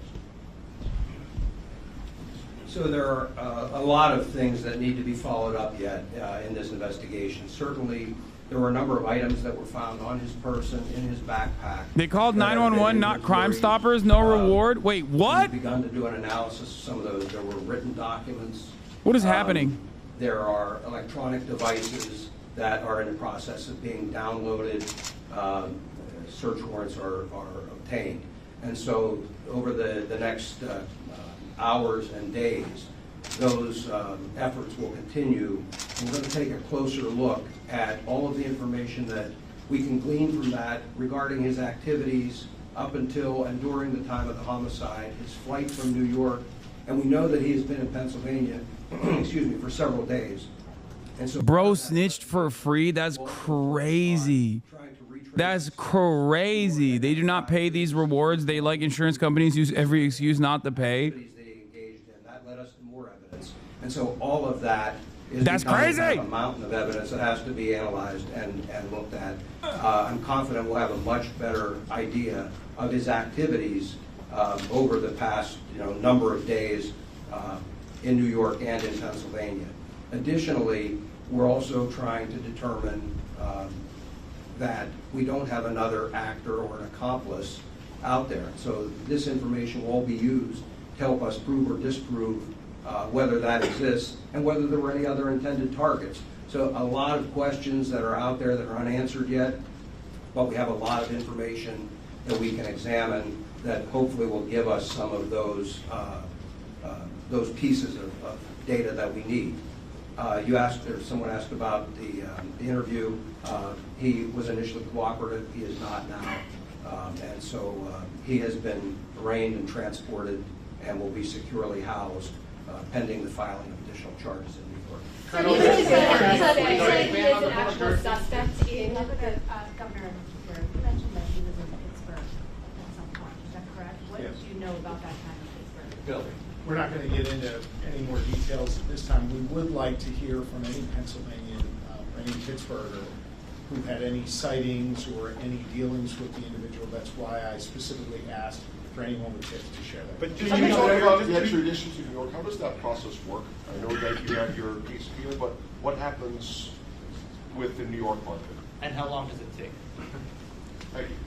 So that answer depends. Once the charging documents are filed in the state of New York, we will file a fugitive justice complaint against the defendant. It'll be brought before a common pleas judge shortly thereafter, and the defendant will be presented with the option. Free Luigi. School walkout tomorrow. at 4 p.m.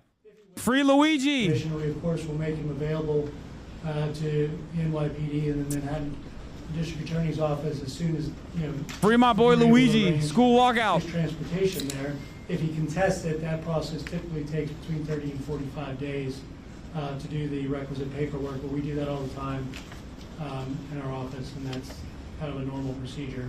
Was there any indication of the backpack itself right now? The backpack itself. You had the one that was in New York. Do we know if that's School's already out at 4 p.m. That's a joke, Chad. Shut up. Or is this backpack that he had here one that he may have acquired? And the findings inside, the gun, the silencer, and cash, some foreign currency as well. Is that correct?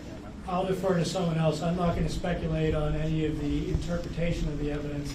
I'm going to rely on the officers doing the investigation to complete that and reach their conclusions. Can you say more about the possible motives in this case? At this point, he is a suspect in the hit on the United CEO. Can we call him a suspect at this point? Obviously, he was arrested on other. Yes, as we confirmed at his preliminary arraignment, with the permission of District Attorney Seidel, we expect charges to be filed forthwith, and obviously that. I'm not going to speculate on that timing, but tonight or tomorrow or sometime in the very near future for homicide. Sorry, sir, can I just ask, in terms of the officers investigating this case, can you say any more about a suspected possible motive? So at this point, we're not going to comment on that. I mentioned that there is a lot of information to go through. Certainly everything has been or will be shared with NYPD. But there is other information that really doesn't even pertain to that investigation. It, again, focuses more on his activities here in Pennsylvania and other travels. So all of that hopefully will shine more light on it. There is some information that gives us some insight into his thinking, but again, all part of the ongoing investigation. Way too early. Can you say anything more about the document that was found, the handwritten document? As far as the NYPD, we're not going to be commenting on the investigation steps here. For the next couple of days, there'll be immediate availability at One Police Plaza, and Commissioner Tisch will update. Commissioner Tisch and the Chief of Detectives, Joe Kinney, will update the media at One Police Plaza.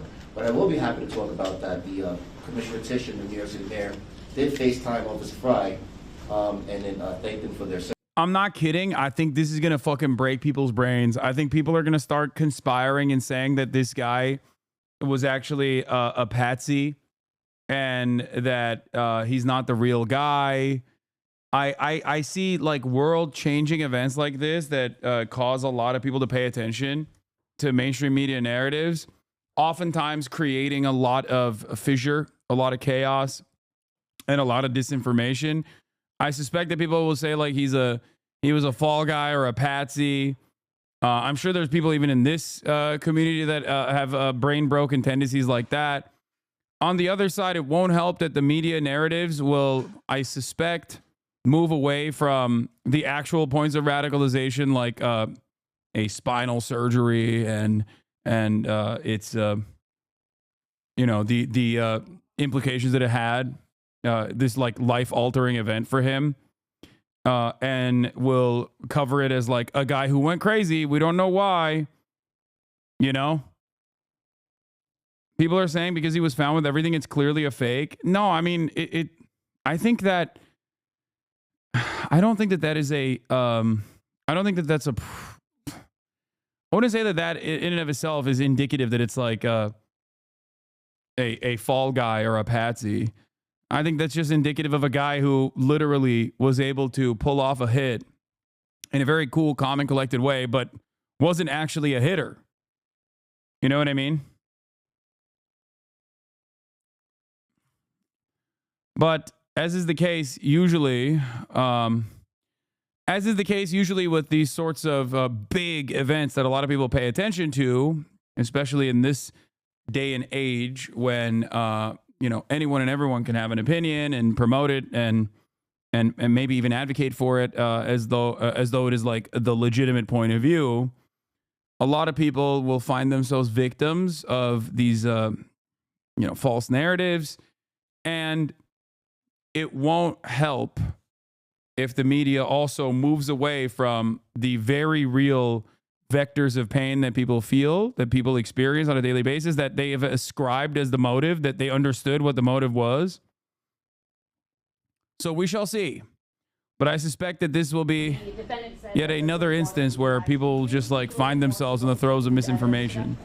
No, not at this point. Again, I've spoken generally about what's there, but at this point, everything remains under investigation, and we'll have much more information, and New York will certainly have information for you in the future. Can we just clarify, sir? Sorry, can we just clarify something? No, the guy made a ghost gun, dished his most identifiable item backpack, kept the ghost gun, and sat in a public location with his written confession of waiting the cops. I mean, I don't know why he kept the weapon. Maybe he wanted to fucking pop more. Who knows? Like I said before, we're going to provide an update in a couple of days by the police commissioner and the chief of detectives back at New York. I will say this though, if anybody out there that has any information that they think that will help this case, to please contact our tip line, which is 1-800-577-TIPS. Remember, all calls are kept confidential. And can we just to clarify something? clarify, Sorry, the customer spoke with the employee called 911. That is my understanding. Was it a customer that recognised the suspect first, told an employee, and the employee rang the police? Is that correct? Yes, my understanding, I was just confirming, but my understanding is the employee became suspicious, thought they recognized, and wanted someone to check it out first. Oh, because someone referred to a customer earlier, but there was... Yes, that's what I'm saying. I'm sorry, did I say the employee? The customer recognized, notified the employee, and wanted someone to check it out. So it was a problem. He might have been a Cumtown fan. No shot. I'm not familiar with the address of that. It's a McDonald's. The suspect disputed the currency. Can you explain why there was a discrepancy or how much he was found to have? Again, we're not going to talk about what was found in the bag. We have accurately cataloged everything that was in there, and that will be a matter of DA Weeks, could you repeat what you said in court about that money? I certainly stand by all the comments I made at the preliminary arraignment, but I'm not going to comment any more on the evidence at this time. My comments at preliminary arraignment were in support of my argument for bail. Thank you. We probably have time for one or two more questions. Is he being held in a county or state facility? He will likely be taken to a state correctional institution later this evening. Can I just say specifically for Pennsylvania law enforcement, over the past few months, you've had an attempted assassination of former president, now president-elect. Now you've had this. What do you think about that? Violence can never be used to address political differences or to address a substantive difference or to try and prove some ideological point. That is not what we do in a civilized society. That was true in Butler, it was true in New York City, and it's true anywhere. That is not how you make progress in this country. The suspect here who shot at that... Yes, violence is never the answer, which is why I'm standing in front of a notoriously violent criminal gang of people that get away with doing said violence. But the state has the monopoly of that violence, so it's appropriate when they do it, when they dish that out. Coming out of Pennsylvania, and it is one that I think the rest of the nation needs to hear as well. On a law enforcement side... In a civilized society, if you're sick and you pay, you know, sometimes thousands of dollars a month so that like this other pool of money can cover your insane medical expenses, you're supposed to sit aside, idly by, and just take it. You're supposed to take it. You're not supposed to do anything about it. Okay? It's just... Please do not focus on the violence that is dished out by the systems on a daily fucking basis. Okay? That violence is not a way to answer questions and address problems, and that we have the gift of law enforcement here in this Commonwealth who care deeply about the safety and well-being of our fellow Pennsylvanians and our fellow Americans, and I commend you for that. Thank you all. Oh, Andrew changed his name to Andrew Episode 1.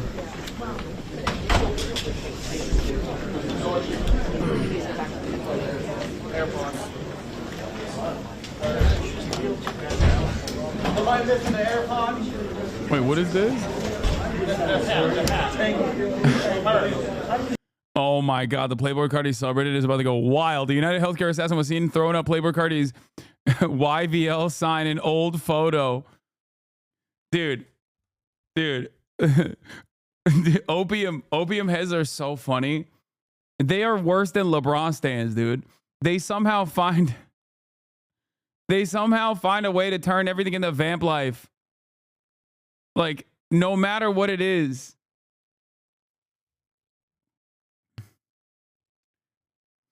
I think it is important to acknowledge that a press conference about a killer, okay, not my understanding of the matter, but like I'm speaking as though I am, you know, a institutionalist. A press conference of a killer, right, actually featured so much commentary from the likes of Josh Shapiro, the governor of the beautiful state of Pennsylvania, about the motivations and how, please don't do more of this. Like, as though they understand. Sorry, the Commonwealth of Pennsylvania. I know I've made a egregious error here.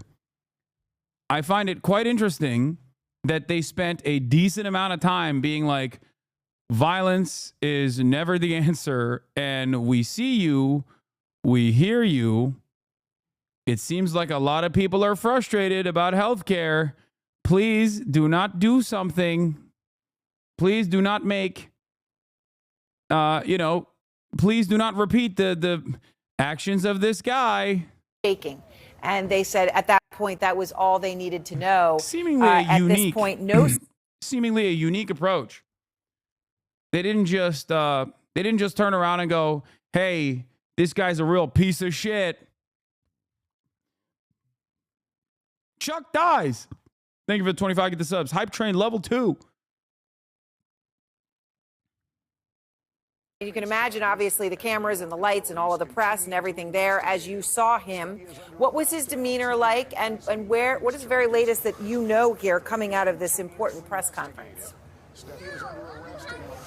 Sure thing, Aaron. Well, yeah, I'll say just about an hour ago, I was there inside that courthouse watching as Luigi Mangione walked right past myself and a number of other reporters. He was wearing a blue shirt, blue jeans. He was, of course, handcuffed, and he looked, even in this court appearance, visibly distressed, but he kept his brow furrowed through the duration of this arraignment hearing. And I should say what was interesting, though, Aaron, is you said we haven't heard a statement from the suspect. He did actually speak inside of that courtroom to the judge and to all the folks who were in there. But it was on very selective issues, and I'll just kind of go through what we heard. The judge asked Luigi Mangione a number of questions, first about his identity. So Mr. Mangione confirmed that that is his real name. He initially said that his residence was in Maryland, but then the judge actually pressed him on that. And then he said, actually, I have lived at various addresses before then ultimately giving an address in Honolulu, Hawaii. Then he also said that he's worked for 3 years as a data engineer up until about a year ago. Yeah, by the way, they're review bombing the McDonald's where the healthcare assassin was snitched on. Oh, man, people are mad, dude. After the conversation about bail. This is one of the first times where I'm seeing like so much motion in a way that Americans don't normally operate, okay? From New York City is one of the major reasons. But they also said that prosecutors noted that they found him with $8,000 in U.S. cash, $2,000 in foreign currency, his passport, and also a Faraday bag, which is basically a bag designed to stop transmission of cell service or other sort of things like that. At the end of his speech, the prosecutor's speech, Luigi Mangione said, I actually want to address two of the things that you said. He said, I don't know where that money came from. I'm not sure if it was planted. And then he also said that that bag was waterproof. And the term that the prosecutors used when discussing the Faraday bag, the ghost guns, the 3D printed silencer, was the prosecutors used a phrase saying this is criminal sophistication. Luigi Mangione said, I don't know about any of this criminal sophistication when addressing that. But it's just interesting, Aaron, that of all of the things that were mentioned in that court appearance, the two that he noted or took issue with was the currency and then that bag. Aaron? Quite fascinating, especially insofar as we know that the backpack found in Central Park had Monopoly money in it. All right, Danny, thank you very much. Danny, as we said just an hour ago, was there as Luigi Mangione walked by for his arraignment in Pennsylvania. All right, everyone's here with me here to talk about Danny's reporting and what he saw, as well as what we just heard from NYPD, Pennsylvania, state law enforcement, governor of Pennsylvania. So, John, what stands out to you from all of these details? Obviously, he did have a manifesto on him, but they're being quiet on motive, quiet on how he got to Altoona, quiet on how long he was there, although it was days. But there is a lot of information in here. What stands out to you? Well, so many things, Yep. but so much that we just discussed. So let's talk about the things we didn't touch on, which is, George Bivens, the lieutenant colonel of the state police, who we know well on this show because he's involved in all the major incidents there, talks about he traveled around the state for several days, presumably since his escape from New York City after the shooting last Wednesday, and has been traveling between Philadelphia and Pittsburgh and places in between, which is not a short distance. So we have to ask ourselves a couple of things. Is he beginning to effectuate a second stage of his plan where he's going to go on the run? Is he planning to figure out how can I now get involved in international travel with his foreign currency and his passport? Or as an individual who's carrying a manifesto that says, in the plural, that these parasites, must be killed and things like that. These parasites must be killed. Parasites, plural. He is armed with a weapon and ammunition and cash. So was he going to do another job, hit another person, perhaps another executive from the healthcare field or another field in his kind of anti-capitalist, anti-profiteer genre? They're presenting him as they a dodged fucking a bullet by finding him socialist. because of this publicity and that alert employee and customer. Perhaps quite literally so. Kirk, when we hear that, 3D printed gun, ammunition, loaded Glock magazine, as well as 6.9 millimeter full jacketed rounds found.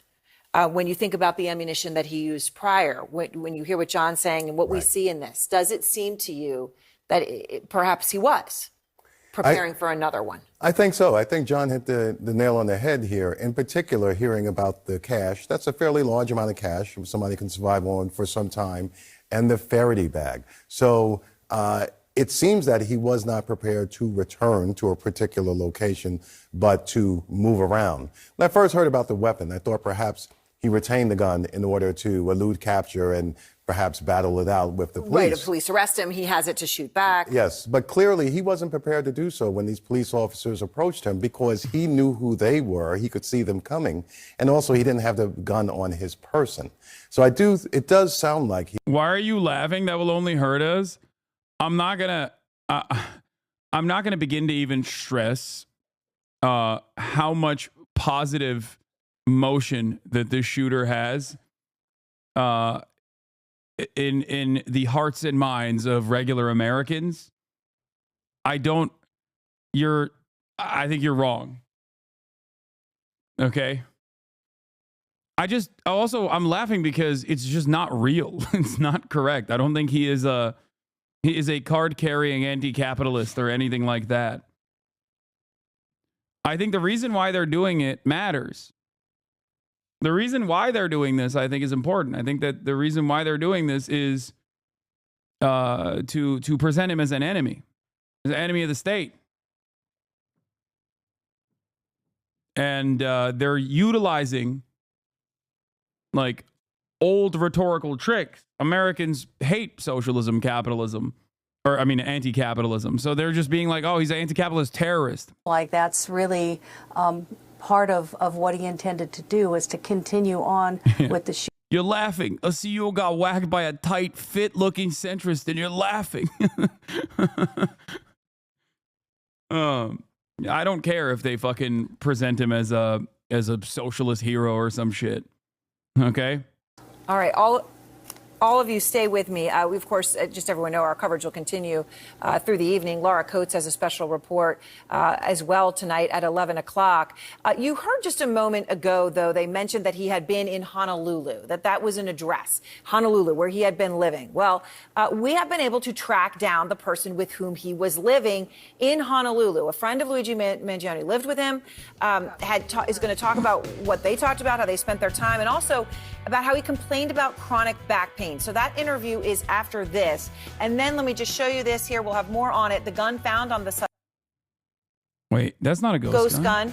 Put together with 3D printed parts. It is? So was this the same gun used in the CEO assassination? That don't look like the gun. And tonight, the Middle East in complete disarray. Syria now in the hands of rebels. Bashar al-Assad and his family, though, tonight are in Moscow. Dude, Assad's car collection is so weak, by the way. Like, what a disappointing car collection he has. He had like one cool old Ferrari in the bunch. It was kind of shocking.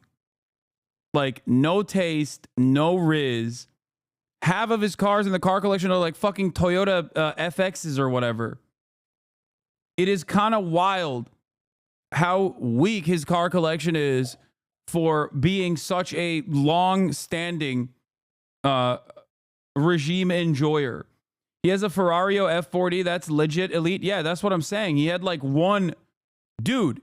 The average fucking oil sheik in one of the many different Gulf client states has like cars that they've forgotten about in their collection that would make you look at Bashar al-Assad's fucking Toyota, his entire fucking room full of Toyotas as a joke.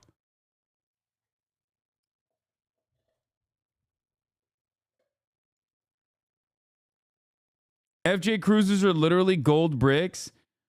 He has so many FJ Cruisers. It's kind of crazy. It's like I said, it's just kind of shocking.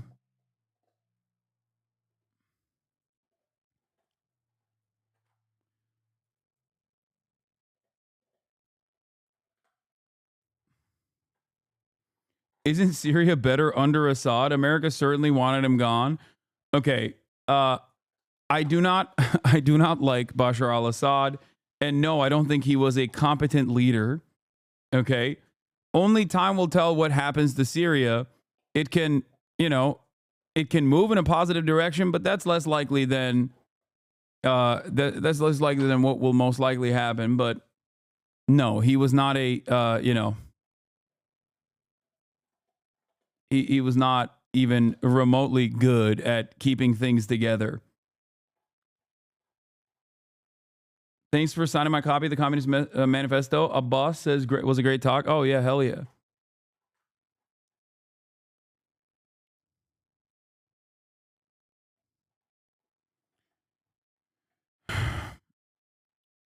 I think because of the embargo, my dad was told to bring in Maybachs for Saddam's sons, but the embargo made it difficult.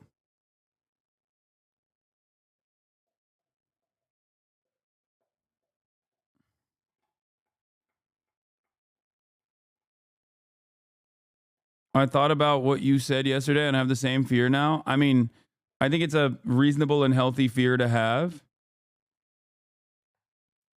especially considering like who are the power players here. But, Assad is far from a good guy.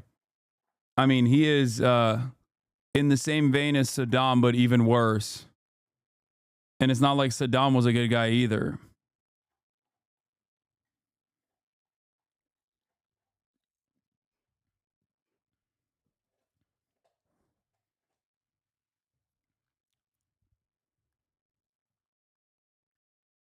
Ancient Rome. Oh, this is the thing that he retweeted. Luigi Mangione. Oh, we're going to do another deeper dive into Luigi Mangione's background. Sprawling family found success after patriarch's rise. Nick Mangione Sr. had a ready retort when people questioned how he had purchased a high-profile local country club in the 1970s. They asked me what my family I belonged to. I told them I belonged to the Mangione family. The Mangione family of Baltimore County, he told the Baltimore Sun in 1995. The patriarch of a sprawling Italian-American family who died in 2008 was a self-made multimillionaire real estate developer who owned country clubs, nursing homes, and radio stations while supporting an array of civic causes. His descendants, he and his wife Mary, had 10 children, went on to be successful in their own right, including excelling in athletics at Loyola University and taking over the family business, while a grandchild is a state delegate. One of his 37 grandchildren is now a person of interest in the shocking killing of Manhattan United Healthcare CEO Brian Thompson. I will say, it seems like, this is a family of go-getters.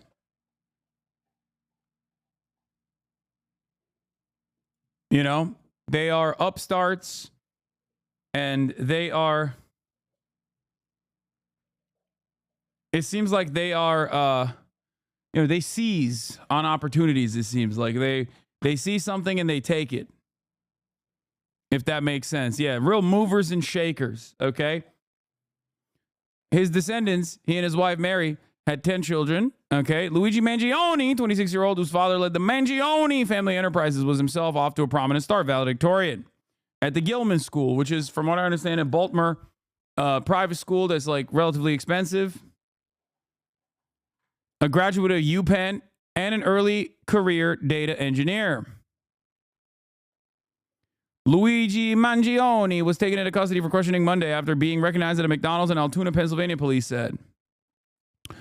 Thompson's killer allegedly wrote, "Deny, defend, depose" on bullet cases recorded reports, and when Mangione was detained, the NYPD said in a press briefing that he had handwritten manifesto denouncing healthcare companies. Yet the Mangiones have a long history of supporting local healthcare companies in Baltimore. For decades, the Mangione family has been a cornerstone supporter of the Greater Baltimore Medical Center, contributing to more than $1 million to the hospital starting in 1983. Every one of the family's grandchildren, including Luigi Mangione, was born at GBMC, a tradition so ingrained that, as one family member noted in a hospital blog post, it becomes subconscious. Delivering at GBMC is not even a thought. In recognition of their enduring support, the hospital's high-risk obstetrics unit bears the Mangione name.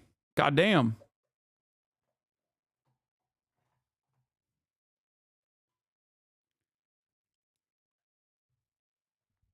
Yeah, we need to... Oh, seeing an interview with Luigi's close friend is live right now. Okay, let's get to it. So when did you meet him? Well, actually, we have an interview process because when you throw a bunch of people living together, you need to hopefully make sure they work well. And I interviewed him before he moved in. He works in tech. He has a remote position. He was looking forward to living in Hawaii and being healthy. He was excited about getting new people, experiencing new culture. And did he, all right, so I know this was back in around 2022, so you're coming out of COVID. I'm curious, RJ, did you know where he was working remotely or why he had suddenly decided to decamp to Honolulu? Was there sort of any break in his life or anything that you ever became aware of? No. It's very natural. Our members all have remote jobs, and Hawaii is one of those places that many people would love to live. So we provide kind of an all-inclusive living experience, so it makes it easy for them to move to the islands. Okay, so I know you considered him, from your interactions with him, the time you spent together, as someone who would be a lifelong friend. What was he like when you knew him? And I know you've shared some pictures with us as well. I mean, in terms of how social he was and the sort of interactions that he would have had with the other people in your co-living community. He was a very thoughtful person, communicated really well, was friendly, had good relationships with everyone. He was even, in some ways, a bit of a leader. He helped spearhead a book club that we started just so we could, keep those intellectual pursuits alive from back when we were in school. So you mentioned that he was into health. How did that manifest himself? And you mentioned you went hiking together, things like that. Can you tell us more about that? Why he cared about health? And I understand also that at one point you did become aware of some issues with his back. Yeah, so when I first interviewed him before he moved in, I remember he said he had a back issue and he was hoping to get stronger in Hawaii. So he's always focused on trying. When he first came, he went on a surf lesson with other members, and unfortunately, just a basic surf lesson, he was in bed for about a week. We had to get a different bed for him that was more firm, and I know was really traumatic and difficult. You know, when you're in your early 20s and you can't, you know, do some basic things, it can be really, really difficult. Did he have any conversations with you then or even afterwards about that issue? And I mean, his back, how he hurt it? I mean, obviously anything to do with the insurance process of it? You know, the only thing he ever mentioned, you know, he mentioned, oh, I need to go back to see my doctor and then I'm going to have surgery. I encouraged him and brought him to yoga classes. He would do calisthenics on his own. I know he was really focused on being strong and healthy, but it also weighed on him that he knew that there was an impending surgery. So did you, in the context of all the books that you were reading and the book club that he was leading, did you have conversations about any of the issues that, you know, we now even see in the writings that he had on him when he was arrested? I mean, did he talk about, I mean, not even as maybe as specific as health insurance, but capitalism, anything of that nature? You know, I apologize. I haven't read any of the media that's happened. I heard about it when a reporter called me. Come on, tell us he was radicalized by Carl. What his writings were, but I know we talked about social Come issues. on, give us a good narrative. How to improve the world. Dumbass. And we talked about, you know, issues that are, you know, say with capitalism or with the healthcare system or with housing or the food systems. It wasn't, you know, anything specific. It wasn't like he had an axe to grind or he was even upset or angry about a particular issue. They were just natural intellectual conversations that you have when you're inquisitive.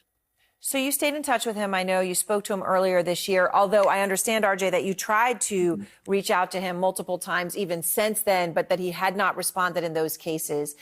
Can you tell me about your last conversation with him? Mostly just text messages. So I knew he was going to have a surgery. So earlier this year, I checked in with him. He confirmed that he had surgery and he sent me the x-rays. It looked heinous with just giant screws going into his spine.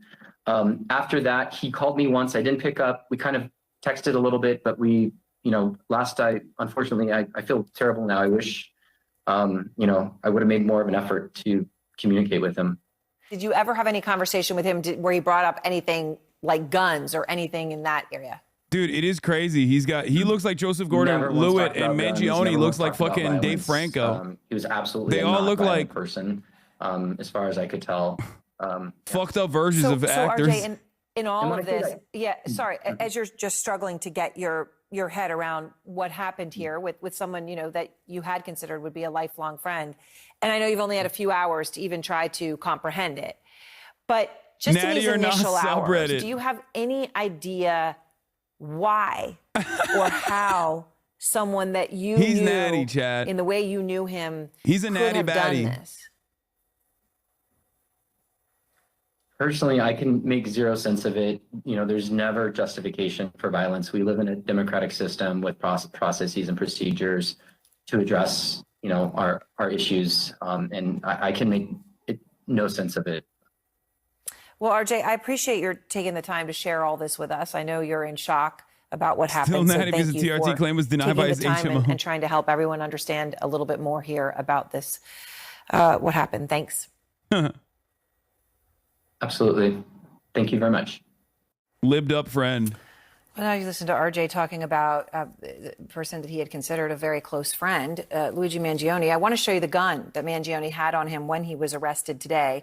Okay, so this is what was found in his backpack. So let's just hold it up here. We'll tell you what you know about it. We know that police say that that gun was made on a 3D printer, that it also had a suppressor. Meat pigs leaked, so be careful. I doubt it. Those aren't real meat pigs, dude. That's insane. Everybody shut up. 9mm full metal jacketed rounds.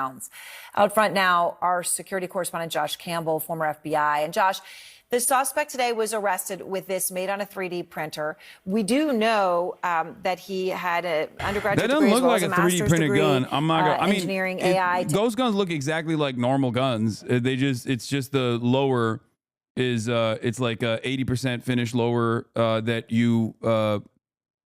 you're supposed to like you can purchase the lower and then 3D print the rest of it. That's what a ghost gun is. That way it doesn't have a serial number. A lot of these gun parts you can buy online and essentially assemble them yourself. And of course, the big concern, they don't come with serial numbers. That makes it difficult for law enforcement to trace, and they don't require background checks. But it just now, doesn't the Biden look like the administration same gun. has recently tried to increase penalties and stop the distribution of some of these types of guns. Of course, someone intent on causing a homicide is probably not going to be, worried about serial number violations. But the key question now is tying that gun to that crime scene. And here's how it's done. I went inside an ATF laboratory, which showed how this I forensic know testing you're 3D printing the lower and buying the upper part. 3D printing guns have come a long way, and they look amazing now. I've shot 3D printed guns. I know. It just doesn't look like the same gun from the CCTV footage. That's what I'm saying. It looks like a regular standard Glock, which you can definitely you can definitely make with a 3D printer. Similar characteristic to the shell casings found at the crime scene. All right, Josh, thank you very much. I want to bring in firearms expert Steve Wolf. So, Steve, we've got a picture of the ghost gun found in the shooting. Found on the suspect. I'm sorry. So this is what he had, and I just want to note here: you've got a gun. And you have a silencer, they say, on a 3D printed machine. But I just want to emphasize one other thing that I had said. All you need to do is drill the holes for the push pins that hold the internal mechanisms of the lower. The upper is the Glock full part. metal jacketed rounds. Now, John Miller was just discussing that he thought that could mean, and very much would leave open the possibility, that Luigi Mangione was intending to continue and perhaps assassinate somebody else. What stands out to you about all of this? Well, I think if he used the ammo that he needed in New York and he had extra, that doesn't necessarily indicate he was going. Ghost guns are protected under I think a blacksmithing provision or something. It's not even just like the Second Amendment. Oh, what the fuck? He pulled out the blicky. This is very similar to the B&T, and you see this is round over here, and this slide pulls back. If you take a close look at the slide on that, you'll see it looks nothing like the slide on the 3D printed gun, which is got a square slide, extends back and holds itself open. So there's really no comparison in my mind that the B&T Station 6 that was claimed to be the gun used is the same gun that was in his backpack. So you think it's possible that it had been described as sort of a veterinary gun, that may indeed be the gun still that he used in the shooting in Midtown Manhattan.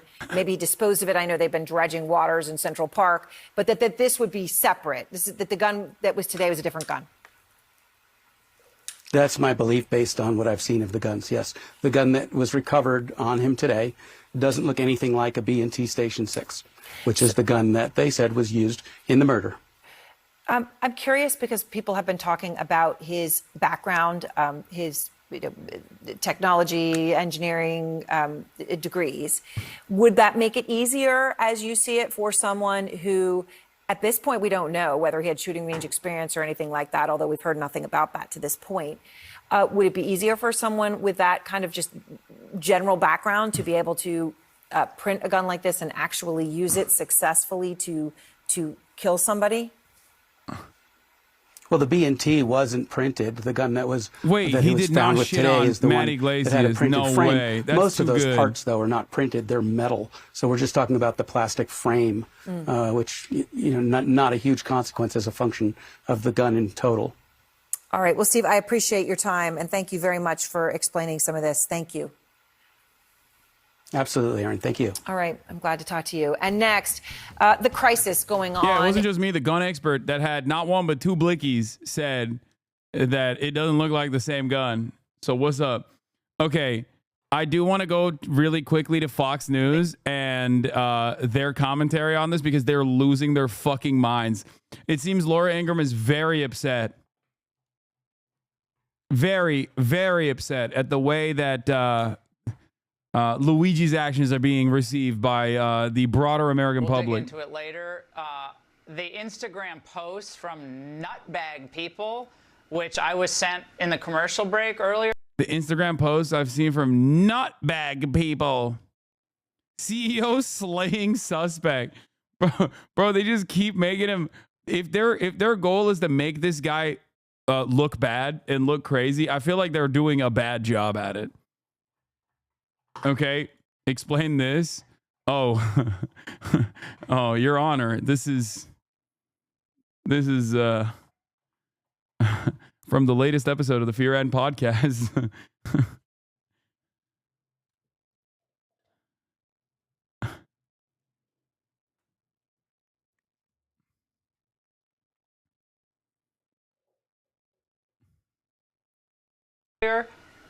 Crazy. Like, he's cute. He's and people celebrating this. This is a sickness. Honestly, it's so disappointing, but I guess we shouldn't be surprised. Gentlemen, thank you so much. And up next, the other big news out of New York, Daniel Penny. A lot of people think he's a hero, and tonight he's not guilty. My take. Wait, not even a shred of irony. I like that they do basically what I do, but the opposite, where I always will be like, there's a difference between good things and bad things, guys. Okay. Like, there's a difference between someone with an understandable position, an understandable point of radicalization, or like someone who's like addressing, you might not appreciate the methods there, and I understand that, but like, she literally is basically saying like, no, when you kill a homeless person, that's fucking awesome. When you kill a CEO, how dare people celebrate this? Without even a shred of irony. I believe both of these problems require not vigilante justice, but actual, legislative changes. I believe that we need broad, sweeping legislative changes that will make sure that people are no longer hurting. Okay? When you murder a homeless person, they let you go. When you kill a CEO, they launch a nationwide manhunt. It's kind of crazy. This is almost a similar instance to like, America's reception and the American government's attitude towards the ICC and international courts of international organs of justice, and the way that they've collaborated and cooperated with the ICC in the process after Russia's unjustifiable invasion of Ukraine, versus the way that they're operating for the past year, and their reception and their attitude and resentment, dare I say, towards those very same instruments of justice, when they're telling America that they might be in the wrong for their unconditional loyalty and support to Israel. It's like having these two situations.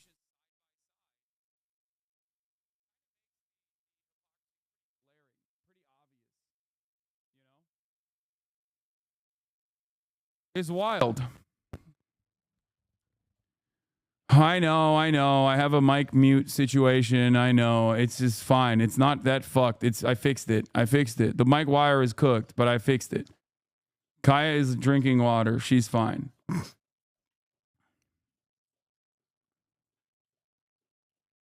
All right. Ken Klippenstein found Luigi's resume, but there isn't anything that we have seen on there that is different than what we knew already. Oh, all right.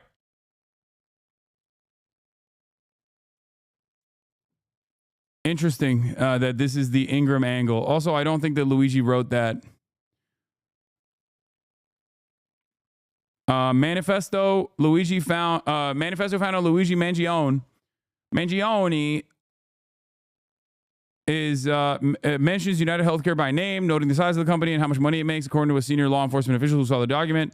The manifesto also broadly condemns healthcare companies for placing profits over care, the official said.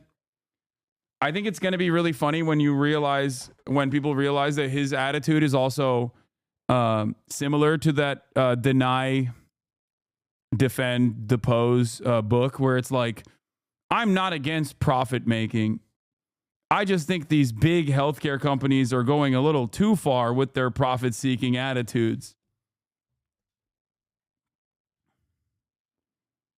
Because like that book that people were talking about, Delay, Deny, Depose, that book literally does not have an issue with, as far as I understand, it doesn't have an issue with profit in the healthcare sector. It just has an issue with like the practices and how much they deny. They deny too much.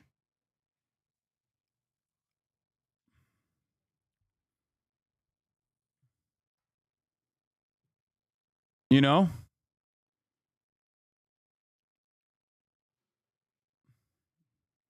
Mangione hails from an influential real estate family in a Baltimore metropolitan area. We already talked about it. That traces their lineage to Sicily. His eyebrows already told me that. His grandfather, Nick Mangione Sr., and grandmother, Mary C. Mangione, purchased Turf Valley Country Club in Ellicott City.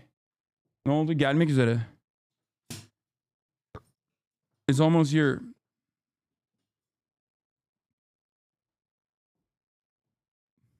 It's a minute away. Conservatives are trying desperately to claim that his anger at the absurdity of health insurance companies is more deranged than the absurdity of health insurance companies themselves, and they're failing miserably because they misread the American people. Yeah.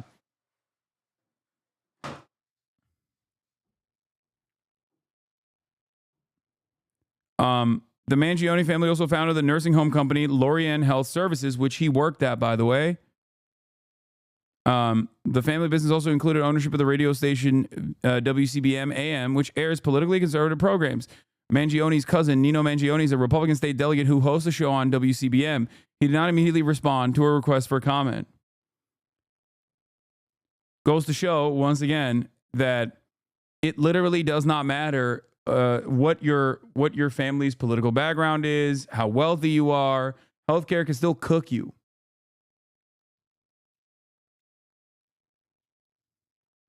I don't think you can go and shoot someone if you think they just need to reduce the cases they deny. I think you have to hate the industry severely. No, I agree. I just think I'm saying that it'll be funny to, what is this? That's weird. He isn't anti-capitalistic. It's just weird to have so much privilege and throw it away for a pop shot of the CEO. Like, I get it. And I'm, what? What do you mean? That's the point.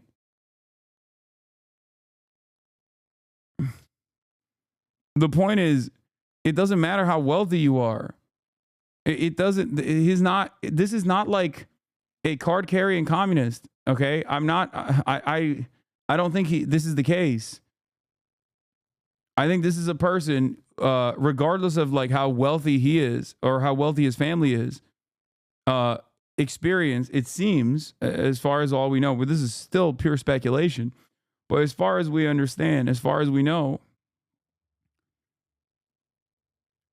it seems like, he was a victim to the profit-seeking ways in which the American for-profit healthcare insurance system works. That's it.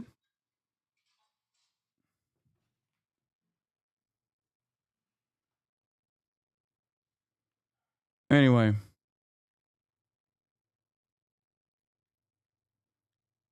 You can be rich and still be fucked over by the American for-profit healthcare industry. That's my point. This is the most bog standard rich family in America. It's probably not possibly more privileged than he was. Crazy that he's the shooter, to be honest. Yeah, I think that's just how fucking shitty healthcare is. Honestly, that's what I think. Like, I think you can have a job, you can go to UPenn, you can be a valedictorian, come from a rich ass family, and still be fucked over by healthcare.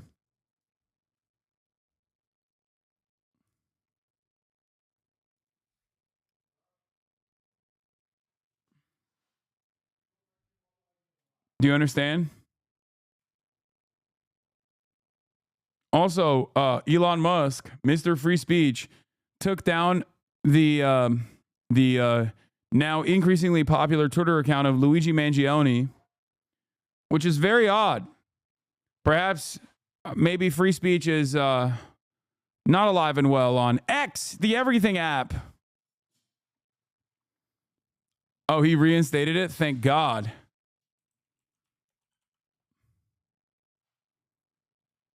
Still, wait, what? I can't find it, though. Why can't I find the account? All right, 200,000 followers. Myself being one of them. God, I really wish we could see his likes, man. Cutie needs to see this. He's a Swiftie. New photo uncovered. Luigi Mangione updates.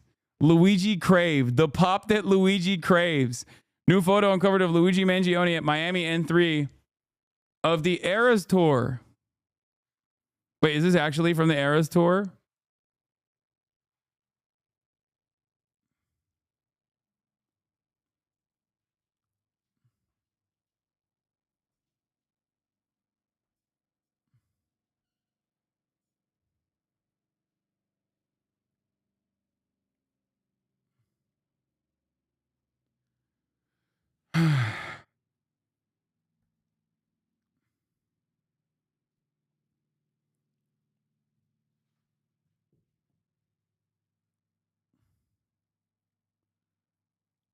How long do you think he'll spend in prison? Who knows?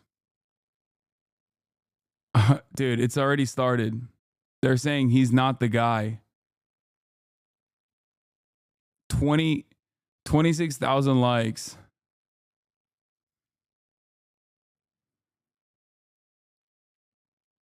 I just don't think that he fits the profile of a fall guy or a patsy. You know what I mean? You're basically doing the we should support Gregor Strasser because he's an anti-capitalist and asking for red-brown collaboration. I already gave a Woke of the Day award to someone else, so I'm just going to ban you for a week. There's no indication that this person is a fascist, ideologically or otherwise. Okay? You're genuinely a mentally unwell person if that's your immediate assertion. The closest we can arrive at is maybe his retweeting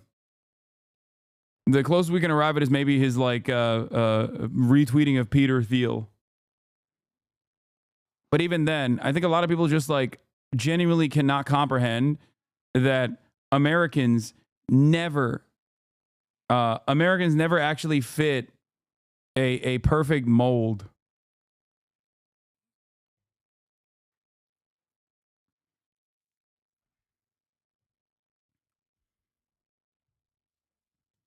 Not that it matters, because his actions or the reception towards his actions, are what matters here, and not necessarily his own personal aspirations, his own personal ideology. No, I already covered the modern Japanese thing. He wants to ban pocket pussies to fix to fix the Japanese birth rate problem. And also on top of that, yes, I know, on his Goodreads, one of the books that he wanted to read was Mein Kampf. I know. I think he's a regular STEM bro who is really into podcasts. He doesn't have to have your politics. That has nothing to do with anything.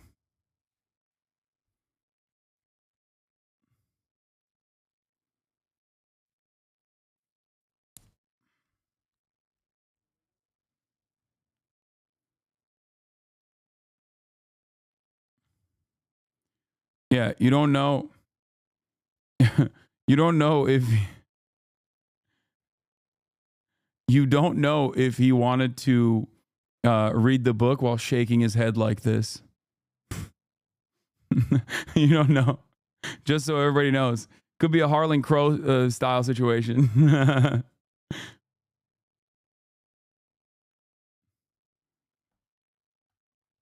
I still don't understand what the fuck he was doing with the gun still. And I get why people think the guy on the left isn't him, but you can't really tell from this blurry ass photo in general. And if he was set up to be a patsy, I don't think he fits the profile of someone who could be set up as a patsy. Wealthy, white, upper middle class, rich, not even upper middle class, like super rich fucking family. I don't know.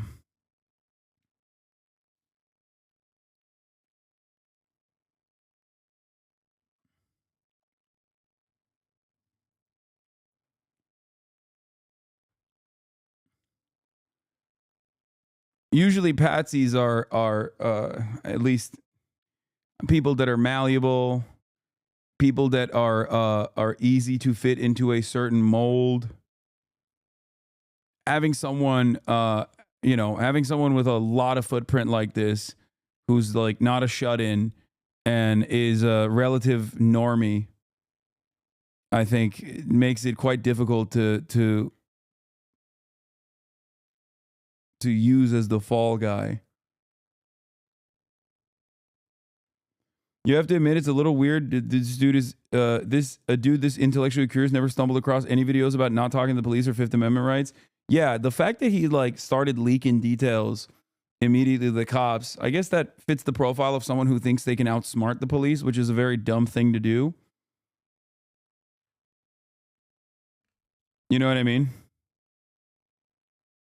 Billionaires are making people do loyalty pledges. Wait, what? Safety and solidarity pledge. Insert your name here. I pledge to uphold the safety and well-being of my colleagues and the Family as a whole. Wait, what is this? I don't know what this is. It's probably fake. There's a lot of fake shit that people send. I don't know if it's real or not. I am a hashtag Luigi truther. The reason it took so long to catch him was because they never found him. Luigi's a clone of a petty criminal they found in the Poconos. They spent the time on facial reconstruction work and plastic surgery. They needed to conceal how they fucked up.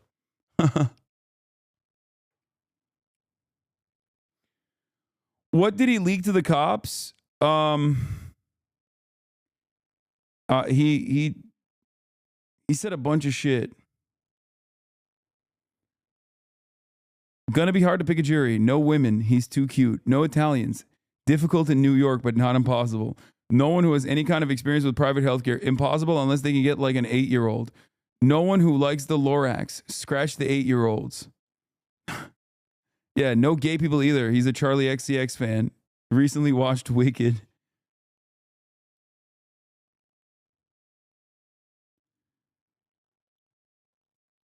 Elon Musk, Tesla, SpaceX, and the quest for a fantastic future. Rated at 4 stars. Read from 10/4/2020 to 10/17/2020. 1984 George Orwell, 4 stars. Lorax, 5 stars. Hillbilly Elegy, yeah, I saw this one. The Promise, Avatar The Last Airbender, 4 stars. Born a Crime, Trevor Noah, Stories from a South African Childhood, 5 stars. And Hillbilly Elegy, 3 stars. Okay, I wouldn't have given it even 3 stars, but...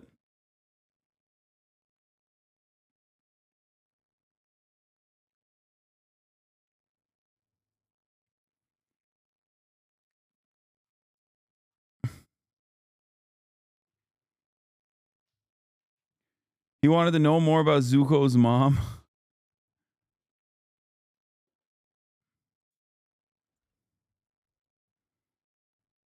Okay, the people being like, oh, he wrote about like lower class Roman society and how they adopted Christianity. Yeah, dog, he wrote that shit when he was like 12 or 14. I'm sorry, I don't give a fuck. What he wrote when he was 14, bro.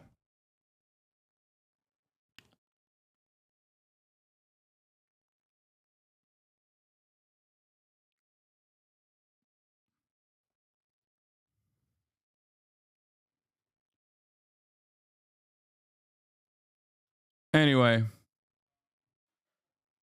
And no, I don't think he wrote that Matty Iglesias review. I think that's fake.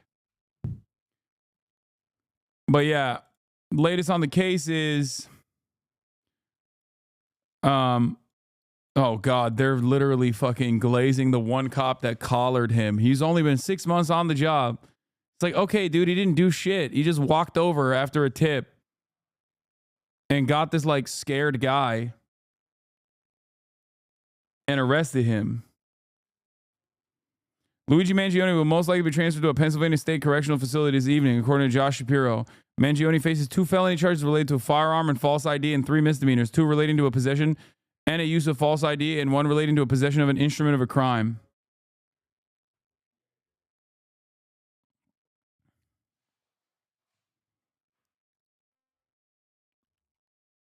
Anyway.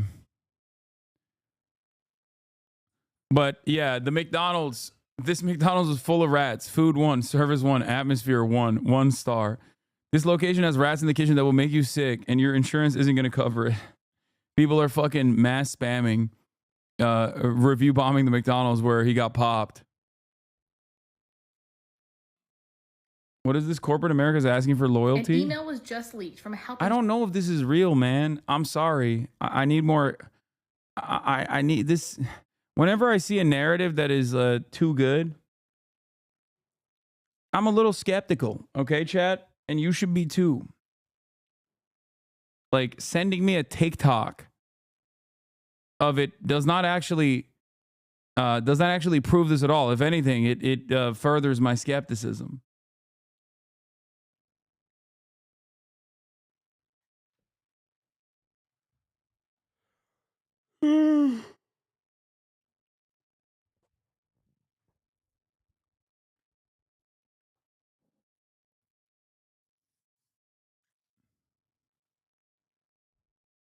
Anyway. Yeah, fan edits coming in. They're already making fan cams of him.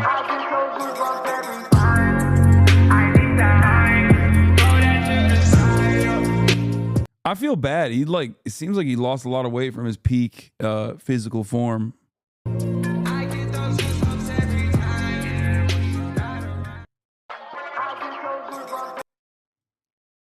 Serve, King. Anyway, Natty or Not subreddit is on the job here. Also, Taylor Lorenz went on Piers Morgan and let's see what she had to say. You said in inferring that you were feeling joyful about what had happened to this guy. So we've got the clip and we'll just play it back just to remind you. Mm-hmm. I do believe in the sanctity of life, and Wait, what the fuck? It's from the same broadcast? Ugh. I think that's why I felt, along with so many other Americans, joy, unfortunately, because it feels like... Serious? I mean... Joy at I a guess I would man's say execution? maybe not joy, but certainly not... This is what I said. Certainly not empathy.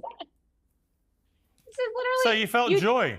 You felt I'm so joy? glad that you played that clip, because you'll see that I didn't And say then she that I said felt she joy in the misspoke man's and death. clarified. Oh. And I didn't say You that I don't think, felt Mark, joy in it was more that she death. wished she hadn't said she felt joy? Because No. she suddenly... Ugh. Oy. Why is this kind of like smarmy clip baiting, like quote combing so permitted on the right, but when leftists do it, everybody yells at them for being fucking annoying and being like woke scold SJWs. It's just like, it's so frustrating to see. Like, how come nobody ever fucking calls out the right for this shit when they're like, yeah, you're being an annoying little woke scold and not offering room for nuance in this conversation. Is your goal to have dialogue, or is it just simply to sit here and deflect the attention away from the primary concerns? I'm over here explaining what, I don't know, the broader population feels. But it seems like that's not something you want to have. That's not a conversation you want to have. You realize how Piers, bad it why sounded. don't you listen to that clip again? Because I don't say that I feel joy in the man's death. I said I feel joy because, and that's exactly when you cut me off. And if you let me finish, I would say I feel joy. Bullshit. Oh, bullshit, Piers. You don't know what was in your head, Piers. That's not. She's right. She's right, Piers. Bullshit. She actually said, "I feel joy," and then you interrupted her there. Perhaps I don't know what she was going to say, but she certainly didn't get a chance to finish. Well, finish the the viewers thought. can watch the whole thing And- in the right context. and you We may don't not censor realize things. this, but we don't that's censor things here. Mark, I don't know why you're going out of your way to defend her, mate. Because Taylor, let's be honest, you know what you said. You wish you hadn't said it. Let me give Taylor an opportunity. I can tell you why, if you're actually curious. It's because when it happens to conservatives, they own the things they say, while leftists don't say the CEO is no better than a serial killer, which is the correct response. Yeah, I think that's part of it. I think that is part of it. But also, there's a tendency on the left to also immediately disavow and condemn others who are ideologically on your side. That they're like, whoa, it's not. I don't agree with the fuck. It's fucking bullshit. There needs to be like some semblance of shamelessness that conservatives exhibit, I think, in this process. But ultimately, like, I get the broader point that she's trying to make. It's just like much more difficult to make that point when you got a guy like Piers Morgan, cutting, clipping, and shipping in real time. Would you like to apologize? This is also one of the issues that I have with debate culture in general, which is that it's rarely ever about like honest discourse with interlocutors that might have reasonable disagreements, but ultimately still respect for one another. And it's instead a shit-stirring contest. That's it. Apologize for using the word joy. Again, if you take the word joy completely out of context It from the wasn't word taken that out I of said context. Would you like it to? was because Would you like to I'm so glad apologize? you just- Yes. Remember when the Queen died and you smoked that pack in front of Zoil? You should be smoking that CEO pack right now. I would never do that. I don't know what you're talking about. Once again, I'm simply someone who is talking about the overarching attitude that people have What does this have to do with the right, though? I'm confused. Oh, Miss Riz is back, chat. I think it's because people like Taylor clutch their pearls all the time, so it gives Piers the opportunity to go after her when she says something like that. Hell yeah. Miss Riz is one of my favorites. The queen. She's back and better than ever. Once we banned Sheltered Rosebud, someone had to take her place.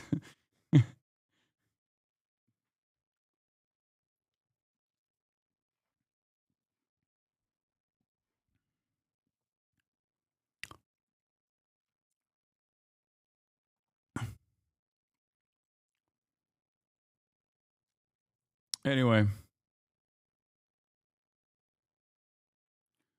Saying the CEO is no better than a serial killer is completely unproblematic on a moral plane compared to the litany of racist and sexist shit like the right spews regularly, seemingly without pushback. Look at Trump. It's just a failure of counter-messaging against right-wing media that shapes the narrative around things like that.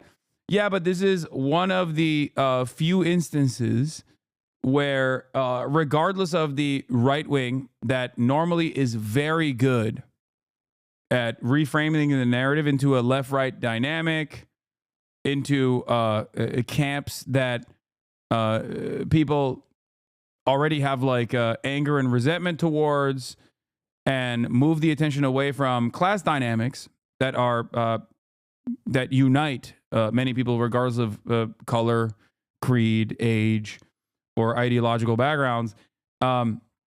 This is one instance where people are like, nah, I don't really give a shit. Yeah, healthcare is pretty bad. I don't care that this happened. It's actually awesome that it happened. That's the attitude, at least, that a lot of people have towards this, if that makes sense.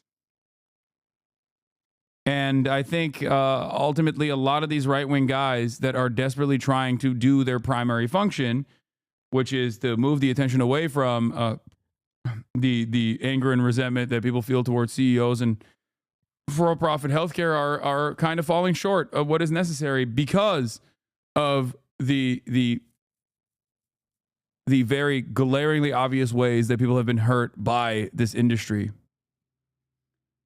So Play no. the clip. Yes or no? You just played the clip that showed that Do you I want to said I feel joy apologize? because Yeah, getting bogged down about what you said is exactly what Piers wants in this situation. And I understand that tendency to want to clarify your position. I get it. I'd be trapped in it. I find myself trapped in that same equation regularly. and that's right when you cut me off. You So want let to me tell you apologize? what. It's and I know this because I've been on Piers' show. That's why every single time I'm trying to make a point about, like, I don't know, the 700th time that Israel has like bombed a fucking a tent city filled with children, he still always finds a way to reframe the conversation back to, well, do you condemn Hamas? Do you condemn Hamas for October 7? It's like, yeah, that's like, at this point, the condemnations have happened a million times over, Piers. Like, this is, you're just using it as an exit ramp. You're using it as a fucking parachute cord every time to stop the conversation dead in its tracks. You can make it seem as though you have a valid concern, and sometimes you can make it seem as though you are just simply hypocrisy fishing, right? But that is the purpose of a statement like that. Just like the purpose of a statement here in this process against the guest that you brought onto your show is not to have this meaningful conversation, but instead to simply move the conversation back to comfortable waters. Why I feel joy. I feel joy because people like you, who are rich and powerful and on TV and have all the access to all the healthcare privileges in the world, are finally being forced to pay attention to the barbaric. I mean, to be fair, Piers is British. So I think he benefits. I don't know if he lives in America or not, but I think even if he was to still be in England, he would benefit from the NHS. Healthcare system that murders tens of thousands of innocent Americans. And that is what I feel joy in, that people like you are forced to confront those systemic problems. It is a thought terminating cliche. That's exactly what it is. That's what I'm joyful. Yeah, I knew it would be my fault as well at some stage. I knew it'd be my fault at some stage.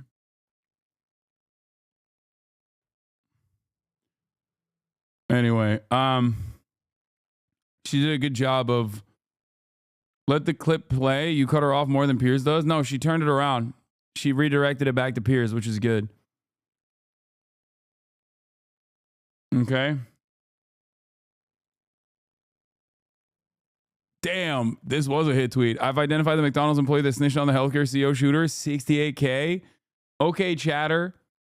Chatter gave me a hit tweet. Respect. The 5 want the death penalty? And good, he's got it. Now, he's a prep school kid. He's politically connected You think in he's Maryland. ready for prison? I don't think anyone's ready, Brian. Maybe you are, Brian, in a different way. But this guy's not I'm Brian, kill me. ready. He's way too soft. He's going to get annihilated on the inside. And good. If he's not going to get the death penalty, maybe someone will do him justice behind bars. That's all I have to say about that. You should stop there. Wait, what? He wants him to get the pedophile treatment in prison? What the fuck? Wait, what? Way too soft. He's going to get annihilated on the inside. And good. If he's not going to get the death penalty, maybe someone will do him justice behind bars.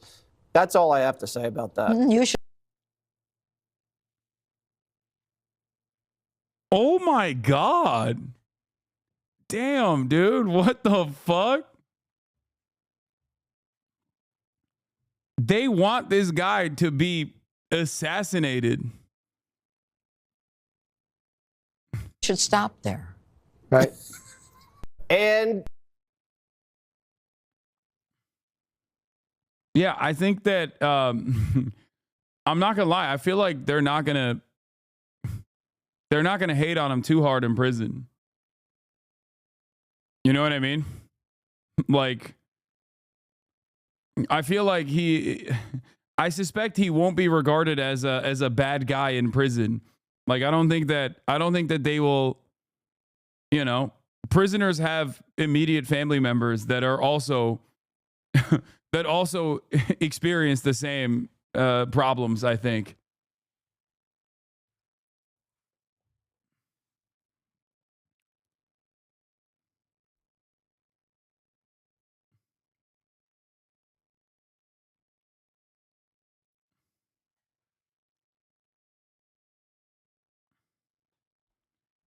All he did was shoot a guy. There's going to be like 50 other dudes who did the same. Yeah, also, he didn't just shoot any guy. Like, it was politically motivated.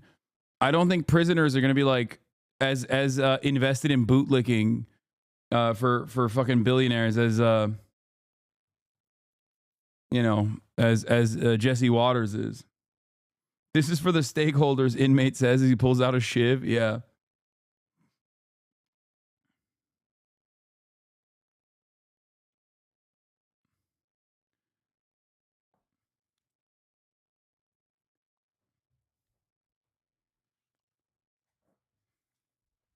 Even the guards have a grandma or a sister who struggle to get coverage for a basic medical need. Yeah. Will you donate to his commissary? I won't have to because he's going to walk free. My man is going to walk away free.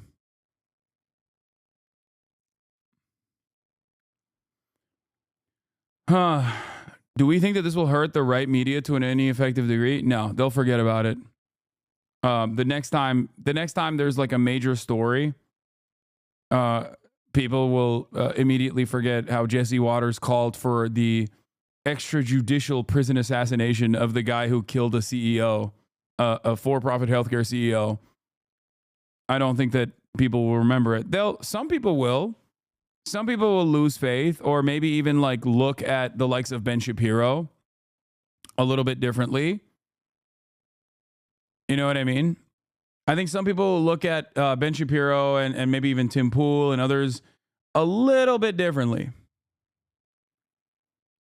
after this experience, where they'll be like, next time he says some shit that's a little off color, that is not aligned with my with the way I see the world, I'm going to be skeptical. I'm going to be more cynical. But the 85-year-olds that watch Jesse Waters are not going to be like, "Who? I don't trust Jesse Waters anymore."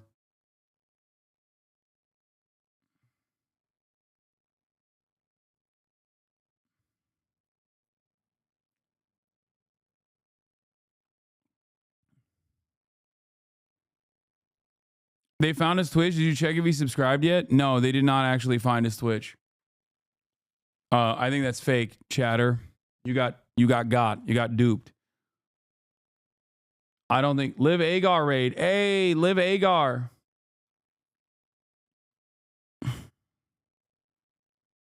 Thank you for the raid.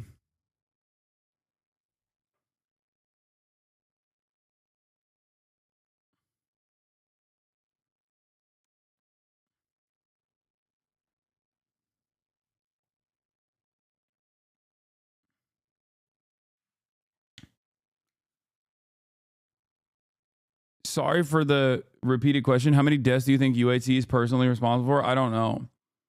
They are the number one at denials. They are the number one at denials in America out of all the American healthcare corporations. I think their denial rate is 34%. And the total number of people that die as a consequence of denials is, I believe, 45,000. So, like yearly. I mean, there's different estimates on this. The number varies. I've seen numbers as high as 65, and I've seen numbers as low as 10K. I've seen numbers as high as 65,000, and I've seen numbers as low as 10,000. But I think like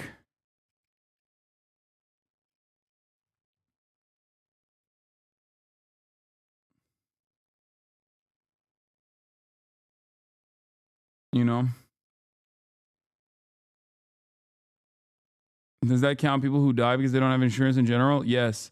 Not having insurance in general, or having their coverage lapsed, or not or having their coverage denied, which is why some people refuse treatment.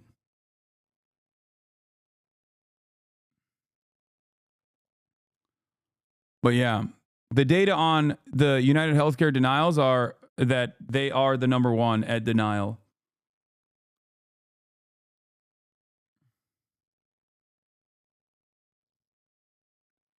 Oh, hell yeah. Tim Pool is pushing that it's not Luigi who is the assassin now. Yeah, Tim Pool is a little bit more in tune with like the conspiratorial right than even the likes of Ben Shapiro.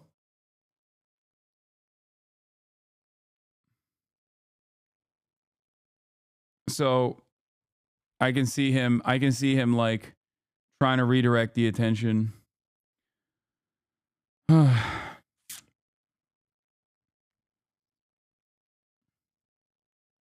Yeah, Tim Pool probably thinks it's Zelensky who did it. Yeah. Ukraine is the enemy of mankind. We need to apologize. We need to apologize to Russia. Now, check log love. Check logs is my birthday. No.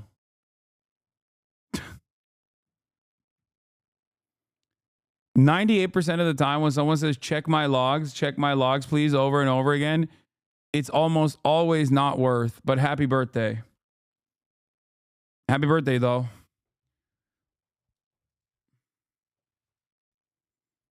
That's fucked up, dude. What do you want me to do? Check the logs of every single person that says check my logs?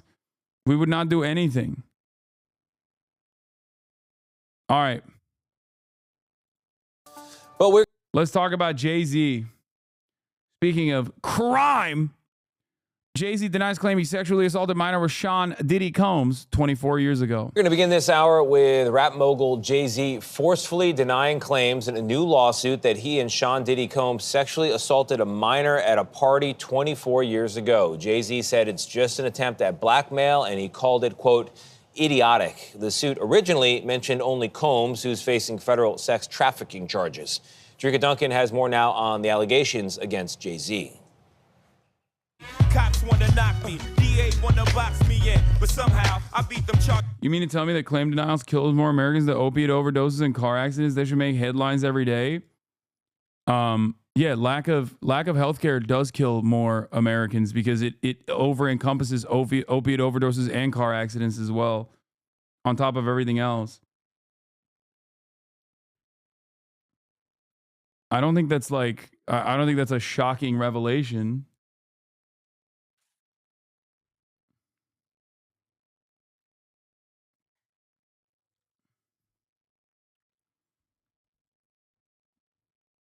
Americans are criminally underinsured because healthcare is not free. Titty milk fetish. Check my logs. Check logs for real. Not kidding. Titty milk fetish. Okay, I'm done checking logs. Everybody needs to stop. He's one of hip-hop's most celebrated. Hasan, I like you, but murder is never justifiable. Plus, CEOs are very replaceable, so it's not like it mattered that much. Y'all look evil to the right, to be honest. I don't think anybody...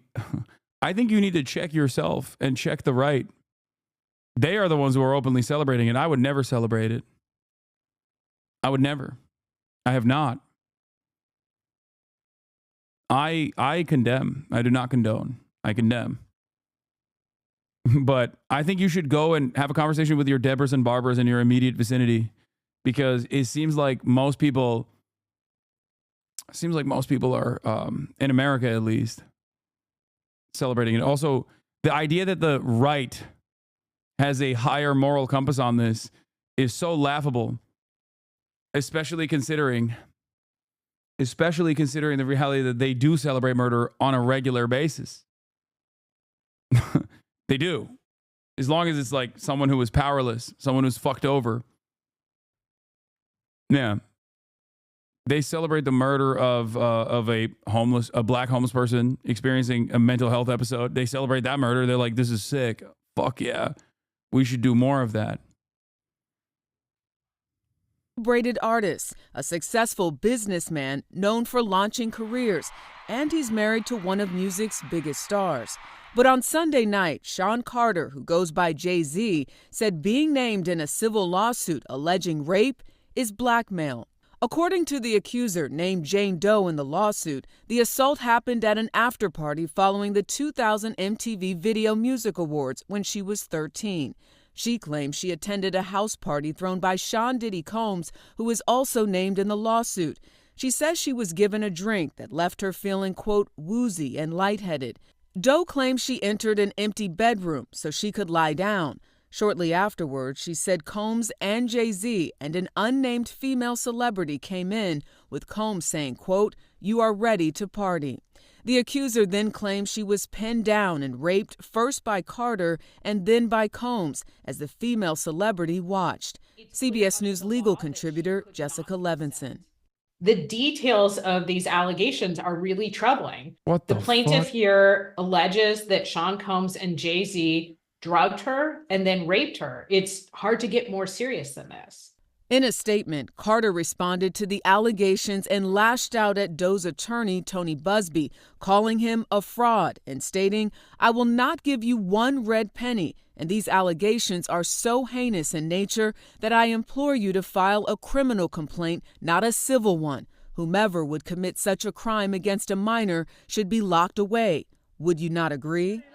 Busby has filed several lawsuits against Combs, accusing him of physical assault and rape after Combs was charged in September with federal offenses, including sex trafficking and racketeering. Combs, who was recently denied bail for a third time, pleaded not guilty and is set to face trial for those charges next May. Combs has denied all wrongdoing, his legal team calling the revised lawsuit shameless publicity stunts. Now, we did reach out. Wow, I wonder if he really did it. What do you think, Hasan? I don't know. I mean, I don't know. I don't have enough information off of this alone. Tony Busby, the same lawyer as the Deshaun Watson situation.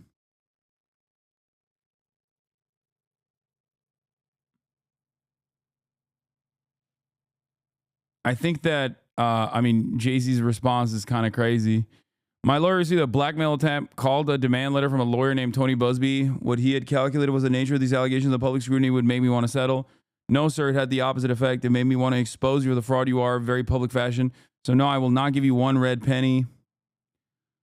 These allegations are heinous in nature that I implore you to file a criminal complaint, not a civil one. Whomever would commit such a crime against a minor should be locked away. Would you not agree? These alleged victims would deserve real justice if that were the case. This lawyer, who I've done a bit of research on, seems to have a pattern of these type of theatrics.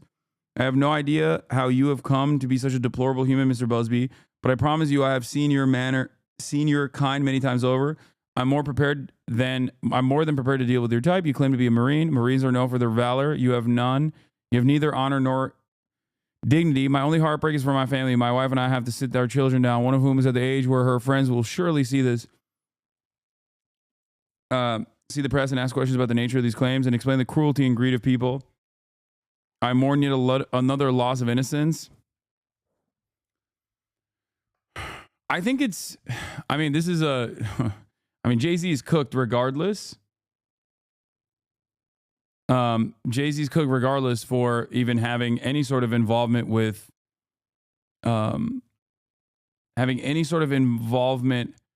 whatsoever with Diddy, especially after so much of the Diddler's crimes was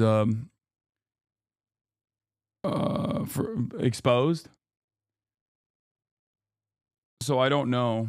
I feel like there's a likelihood, but this in and of itself,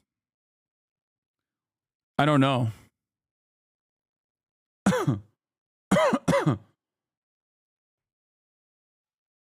There's a 20-year statute of limitations in New York for sexual assault. He knows damn well he can't get prosecuted. No, I know. I suspect that that's like a little bit of legal cover here for him as well. I'm not a fan of Jay-Z. I don't think Jay-Z is a good dude. To be fair, I don't. I think he's not a good dude at all. But that, and also on top of that, his involvement with Sean P. Diddy Combs is already suspect. I think it was when he, when he tried to do a crypto school in Brooklyn to uplift like black people out of poverty by doing, by helping them get into crypto schemes. Like that's when I was like, that's when that solidified my opinion.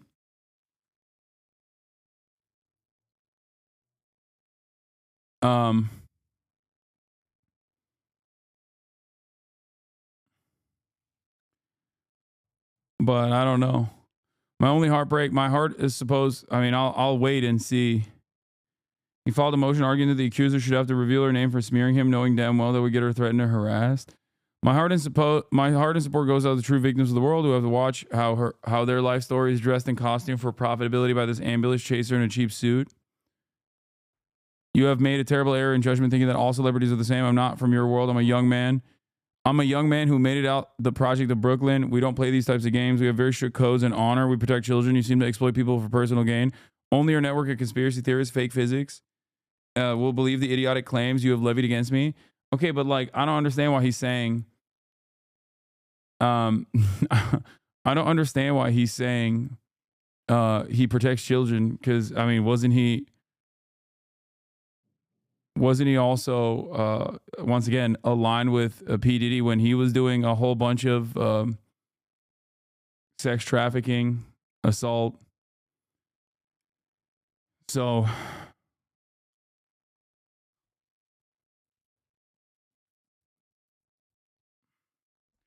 yeah, or even touring with R. Kelly. I don't know.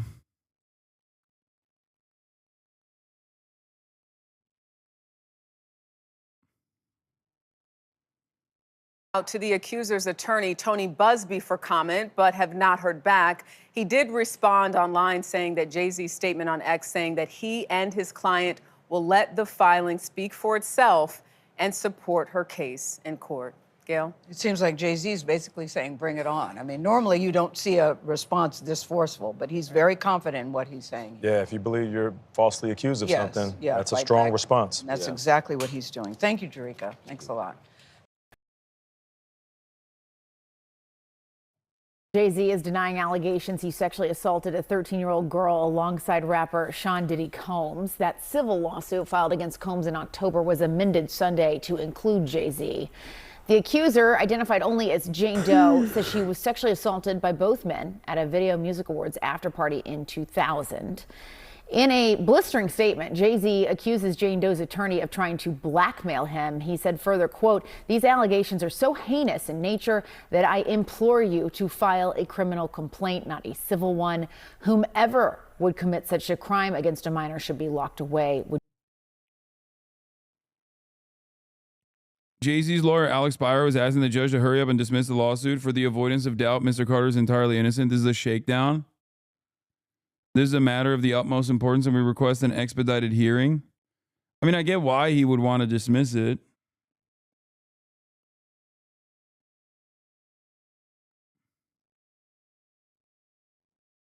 Oh, wait, is there more leaks on the manifesto?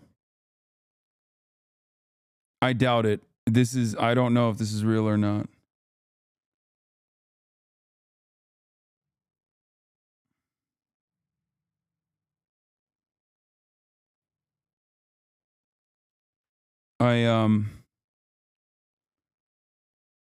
Would you not agree?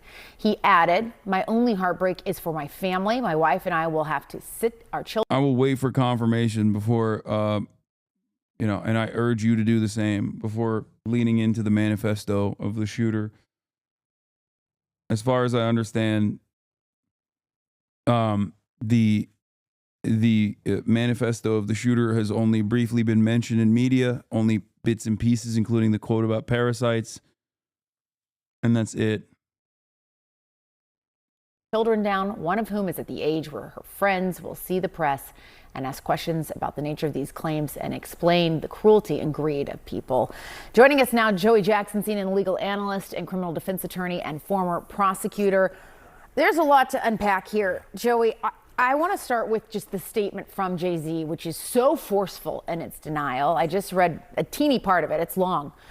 Where he says that they should file a criminal complaint. Is that even possible at this point? So based on the allegations, Jessica, good morning. Good to see you. I think that it certainly could be. Why do I say that? Now, he, of course, is more than annoyed, would be an understatement. Yeah. He has a family and he has a lot to protect, including his brand. But to the extent that he's saying, hey, come after me criminally, that could be likely. Why do I say that? Because rape in New York, and what's alleged in this complaint, is forcible compulsion. What that means in English is that it's saying that he held her down, raped her, and that, of course, the allegation is that Mr. Combs did the same thing. And so if those facts are actually accurate, it would require an investigation by prosecutors. And if true, right, you could pursue it criminally. Now, with respect to the evidentiary value, yes, it happened 24 years ago, right, more than 24 years ago. But in the allegations, there's a few things. Number one, there's allegation that another celebrity was present at the time, right, in addition to other people.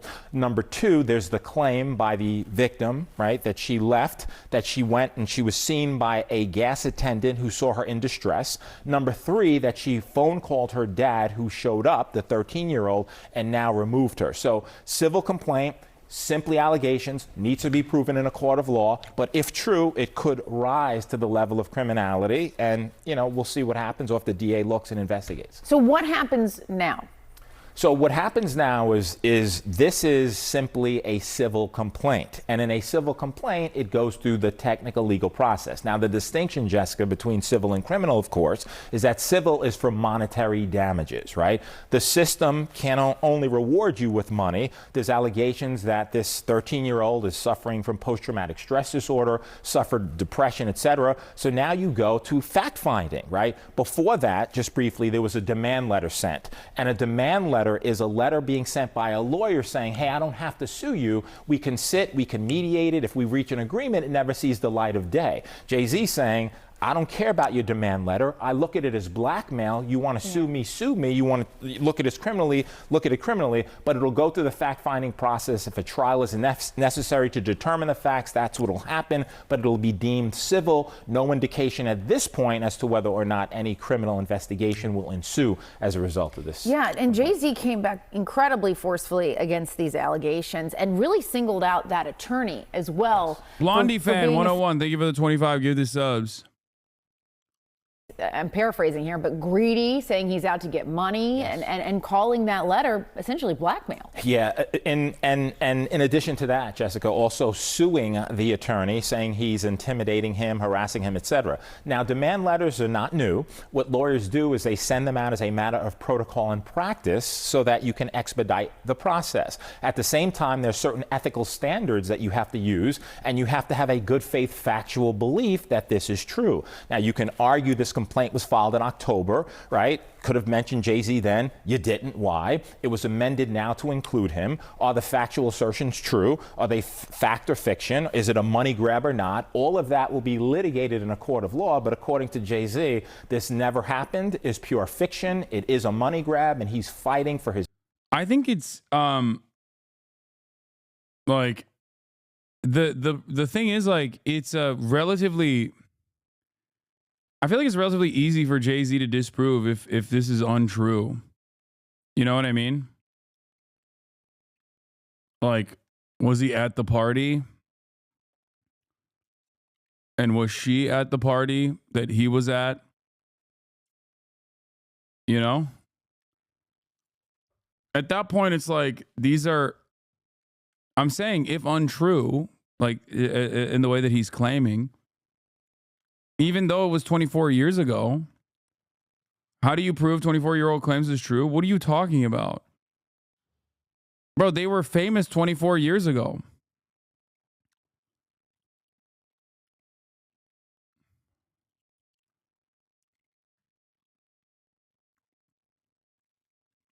It's not that it's you know,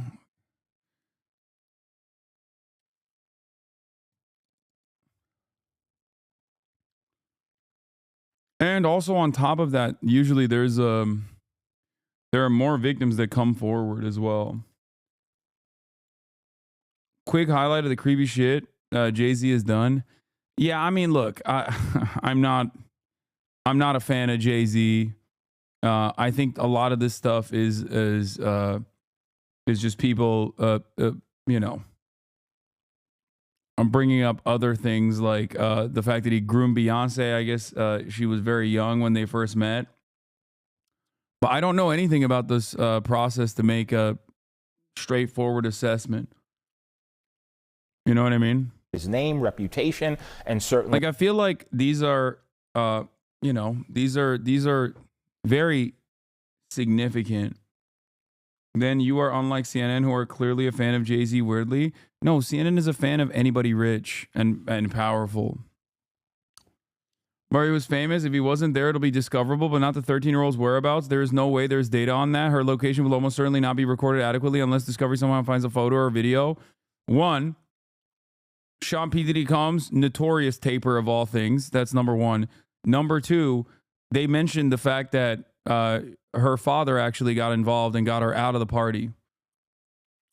So those two reasons alone are enough evidence. Like, there's enough to at least start the discovery process to figure out if she was there.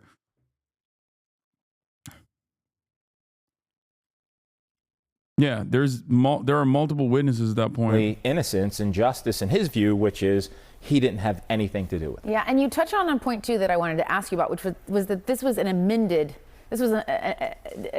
to this already existing lawsuit.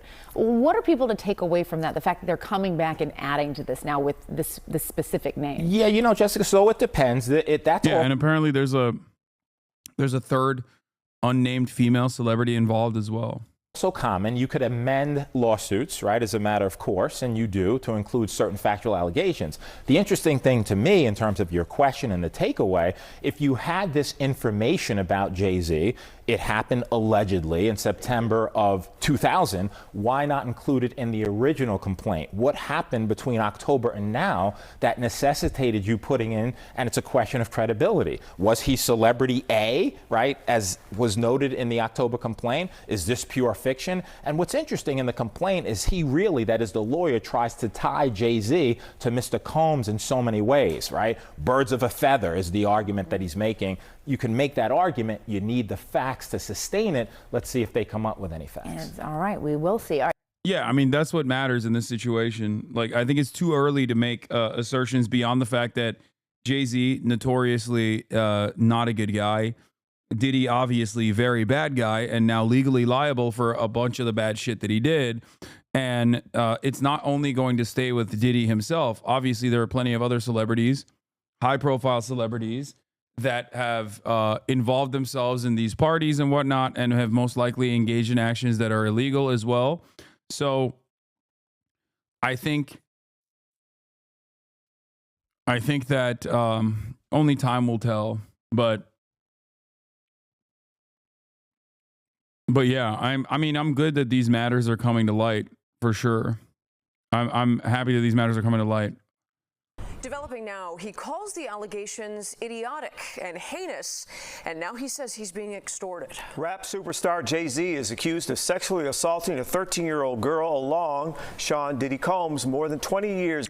This straight up is like one of those, in normal circumstances, the most common way that sexual assault or sexual assault against a minor, especially like statutory rape and sexual assault, occurs between like immediate relatives.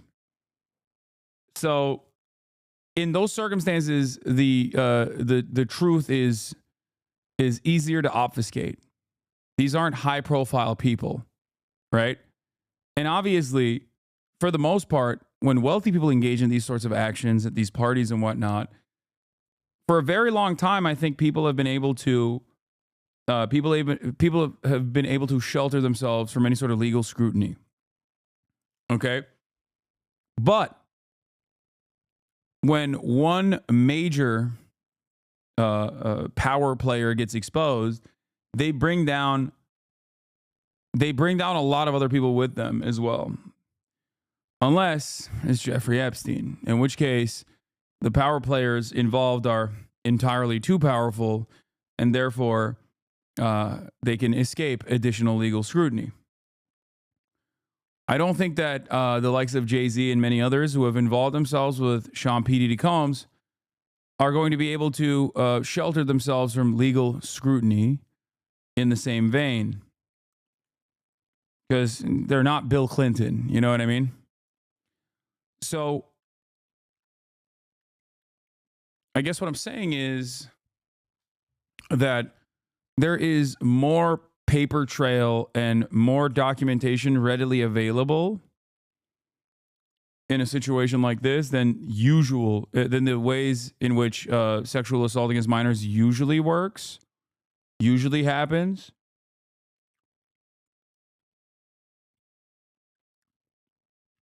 So I think that we'll see more information. Years ago. The news comes after an amended lawsuit was refiled yesterday. The civil complaint like this would not even be a question if JAYZ had not involved himself with P. Diddy so openly and so actively. Does that make sense?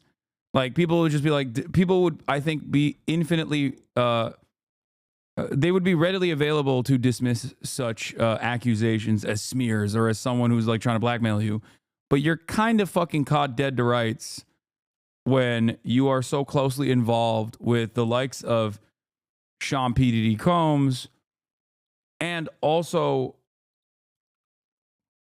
on top of that, he has been caught dead to rights already, and he is already going through a legal process for his crimes. Initially filed against Combs in October, now names JAYZ as a co-defendant. Claims the two took turns sexually assaulting the teenager, then unnamed, at a private party after the MTV. There were two famous rap artists from New York. That's not guilt. Everybody knew Diddy. No, there's a difference, I think. TV Music Awards in 2000. Joining us now to talk about these explosive allegations is legal affairs journalist Megan Cuniff. Megan, thanks for being with us. Thanks for having me. I want to start by letting our viewers know that right after that lawsuit became public, JAYZ did issue a statement, and it said, in part, the allegations are, quote, so heinous in nature that I implore you to file a criminal complaint, not a civil one. Now, the you in this is the lawyer of the plaintiff. Like, for people saying, like, well, Fat Joe's sitting there next to them, arrest him too, I guess. Yeah, if someone fucking came out and was like, Fat Joe sexually assaulted me when I was 13, yeah, I would apply the same fucking scrutiny to Fat Joe. What are we talking about? Yeah, if Fat Joe not only is sitting next to them, but also simultaneously was like known to frequent Diddy parties, yeah, of course you're going to be like, well, there's some validity to these claims, I think.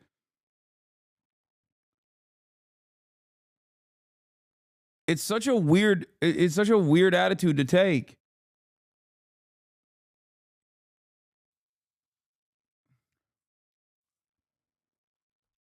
If it's some random fucking person that hasn't been involved with P. Diddy at all, even if they're in the music industry, and they get like, they get called into question, then it's very different. Plaintiff Tony Busby, that's who Jay-Z is accusing of blackmail.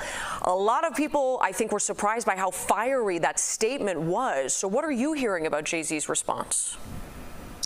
No, I've heard that the response can go two ways here. He can either settle quietly or he can fight. And if he fights, he needs to be aggressive about it. And that seems to be what he's doing here by being aggressive about it. There's also been some filings in the court case from his lawyer that indicates they are ready to take this before a judge and demand the identity of the plaintiff. And then they also want the case dismissed. So walk us through this, Megan. What also happens next?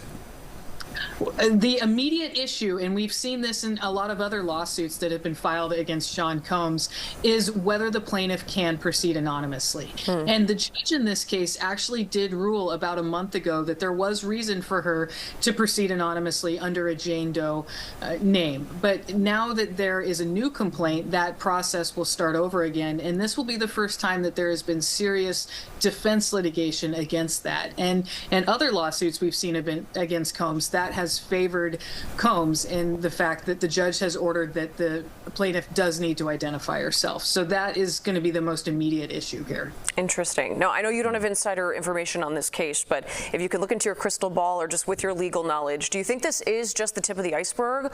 And do we expect more celebrity names linked to these crimes that Diddy is facing? Tony Busby, the plaintiff's attorney, when he announced that he had 120 people lined up to file lawsuits, indicated that a lot of big names could come out. And just in this lawsuit alone, there is still an unidentified celebrity that I think everyone is speculating about who it could be. And also, it could be a very powerful witness on either side. So just in this case, there's another celebrity who could be named. But Tony Busby has indicated there are other celebrities. And if we're going to believe Jay-Z's allegations about extortion, we'd have to expect that he's not the only one being targeted here. Megan Cuniff, we appreciate your insight. Thanks so much. Thank you, Megan. Thank you.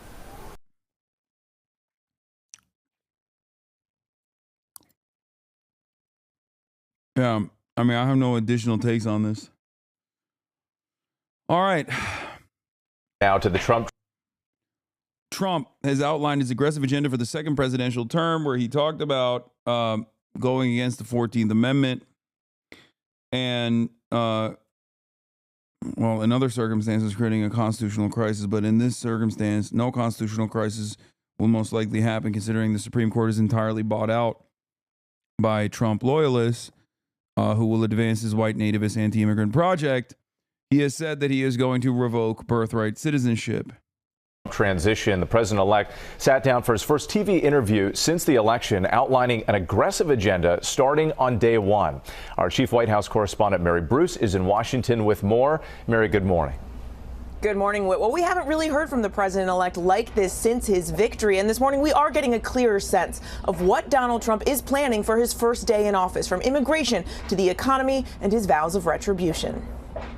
This morning, President-elect Donald Trump is working to hit the ground running, starting with his efforts to boost the economy. But yes, all birthright citizenship. Yes, he said he's going to no longer offer birthright citizenship, as in it's not retroactive, but I'm sure they will inevitably move down the line. But they have said that they would process denaturalizations,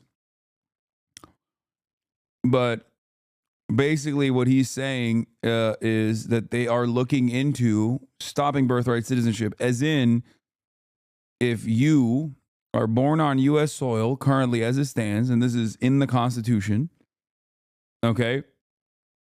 If you're born on U.S. soil, you're an American citizen. Many countries have this, for the record, with the exception of some restrictions applied in like European nations.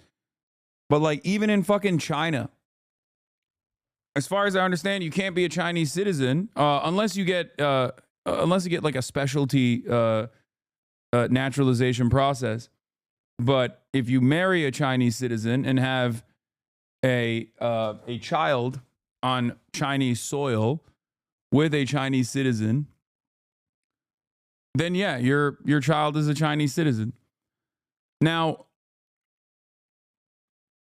in the United States of America, across the board, and in many other Latin American countries as well, if you're born on the soil of the nation, you are automatically processed as a citizen.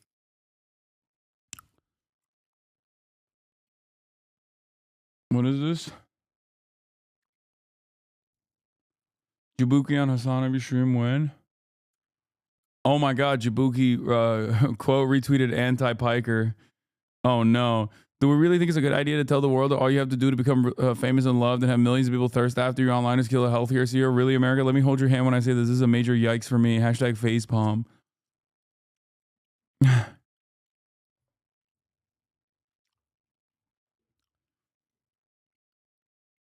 Anyway, let's continue. Pressed on concerns his plan to implement punishing tariffs will raise prices, Trump admits he can't guarantee Americans won't pay more. I can't guarantee anything. I can't guarantee tomorrow. Tariffs are properly used, are a very powerful tool, not only economically, but also for... Wait, what? China does not have just a child born on Chinese soil will not be a Chinese citizen unless one parent is a citizen? Why do chatters always repeat like literally what I just said a moment ago, but they just repeat it in the chat and they make it seem as though like they're adding additional context when it's just verbatim what I just said. Like verbatim. I don't know if it's like the mobile delay or something.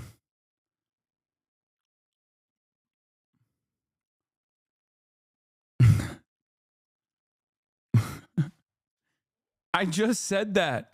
Like I gave the specifics of it. Like I said exactly that. Anyway. Or getting other things outside of economics. Trump has pledged to impose tariffs on China and a 25% tariff on all goods imported from Mexico and Canada. But some economists say it would cost American families more than $2,600 a year. And on immigration, Trump confirming his plan for mass deportations, starting with convicted criminals, but ultimately saying they could include any immigrants in the country illegally.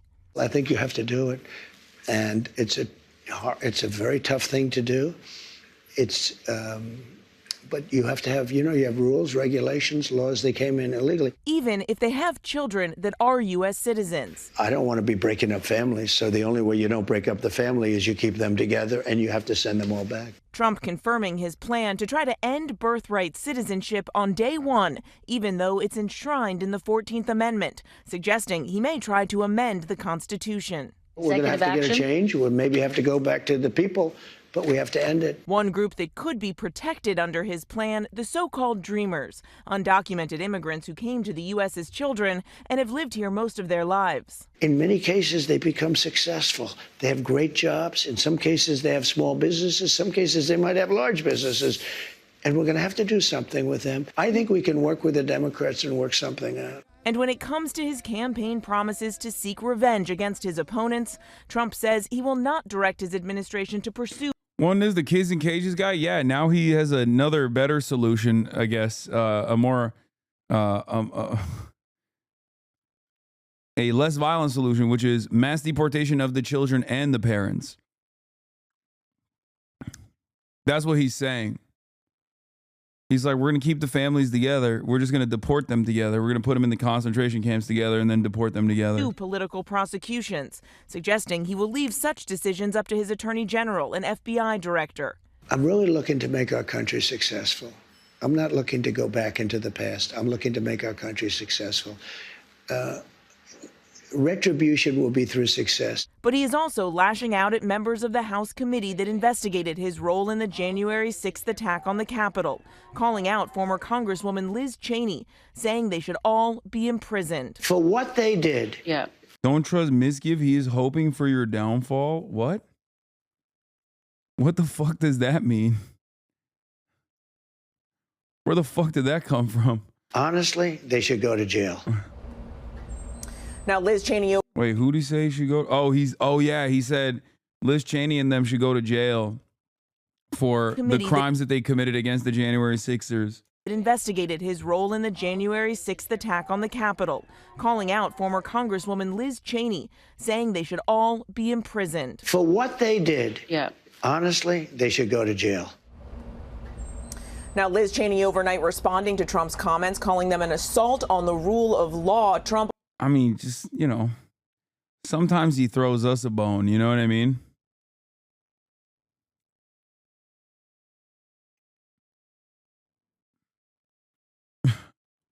Like, this is like the lock her up conversation around lock her up conversation around Hillary Clinton got me saying rule of law. Trump also said he would work to pardon the January 6th rioters as soon as day one, and he still will not concede that he lost the 2020 election, even when pressed to do so in an effort to bring the country together and move forward. Robin. All right. Our thanks to you, Mary. President-elect Donald Trump, welcome back to Meet the Press. Thank you very much. Thank you so much for being here. You are the first president since Grover Cleveland to win non-consecutive terms. Republicans now have control of the House and the Senate. Right. What do you plan to accomplish in your first 100 days in office? Well, we're going to do something with the border, and very strong, very powerful. That'll be our first signal, and the first signal to America that we're not playing games. We have people coming in by the millions, as you know, and a lot of people shouldn't be here. Most of them shouldn't be here, but we have jails being emptied into our country. We have mental institutions from all over the world being emptied into our country. So we'll be doing that. We're going to be extending within that period, or as soon as we can, the Trump tax cuts, because, they're coming due and they're very substantial for people. And it would be I think it will anger a lot of people, frankly, if we don't get an extension of that. That's what led us to one of the greatest economies ever. And those two things are going to be very vital, very important. We're going to be focusing on crime in the cities, and we'll work with Democrat governors. Most of them are, as you know, if you look at the 25 worst places, they're just about all Democrat-controlled cities and states. And we're going to be working with Democrat governors and Democrat mayors, and I look forward to doing it. But we have to do something about crime, and mostly in our cities. And we're going to have a lot of other things. We'll be working. I sped up the interview, Chad. That's why he sounds like that. God damn. On nominations, we're going to still be working on some nominations. I think they're going very well. We have, for the most part, I think they're going extremely well. It looks like Peter's doing well now. I mean, people were a little bit concerned. He's a young guy with a tremendous track record, actually. He went to Princeton and went to Harvard. He was a good student at both, but he loves the military, and I think people are starting to see it. So we'll be working on his nomination along with a lot of others. We are going to delve into your nominations, but since you bring him up, do you still have confidence in Pete Hegseth? Yes, I do. I really do. He's a very smart guy. I've known him through Fox, but I've known him for a long time. And he's basically a military guy. I mean, every time I talk to him, all he wants to talk about is the military. He's a military guy. I used to kid him about it. I didn't think we'd be in this position where he may be, hopefully will be Secretary of Defense. But every time I was with him, he was fighting for soldiers, where he said some soldier was unjustly put in prison because they were really doing what they were taught to do, in some cases. So, yeah, I think he's going to do fine. The fact that there are these allegations against him, misconduct, sexual misconduct, heavy drinking, the fact that he said to some senators reportedly he'll stop drinking if he gets this job, does that worry you? No, I think that Check peace tattoos, bro. We know. Check what he has said about Muslims. He is a fucking psycho. And by the way, his interactions with Trump that were successful revolve around him getting Eddie Gallagher off. Okay? A war criminal so bad that his own unit was fucking up the sights on his goddamn scope so he couldn't successfully assassinate children. Okay? Do you know how difficult it is to investigate a decorated troop for war crimes successfully in the American military? Are you kidding me? You have to be a truly atrocious, a truly heinous sociopath. You have to be a literal fucking serial killer. The entire process of the American military is to get grunts to do horrifying, violent shit. And those guys literally turned around and were like, this dude is a real monster. None of what I'm saying is an exaggeration, okay? None of what I'm saying is an exaggeration. He literally stabbed a fucking detained ISIS 16-year-old to death while he was apprehended, while he was zip-tied. Like, straight up war crime. Like, that is, you might not agree with it. You can be like, oh, he's ISIS, who gives a fuck? But, like, it's a literal war crime. You cannot do that, okay? Yeah, his unit reported him because they were afraid of him. And you know what happened? The American military went through the process and then was like, okay, this guy is a real bad guy. This guy is a real bad guy. He's too bad because our job is to make bad motherfuckers. Okay? Our job is to make bad motherfuckers do bad things. And even for us, there is a line. There is a limit. And Eddie Gallagher was that limit. But Pete Hegseth went to Donald Trump and was like, you have to pardon this guy and you have to give him his medals back. And Trump was like, sure, say no more. That is the Pete Hegseth, Fox News reporter, Donald Trump connection. Gallagher was accused of multiple offenses during his final deployment in Iraq and during the battle for Mosul. The most prominent accusation, the best attested to, was the murder of a prisoner of war, a war crime. Khaled Jamal Abdullah, a captured 17-year-old fighter of the Islamic State, was being treated by a medic. According to two SEAL witnesses, Gallagher said, he's mine, over the radio, then walked up to Abdullah and allegedly proceeded to stab him with his hunting knife without explanation. Gallagher and his commanding officer, Lieutenant Jake Portier, then posed for photographs of them standing over the body with some other Navy nearby SEALs. Gallagher then text messaged a friend in California a picture of himself holding the dead captive's head by the hair with the explanation, good story behind this, got him with my hunting knife. Prosecutors alleged that Gallagher's sniper work during his 2017 deployment became reckless and bloodthirsty. It's not prosecutors alleging this. It was his own unit that revealed this information to the prosecutors, to a higher up. He was such a fucking rapacious sociopath, so bloodthirsty, that his own unit was like, nah, this is too much. A literal serial killer. He allegedly fired his rifle far more frequently than other snipers, according to testimony. The other snipers in the platoon did not consider him a good sniper, and he took random shots in the buildings. Other snipers said they witnessed Gallagher taking at least 2 militarily pointless shots, shooting and killing an unarmed elderly man in a white robe, as well as a young girl walking with other girls. Gallagher allegedly boasted about the large number of people he had killed, claiming he averaged 3 kills a day over 80 days, including 4 women. Gallagher was also reportedly known for indiscriminately spraying neighborhoods with rockets and machine gun fire with no known enemy force in the region. A charge of obstruction of justice was brought against Gallagher for alleged witness intimidation. According to the claim, Gallagher allegedly threatened to kill fellow SEALs if they reported his actions. The Navy cited his text messages attempting to undermine the investigation. So all of that aside, they still were able to get him on some of this stuff. This is just like the tip of the iceberg. The case was considered to be difficult because the Navy did not begin a formal investigation for nearly a year after the reports were made.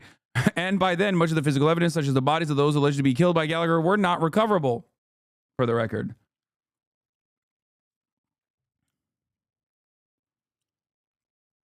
The prosecution's case relied largely on eyewitness testimony, which the defense sought to discredit as merely that of spiteful malcontents who disliked Gallagher's gruff leadership style. Now, why am I talking about this? Like I said, because Gallagher was proven innocent. The prosecution's main witness said he made up the story just to defame him. That is insane. There is literally photographic evidence. What the fuck are you talking about? Dude, that is insane. Is Pete Hegseth in the chat? No, the main witness for the prosecution.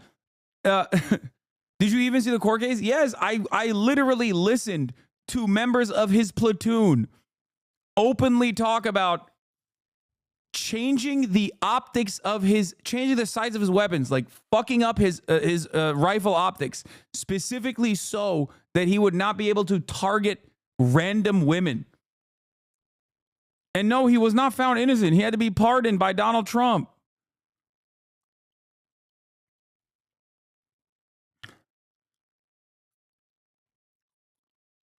Hunter told reporters that he intended to ask for a presidential pardon if Gallagher was convicted. According to anonymous administration sources, the Justice Department was reviewing Gallagher's case in preparation for a possible pardon from President Trump.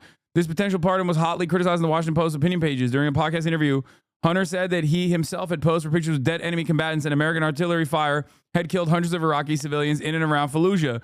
Now, what's really interesting about Duncan D. Hunter is that he's also a criminal.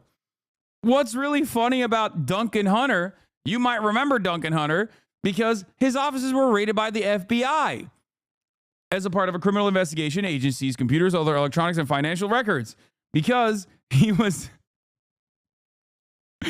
he was mismanaging campaign finance. He was in violation of campaign finance law. And he had converted tens of thousands of dollars of campaign funds from his congressional campaign committee to personal use to pay for family travel, flights, utilities, healthcare, school uniforms, tuition, jewelry, groceries, other goods, services, and expenses. He even, what was it? He was the steam guy, right?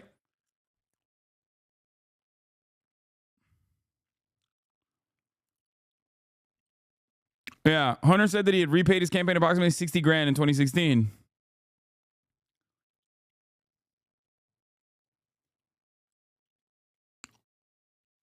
So the guys defending him are also fucking the weirdos as well. On June 20th, 2019, during Gallagher's trial, one of the platoon medics from Gallagher's team testifying as a prosecution witness said that although Gallagher did stab the ISIS fighter, he did not actually kill him. The medic, Special Operator First Class Corey Scott, who testified under immunity agreement, testified that he himself had killed the wounded prisoner by covering his breathing tube and asphyxiating him. Scott called it a mercy killing and argued that the victim would have been tortured by Iraqi personnel because of his connection to ISIS. Following Scott's confession, prosecutors canceled other witnesses they had planned to call, fearing their testimony would further undermine their case. Prosecutors were taken by surprise in Scott's testimony, since the medic had never given this version of events to them or Navy investigators. This account was also contrary to the statements of at least 7 other SEALs.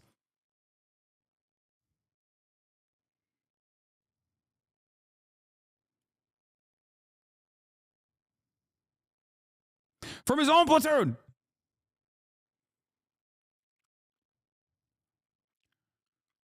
Because of the immunity agreement, Scott could not be prosecuted for testifying that he killed the prisoner, and while press reports suggested Scott could conceivably be charged with perjury, the Navy dropped this investigation into the statements. He got convicted and court-martialed, received a demotion. Okay? Anyway, the point is, the president intervened. The clemency decision ended up moot. In November 2019, President Trump announced that Gallagher's demotion would be reversed.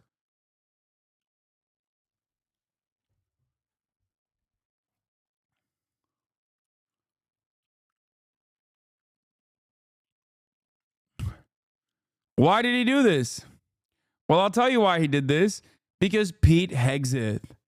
Pete fucking Hegseth. Fox News' very own doorbuster, Pete Hegseth, was in Trump's ear and convinced him to pardon and intervene in this process and to pardon Eddie Gallagher, and not only pardon him, but also give his medals.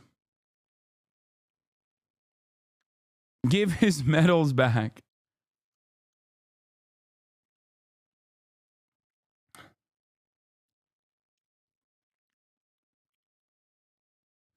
Anyway, Pete Hegseth also famously is a rapist. Like, straight up.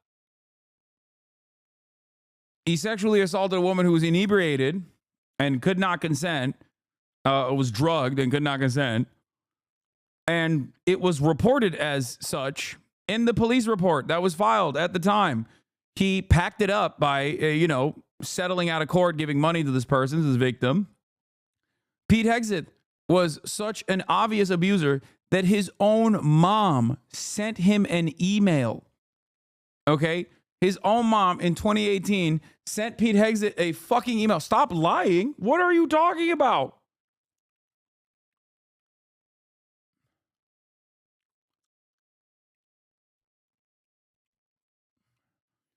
I'd like that the Republican, like, Pete Hegseth defenders basically just have no counter to this. His mom took it back. I'm getting there. Okay? But that's not a lie. To say that Pete Hegseth's mother accused her son of mistreating women for years is not a lie. You can't say that's a lie. That literally happened. Like, yeah, and then she said, no, he's different now. He's changed. You can't say that something is a lie when it's just not a lie. That is not a reasonable defense.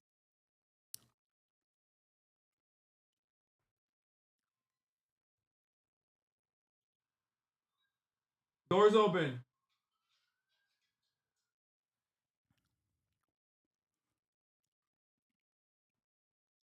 Anyway, I think what is shocking overall is the fact that she even sent this email to her son. Okay? It is shocking that she even sent this email. A mother sending this email to their son is damning enough. Yeah. Now that her son could potentially become defense secretary, she's like, oh yeah, just kidding. He's changed. He's different now. Benim menajerim geldi baba.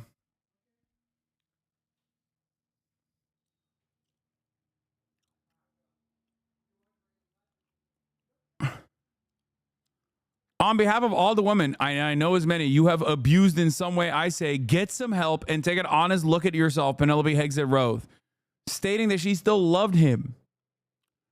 She also wrote, I have no respect for any man that belittles, lies, cheats, sleeps around, and uses women for his own power and ego.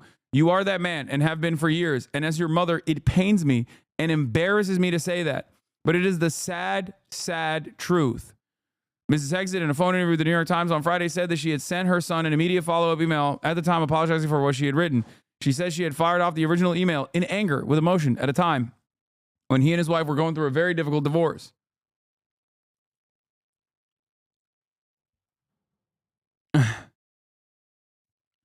In the interview, she defended her son and disavowed the sentiments she had expressed in the initial email about his character and treatment of women. This is crazy. Like, disappointing your own mother is like is a generational L. Ha, yok, hayır bilmiyorum. Herhalde getirdi her şey. Evet. Tamam. Kapıyı kapatabilirsin. Did we already discuss the UHC assassin or no? I love when people come in 6 hours and 39 minutes into the broadcast to be like, did you cover the top news story of the day? What do you think we were doing for the past 6 hours and 39 minutes until you arrived at the broadcast? You know what I mean? The answer is no. I refuse to cover it. I'm too scared of covering this story.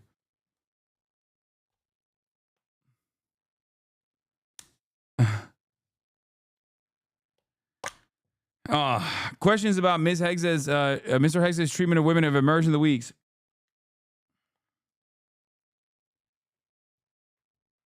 Anyway, also Pete Hegseth is a notorious adulterer and a notorious drunk as well. Like, he has had a child out of wedlock with each of the people that he ended up marrying, that he cheated on their former wives, on his former wives with. So, incredible stuff overall. And that is before we get to the many different instances where he said that, you know, Muslims are barbaric, violent monsters who are invading America, and we have to deal with them by mass deportations, or else they are going to bring about Sharia law into this country. And the fact that he is a rabid right-wing Christian nationalist. Anyway, it's Hegseth. He's my wife's cousin. That's crazy. Brown-o-matic. Be safe, chatter. That's a wild... We got a HasanAbi head that's like 1 degree removed from the potential next defense secretary. With a name like Brown-o-matic, too. Just watch yourself around Pete, you know? I'm just trying to get on my right-wing grind.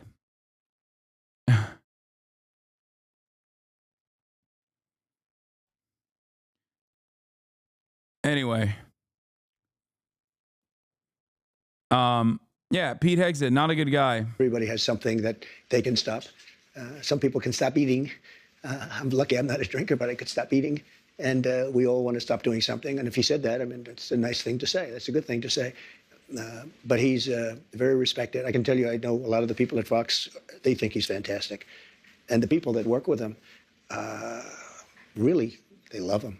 So I think you're going to have somebody that's really terrific. And again, all he talked about with me, I said, you know, you're not really a television guy, even though he did very well, as you know. You're really a military guy. He said, I'm all about the military. And I told him, so he's making a lot of money at Fox. They're doing very well. And I said, you know, if for some reason you don't get this thing, you're not going to be able to go back. And all that money you're making, you can kiss it goodbye. He said, this is all about America. You know, he didn't say, well, let me think about it. Let me discuss it. That's a very big, risky thing he's doing. When he goes and he says, I'm going to give up, you know, millions of dollars in order to possibly become the Secretary of Defense. A lot of people would say it's a great position. It's probably almost no greater position, but a lot of people would say, I have to think about it. He said, I don't have to think about it. All right, we're going to delve into your cabinet picks a little bit later, but I want to delve into one of your signature promises on the campaign trail, which was to end inflation, to lower prices. You are now proposing tariffs against the United States' three biggest trading partners. Economists of all stripes say that ultimately consumers pay the price of tariffs. I don't believe Can you guarantee American families won't pay more? I can't guarantee anything. I can't guarantee tomorrow. But I can say that if you look at just pre-COVID, we had the greatest economy in the history of our country. And I had a lot of tariffs on a lot of different countries, but in particular China. We took in hundreds of billions of dollars, and we had no inflation. In fact, when I handed it over, they didn't have inflation for a year and a half. They wanted almost 2 years, just based on what I had created. And then they created inflation with energy and with spending too much. So I think we will. I'm a big believer in tariffs. I think tariffs are the most beautiful word. I think they're beautiful. It's going to make us rich. We're subsidizing. It's just, that's not how anything works, but it's okay. Tariffs are a beautiful word. Canada to the tune of over $100 billion a year. We're subsidizing Mexico for almost $300 billion. We shouldn't be subsidizing. Why are we subsidizing these countries? If we're going to subsidize them, let them become a state. We're subsidizing Mexico, and we're subsidizing Canada, and we're subsidizing many countries all over the world. And all I want to do is I want to have a level, fast, but fair playing field. Sir, your previous tariffs during your first administration cost Americans some $80 billion. And now you have major companies from Walmart, Black & Decker, AutoZone saying that any tariffs are going to force them to drive up prices for their consumers. How do you make sure that these CEOs, that these companies don't, in fact, pass on the cost of tariffs to their consumers? They cost Americans nothing. They made a great economy for us. They also solve another problem. If we were going to have problems having to do with wars and having to do with other things, tariffs, I have stopped wars with tariffs by saying, you guys want to fight, it's great, but both of you are going to pay tariffs to the United States at 100%. And they have many purposes, tariffs, if properly used. I don't say you use them like a madman. I say properly used. But it didn't cost this country anything. It made this country money, and we never really got the chance to go all out because we had to fight COVID in the last part. And we did it very successfully. And when I handed it over to Biden, the stock market was higher than what it was just previous to COVID coming in. It was actually higher. Tariffs are properly used, are a very powerful tool, not only economically, but also for getting other things outside of economics. Well, again, prices did go up on some goods in your first administration, washing machines, tires. Will you punish CEOs? Let me just explain to you. No. You mentioned washing machines. So you look at Whirlpool in Ohio. I got a call from Jim Jordan, one of the greats, congressman from Ohio, and he said, they're going out of business because South Korea and China are dumping washing machines into our country. And I put a 50% tariff on the washing machines coming in from China and South Korea. They're dumping it. They're dumping the washing machines. Korea. And Whirlpool and the companies that made washing machines, which are based in Ohio, largely based in Ohio, went through the roof. We saved thousands of jobs, tens of thousands of jobs. They were all going out of business because they were dumping washing machines. And when I put the tariffs on, they became successful. Okay. That is an example, and I don't know how successful this was, and I think it still ends up rising. It still ends up raising the cost, but that is an example of a directed tariff for a competitive manufacturing business that already exists in the United States of America. It still would most likely end up raising costs overall, but that's not necessarily a bad trade protectionist policy. This is exactly what I mean when I say there are certain ways of doing tariffs that I'm not going to disagree with off the jump. Okay? However, broad tariffs to 55% of all trade, like to our top three trade partners across the board, is insane. It will destroy the American economy. Okay? Because there are like raw materials that we simply do not have in the United States of America, for example, that we need to get from elsewhere. Okay? Like, it will inevitably raise the price of everything. It will raise the price of all goods. Because I say this as someone who, obviously, as you guys know, uses American manufacturing in my garments. These are union hands that touch the shirt that I'm currently wearing and many others that you can purchase at ideology.shop. However, even in that situation, there are probably certain products in the garments manufacturing business that they are still getting from Canada or Mexico or China, like wool. You know what I mean? In that process, the price of the garments that they're manufacturing in the United States of America, okay, will still increase. Did I say it wrong? Why is everybody making wool? How do you say it? Am I saying it wrong? I'm ESL.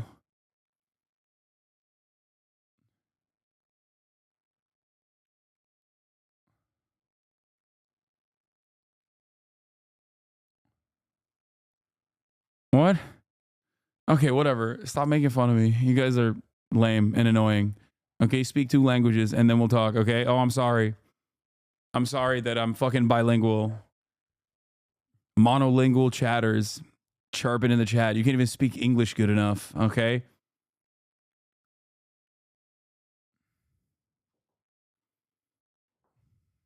Anyway, xenophobia coming through. Exactly.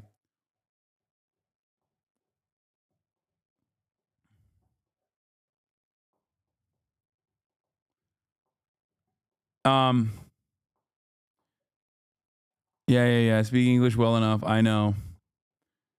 Anyway,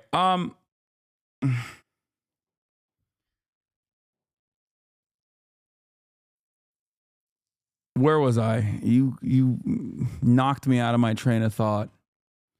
You sons of bitches. So my point is, even if someone is using American manufacturing, it will still drive up the cost of goods if there's like broad across the board tariffs. Successful businesses. No, it didn't. Not only didn't it cost people, it made our country stronger and more powerful, and it kept jobs. But how do you make sure that consumers don't wind up paying more? Will you punish CEOs who try to pass the cost of tariffs on to their customers? Well, the market's going to take care of it. I mean, actually, the market takes care of it.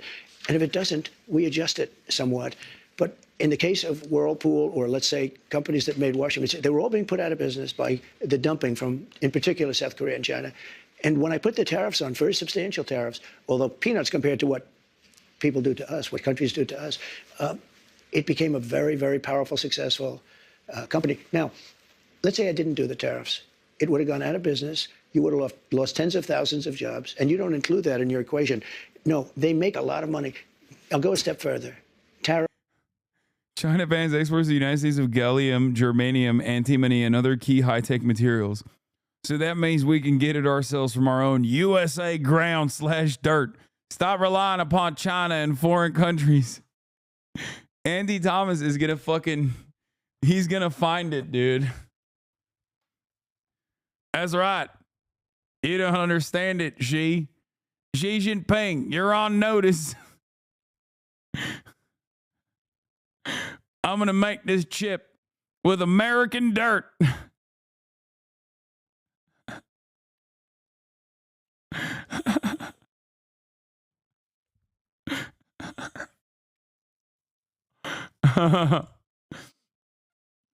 Wait until he learns who refines the metals they dig out of American dirt. No, I'll refine it with my bare hands.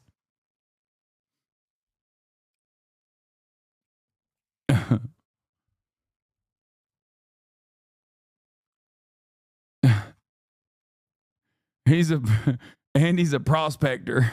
Tariffs are going to make our country rich. Did you go on Timcast IRL today? No, I didn't. And you got a week off. Actually, you know what? I'm just going to ban you. You're fucking annoying. This chatter got 1 day banned for consistently spamming in the chat. Are you going on Timcast IRL tomorrow? Are you going Timcast IRL tomorrow? And then as soon as his ban, because I remember when I banned him, as soon as his ban ended, he waited 24 fucking hours for his 1 day ban to end, immediately to fucking chirp and be like, did you go on Timcast IRL today? He's done. Rich. Tariffs are going to help us pay off $35 trillion in debt. Tariffs are going to make our country safe because China, as an example, doesn't want to play games with us if we're going to do tariffs on them. They don't want to play games. And we have a lot of games being played on us right now. Well, I think, and that takes me to my next question. Yeah. Are you actually going to impose these tariffs, or are they a negotiating tactic? Well, I'll give you an example. With Canada, and in particular Mexico, we have millions of people pouring into our country. You agree with that? I spoke with does she? Both. I spoke with. Does she agree with that? You agree with that? Canada, millions of people are pouring in from Canada. I don't know if she agrees with that. Justin Trudeau. In fact, he flew to Mar-a-Lago within about 15 seconds after the call. And he was at Mar-a-Lago. We were having dinner talking about it. I said, you have to close up your borders because they're coming in the northern border too a lot. Not like the southern border, but they're coming in the Canadian border a lot. And drugs are pouring in. Almost as importantly, drugs are pouring in. Maybe more importantly, drugs are pouring in at levels never seen before. 10 times. I do respect him committing to the bit because, like, I used to make these memes about, like, you know, shut off the northern border and stuff. And, like, it seems like he's committed to that too. Like, Snow Mexico, you're on notice. I don't know how he arrived at this, but, like, it is pretty funny that he wants to shut off the Canadian border. Respect. Times what we had. He's morally consistent. They're just pouring in. We can't have open borders. And I said to the president of Mexico and to Justin Trudeau, if it doesn't stop, I'm going to put tariffs on your country at about 25%. That's a very substantial tariff. And in both cases, but in the case where it was really visible, within 10 minutes after that phone call, we noticed that the people coming across the border, the southern border, having to do with Mexico, they were at a trickle, just a trickle. It was, in fact, I called the border. See, unlike my opponent, I do call the border a lot. And I said, how's the border looking today? They said, there's nobody here. They couldn't believe it. The military stopped these vast groups of people. You know, we call them caravans. But they had caravans of people, and they largely stopped them. Now, they're going to have to continue that. But if they don't continue, and the other thing I told them is no more drugs. And I told that to China, too. I had to deal with President Xi. Had the election been different, I'm going to be very nice because we don't have to get into an argument over 2020. But had the election been different, the result been different, we would have had China giving the maximum penalty, which is the penalty of death, to people that sent fentanyl into this country. But Biden didn't, unfortunately, finish that discussion up. I had an agreement with President Xi, who I got along with very well. We've had communication as recently as this week. And I had communication with him where they were going to give the death penalty to anybody sending drugs into the United States. This week you had that conversation. Not that conversation, but I had other conversations. Okay. But in the past, I've had that conversation. Let me ask you about another aspect of the economy, sir, the minimum wage. The federal minimum wage has been $7.25 since 2009. There are 20 states that still have the federal minimum wage at $7.25. And I actually have a map. 19 of these states actually voted for you, sir. Mm-hmm. And you can see it right here. I don't know if you remember this, but during the debate in 2020, I asked you if you would raise the minimum wage. You said you would consider it. And so my question for you is, now that you are going back to the White House, for these 19 states that voted for you, are you going to raise the federal minimum wage? It's a very low number. I will agree. It's a very low number. Let me give you the downside, though. Yeah. In California, they raised it up to a very high number. and your restaurants are going out of business all over the place. Is it? Huh. I mean, I don't know. What the fuck do I know? I live here. That's crazy. I don't think that's the case, man. Population is shrinking. It's had a very negative impact. But there is a level at which you could do it. Yeah. No, people are escaping California because the minimum wage increased, and not because the cost of living is insane. Specifically, real estate. You know, the one thing that everyone is universally angry about. Okay? But of course, he is a real estate developer, so obviously he's not going to do anything about that. Absolutely. Yeah. What is that level? I don't know. I mean, I really don't know. I can say this. You have a lot of businesses that are open and thriving because of the lower minimum wage. If you raise it too much. Oh, that's why they're Mississippi thriving. Because the minimum wage is low. States are thriving because of low minimum wage, he said. That's amazing. That's amazing. Amazing stuff. God. This is the real champion, the real populist. The real populist right-winger, folks. He knows what's good for you, okay? You fucking peasants. Yeah.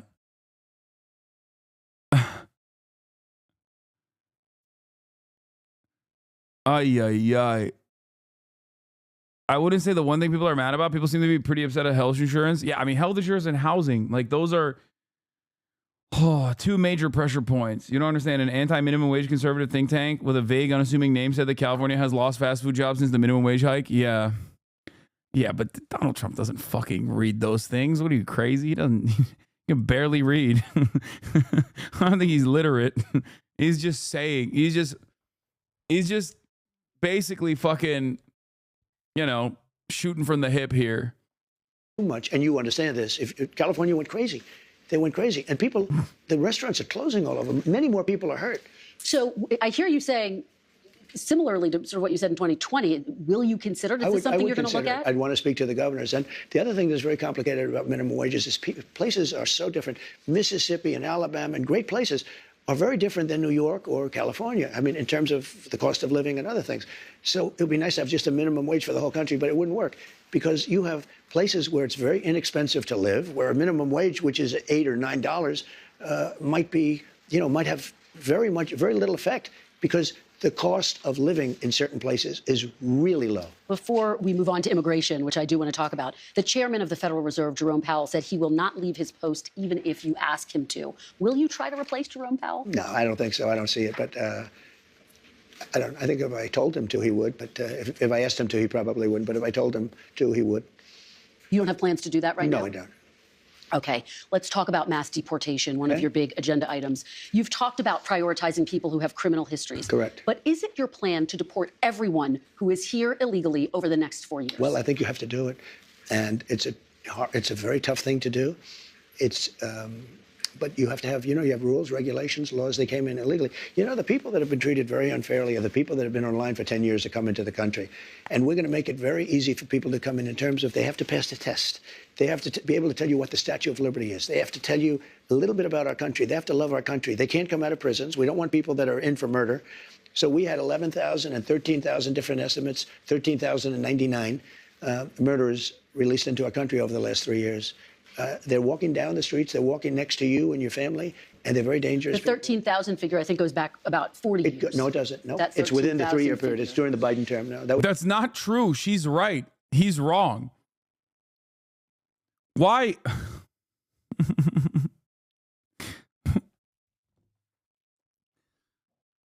Nothing matters.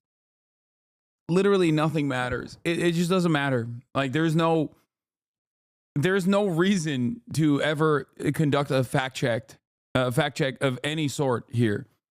Okay? He has a platform. He is the next president. And his fans don't give a fuck. They're like, nah, you're lying. Your fake news is bullshit. It is really crazy. And it's like, what do I always say? Narrative is more important than the truth. And this is yet another clear indication of that, where there is no reason to investigate any further. Whatever he says goes.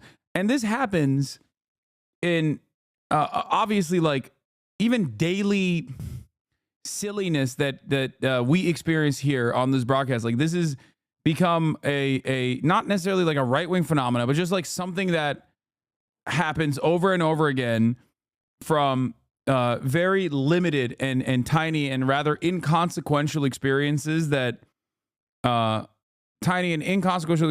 people have on a day-to-day basis, all the way up to the motherfucking president.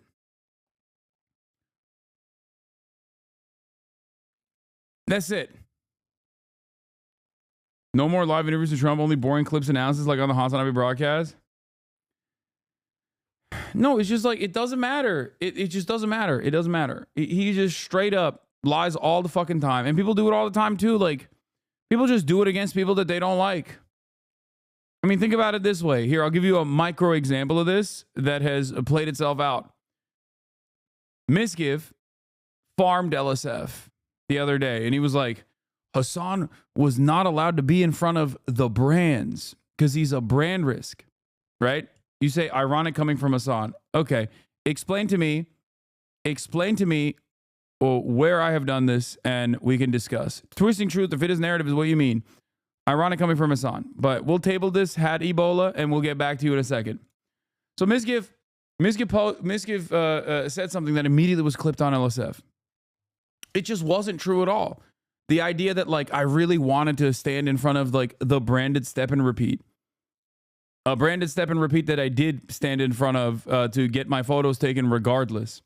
Like, nobody cared. People were just like, oh, this goes along with an overarching narrative.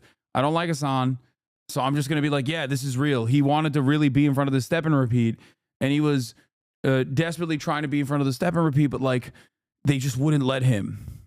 Okay? Something that I didn't even realize at the time was even a concern. Okay? Step and repeat is like the red carpet thing that has like all the brand logos and all the advertising logos. And what was the reason the crew told you to stay there? I still don't know to this day, like to this very moment. And I did not really investigate it either, but I suspect it had something to do with lighting or the very fact that they wanted to continue using the step and repeat for people that they were snapping photos of at the time. It seems like they did that. It seems like they did that in other occasions as well. But ultimately, it doesn't even fucking matter, right?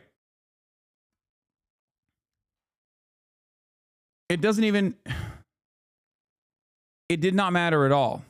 It could be for a multitude of reasons, because my outfit was all black. Maybe they, didn't think that it would look good, so they wanted to do it in front of the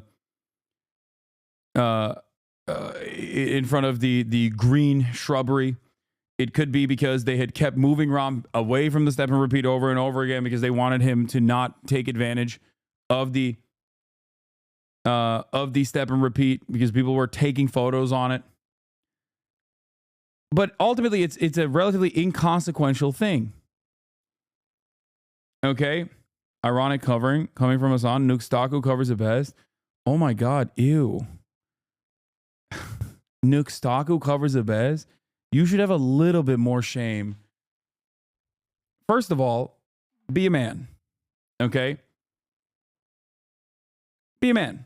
Number one, if you have your own personal convictions, tell me what it is. Tell me what the issue is. Instead of being like, I am going to let another, drama YouTuber make my case for me. You should have your own personal case. But what makes this even funnier is that the person that you are bringing up is like some fucking weirdo Israel defender and also lolicon enjoyer with a VTuber avatar. Like, have an independent thought. And even if you're not going to have an independent thought, the very fact that you would point to a guy like this is fucking hilarious.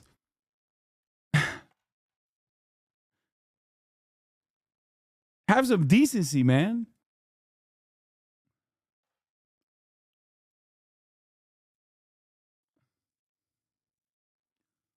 You also try to bait people into saying racial slurs via TTS donations. Lots of VTubers had to deal with it. Yeah. The one guy that he pointed to was a VTuber that every other VTuber fucking despises.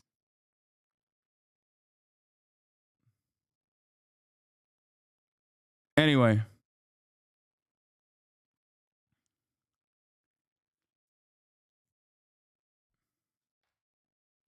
You'll never believe who believed that misgive clip and shared it on his podcast today. Let me guess, Ethan Klein, my former podcast co-host, who is dialed in and laser focused on all of the important news stories of the day. Your ex-co-host ate that up and his crew was like, I don't think that's true. And he said, there's no other explanation. None whatsoever. So anyway, this is my point. My point is, narrative is more important than the truth. Narrative is more valuable than the truth. It does not matter.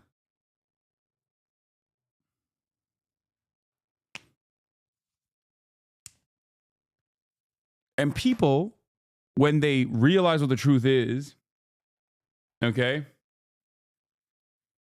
Why are we talking about your purifier again? Why give a fuck about your outfit in LA drama? This shit makes me want to leave instantly. Okay. I don't know if you understand how personal analogies work. But if you want, I can dive into the importance of sometimes covering like minutia that is personally involved just for, you know, people to understand the broader point here. Sometimes I like to pull it back. The conversation was about Donald Trump and how he just serially lies and it doesn't really matter because his followers eat that shit up. But this attitude that people have that is a thought-killing pattern, an attitude that people have towards not really giving a shit about what the truth is on any particular situation is so pervasive online that it actually even plays itself out in like relatively innocuous, inconsequential moments, such as the one that I was explaining. It was an example. I was using it as an example, a personal example. From small to large, it's just something that happens all the time. Does that make sense?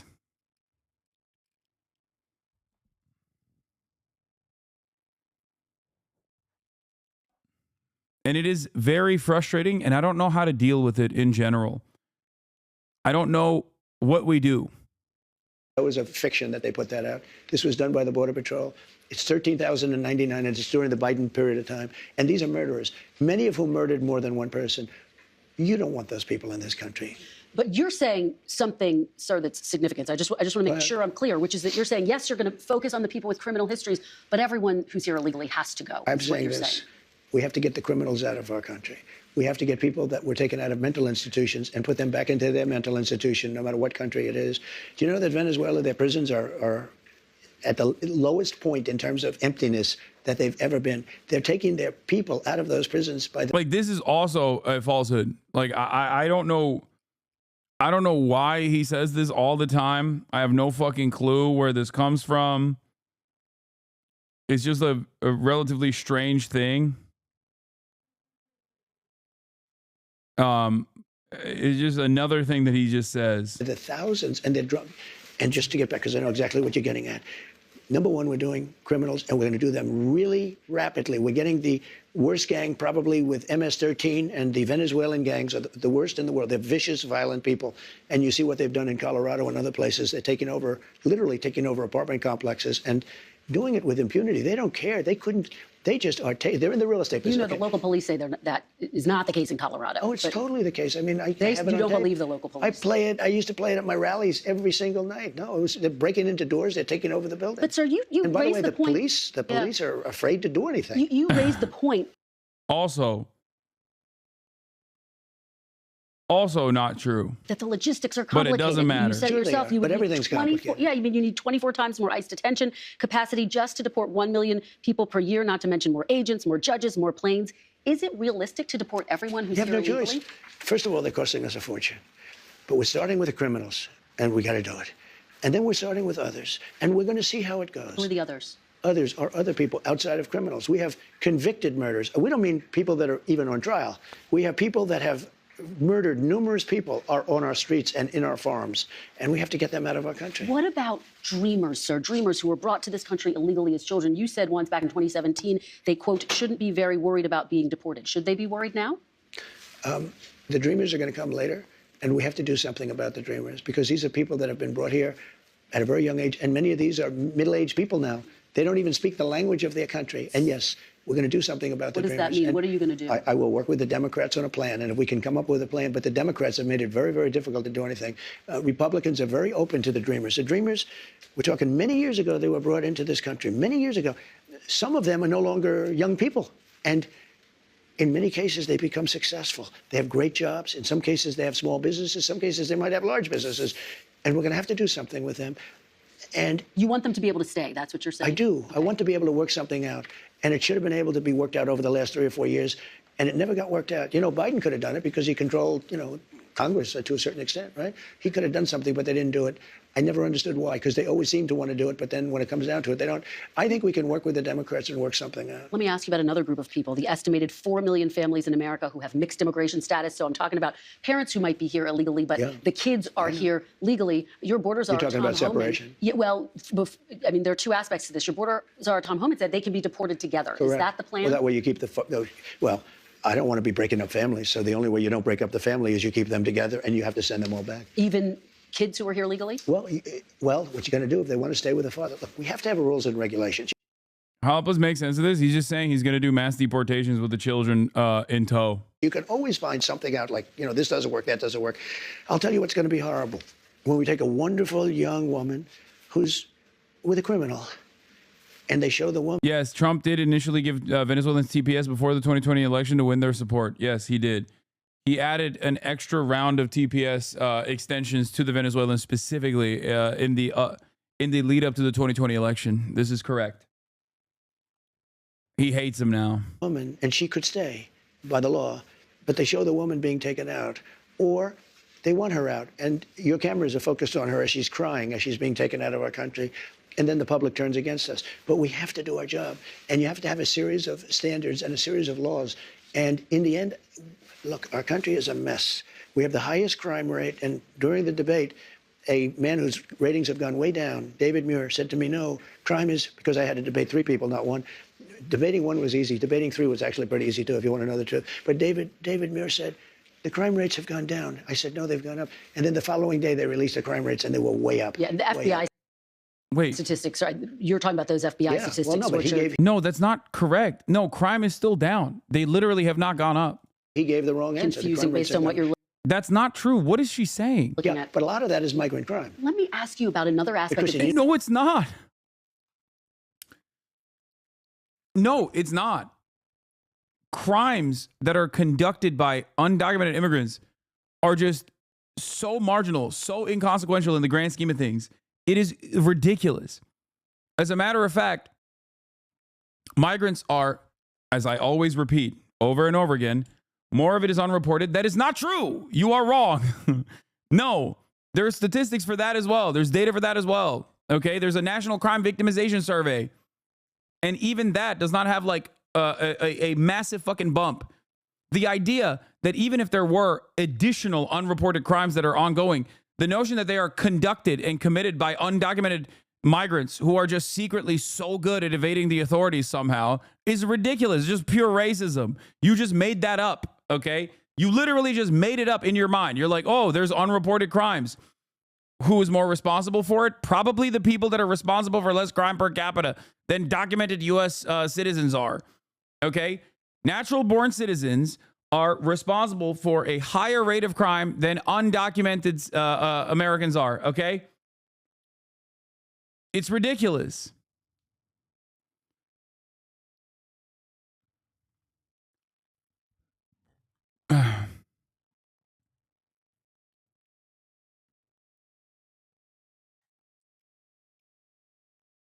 Coming in illegal, yeah, that's the cope. Coming in illegally is automatically crime. So is jaywalking, dumb fuck.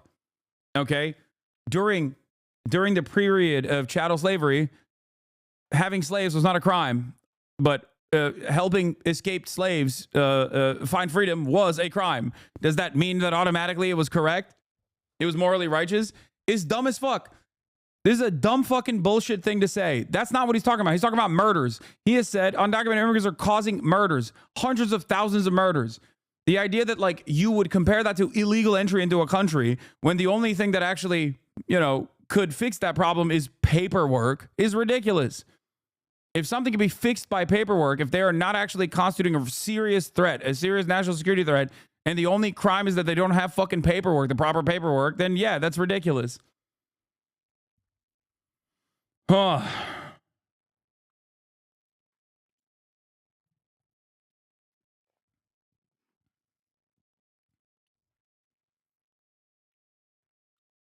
Yeah, Trump is not talking about how these guys are doing movement crimes, okay?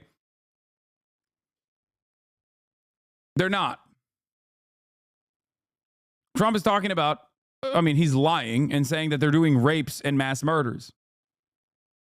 The actual number in the fiscal year of 2024 is like, what, 29? For homicide and manslaughter, which includes like literally car accidents, okay? Not just like directly doing gruesome acts of murder, but like simply being involved in a fucking vehicular manslaughter situation, drunk driving, shit like that. The actual number is not hundreds of thousands in the way that Trump presents it. It's actually 29 in the fiscal year of 2024. Okay? Oh, that's one too many. Well, that's an idiotic fucking assessment. That's not how people legislate. That's not how you're supposed to legislate. You can't just be like, well, I only care about the crimes. You're basically admitting that you don't care when like American citizens do crimes. You only care when an undocumented migrant does it, no matter how small that fucking number is, no matter how marginal that number is. It is an idiotic way to try to solve a problem. Okay? It's pointing to a person lighting a match inside of a house that is already on fire and being like, oh, what the fuck? What are you doing? You lit a match.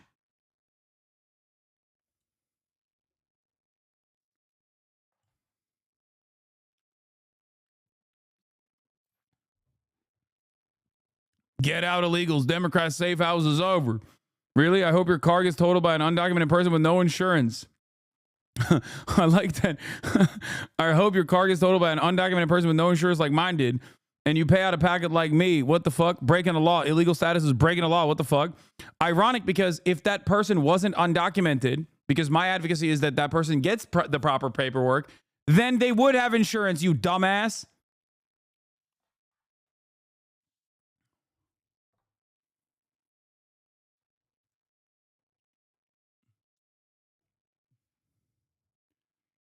And then you would be complaining that you got, if they didn't get the insurance, but they had the proper paperwork, then you'd be like, well, some fucking asshole totaled my car and they didn't have insurance, so I had to pay out of pocket. But of course, when we go back to the brain trust here, okay, Hamas killed Palestine. She got big old teats.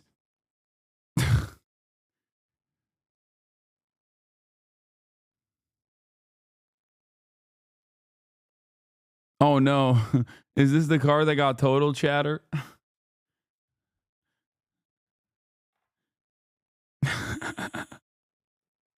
Benji Longrod, brother. I'm on banning this guy. I want to hear what other fucking incredible moments he has.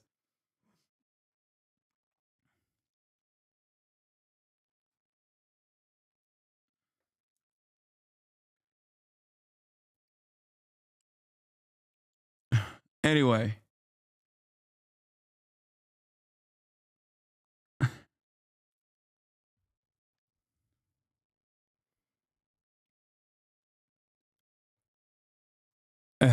It's awesome. God, I love hogs. You know, a lot of it's migrant crime. Well, let me ask you about another aspect of this that I think a lot of people are really curious about. I mean, 3% of the people who are here illegally have criminal histories. But in your first administration, you had the zero tolerance policy, where we did see family separations. Yeah. You ended it. The purpose of that, though, to some extent, you talked about this at the time, was deterrent. You also had it with Obama. You do know that. He didn't have a zero tolerance policy. And you also know he built the jails for children. He didn't have a zero tolerance policy. But in 2014. What the fuck is this? I like you, Hasan. I hate this divide between Jew boy and Turk boy. Okay, that's an insta ban. All right, pretty good. He built the jails, you know that. I want to ask you about the zero tolerance policy. I mean, he didn't have a systemic, we're going to separate families. Families were separated when parents were a threat to the kids. We don't have to separate a family. Excuse me, Kristen. Yeah. We don't have to separate families. Yeah. We'll send the whole family very humanely back to the country where they came. That way the family's not separated. So no more family separations. You're not reviving the zero tolerance policy. It depends on the family. The family may decide to say, I'd rather have dad go, and we'll stay here. And in which case they have that option. But you're not going to revive your zero tolerance policy, which was put in place as a deterrent. Is there any universe where you would bring that back, sir? We need deterrence. Look, ready? When somebody comes here illegally, they're going out. It's very simple. When they come here illegally, they're going out. Now, if they come here illegally, but their family is here legally, then the family has a choice. The person that came in illegally can go out, or they can all go out together. And that was made very clear by Tom Homan. So you're not, at this point... Oh, he wants to deport not just the undocumented migrants, but their documented family members as well. He's like, you can go with them if you want. Nice. Time planning to revive that zero tolerance policy where kids are Well, if you call it, separated. yeah, I'm doing what I just told you I'm going to do. You know, I don't want to send the family out. I don't want to send anybody out. But I'll tell you, we have to, because otherwise we have no country. Chatter is lying. The same thing happened to me, and I got basic coverage, and I still got paid out. Either they're a broke boy and didn't have insurance, or they're lying. Benji, would you care to respond to the allegations that you're a fucking broke boy?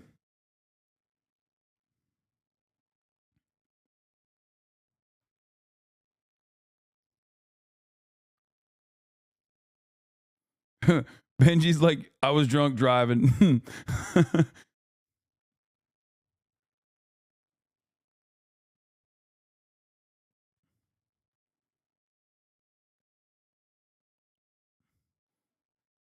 It's just funny because, like, yeah, uninsured, insured doesn't matter. Having your car totaled sucks. But the quickest way to make people hate you is just being a fucking racist asshole. I'm broke as fuck. Why do you think I'm mad about getting hit by a driver with no insurance? Yeah, the problem here is getting mad that someone with no insurance hit you and totaled your car, and that you didn't actually get the, you weren't able to get your insurance company to give you the proper coverage because they're massive pieces of shit. Okay? You should get mad at the right people. You should get mad at your insurance company instead of getting mad at 13 million people across the board and imagining that they have wronged you personally. Okay? Because you know who's probably just as broke as you, if not as broke or more broke? The fucking undocumented guy. So instead of getting mad at the fact that your insurance company generates profits by specifically denying you the coverage that you most likely fucking paid for, but hiding that in the fine print, you literally turn around and you're like, oh, it's the undocumenteds that are the problem here. This is how it works. This is how dummies like you, who are victims of circumstance, get caught up in the anger and resentment. And instead of directing that anger and resentment at the appropriate vectors that are causing you the fucking harm, you literally turn around and you're like, nah, dude. There's still a way to come into this country legally. Why are we ignoring that? No one is ignoring that. The average time frame for someone to legally be able to come into the country requires a shit ton of money and a shit ton of time. Some people don't have that money nor the time. My argument is make it not as costly and make it fast. That's the point. So unless you fucking agree with me on that front, okay, there is no disagreement here. Oh, so go ahead. What do you have to say if to my argument that yes, the current process is unimaginably costly and incredibly long, incredibly complex system where you need to get lawyers, pay lawyer fees. Okay, there you go. Yeah, pass the test and come on in. Okay, great. And that is what your advocacy should revolve around, not the fucking forcible mass deportation. No, that is not the law. That is not the law. I'm describing to you how shitty of a process this is. The test is not offered to every single person. This is what you don't understand. And this is what the issue is. Many Americans, I think, can be reasoned with, but they refuse to recognize that that is not the current order of business. Okay? It takes a fucking decade for some people to become American citizens the right way. Okay? If you were to actually make that process faster, then there wouldn't be this many issues. You're still mad at this undocumented migrant and placing the blame on every single person that's come into the country. Okay? If we don't have borders, and if we don't have voting, good voting, fair voting. I'm from Turkmenistan, became a U.S. citizen in 2018, came to the U.S. with family in 2004. We spent about $10K on all paperwork for the green card and citizenship. You know, they're still counting votes in San Diego, California. Listen, they're still counting the votes. This is almost 4 weeks. They're still counting the votes. If we don't have fair elections and honest voting and machines that work quickly, you know, if you had paper ballots. I literally explained this to my Catholic 90-year-old grandma. She altered her opinion dead ass. Thank you, Hasan, for the words to use in my argument. You're welcome. Every election will be over by 10 o'clock in the evening. So, let me ask you. You understand what I'm saying? Let me, before we get and to... you get a much more accurate count. Before we get to... Does Benji know that a lot of illegal immigrants actually enter the U.S. legally? I doubt it. 52% of migrants that come into the... 52% of migrants that are undocumented on U.S. soil actually come in with a visa. They're visa overstayers. One of the most famous examples of this is obviously Elon Musk. Elon Musk was in violation of his visa when he dropped out of, I believe, Stanford and lied on his forms as well. So I guess I will make one exception for deportation. I'm an advocate for deportation of one undocumented immigrant, just one, and that's it. We satiate the thirst that the masses have for this rather cruel practice, and then, you know, win-win for everybody. We rid the nation of the scourge of Elon Musk, and we also forcibly seize all of his wealth. I say that's a good idea.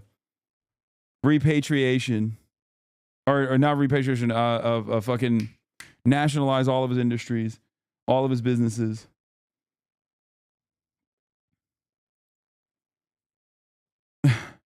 He broke the law. Okay, we got new excerpts incoming. USA, USA. I'm Dark MAGA. USA.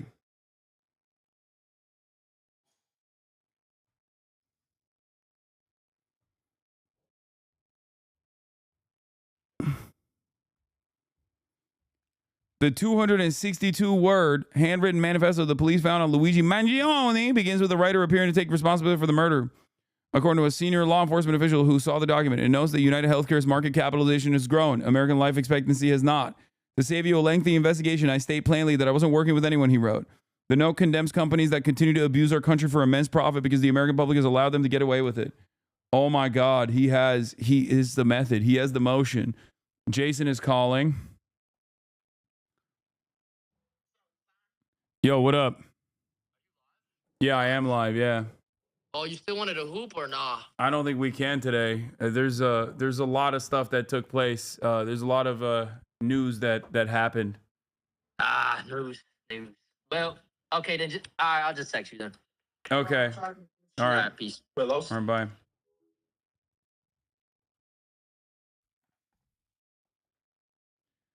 Call him the method? I want to read his manifesto bad, dude. Talia Jane has a snippet. No, who's the nephew? L Unk. No, I'm still W Unk. We'll do it.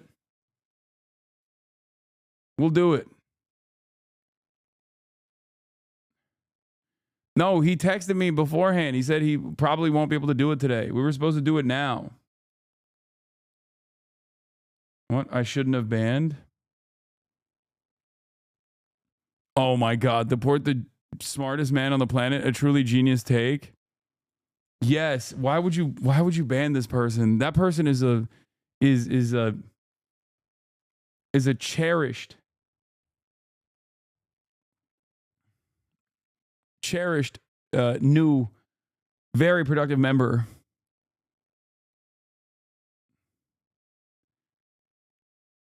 Damn, he got double banned.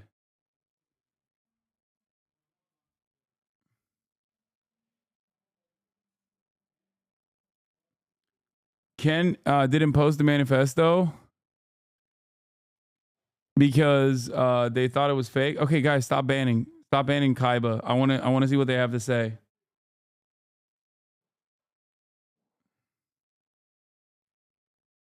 You live in California, bitch. Elon is all jokes to you. He's fucking up my state. I mean, he fucked up my state too. What are you talking about? He was directly responsible. Ban for that? No. Keep chirping, queen or king or the emperor. Okay, you have incredible ideas, and I think they are people need to hear them.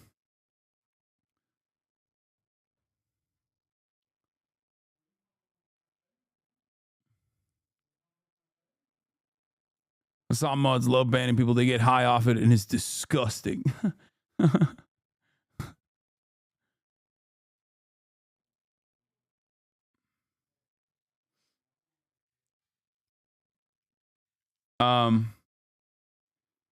Bro, why are you so mad at Elon? He invented electric cars. No, Elon didn't just invent electric vehicles. He invented cars. Fun fact. And space travel.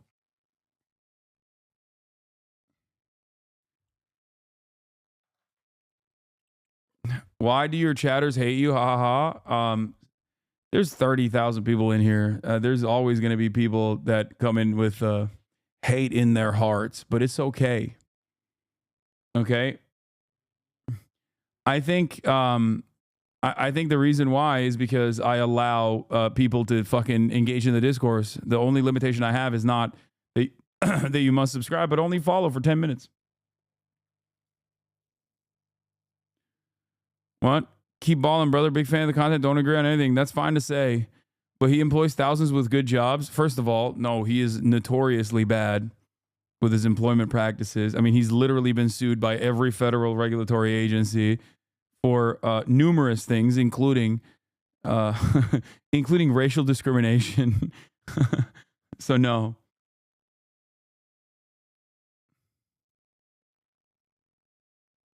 Elon didn't even invent running an automobile manufacturer and want to be diplomat and Nazi because Henry Ford already did that. No, Elon Musk is Henry Ford, literally and figuratively, spiritually. Okay. The one thing he hasn't done is a failed company town in, I don't know, like a Latin American country. Once he figures that out, dude, it's over. He is 100% welcome back Henry Ford. Who will he get the Nazi Medal of Honor award from? Probably Trump.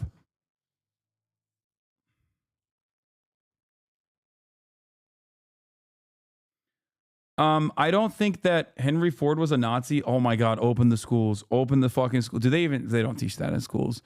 Yes. Henry Ford was a card carrying Nazi. Like, straight up. Yes, he was such a fucking valuable Nazi that Adolf Hitler gave him a medal. He is an award-winning Nazi. Like, he got an Olympic gold medal in dick riding Adolf Hitler. Okay?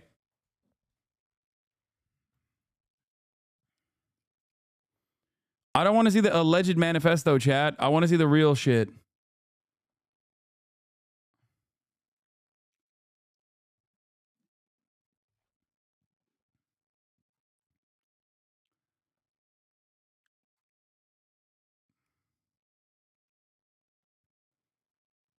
Henry Ford Museum in Dearborn are very open about his anti-Semitism. That's crazy.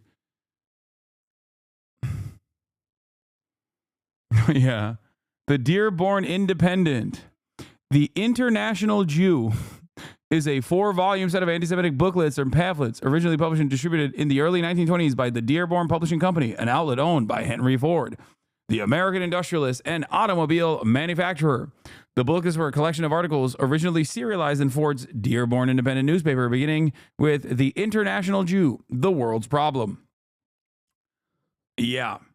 He loved his little pamphlets, man. He did. Close that museum? No, I that's crazy. I think that it's valuable to shine a light on. I think it's fucked up that they don't teach that in school for the most part, and they show him as like a valuable titan of industry. No, I think this is good to keep in the museum. What the fuck? It is valid. I don't think we should do erasure of history.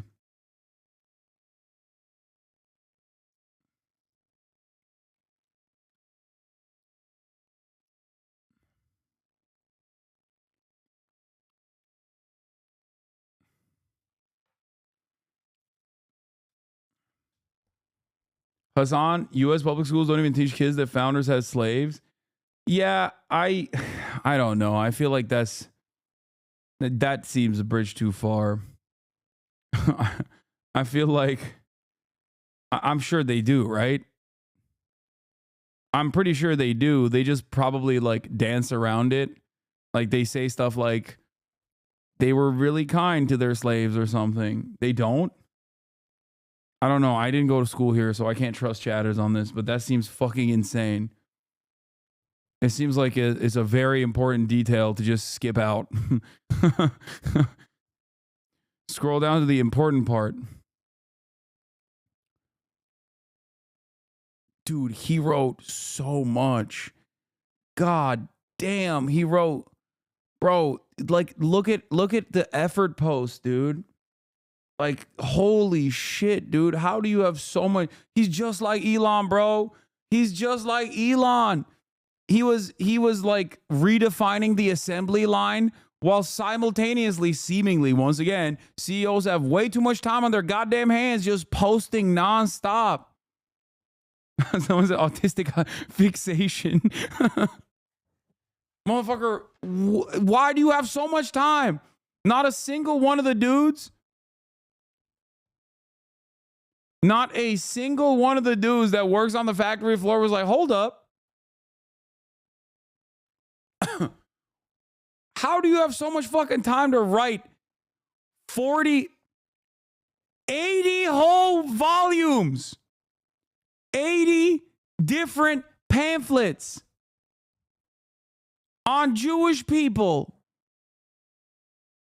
I feel like maybe you're not putting in the same amount of work that I'm putting in to building these goddamn automobiles.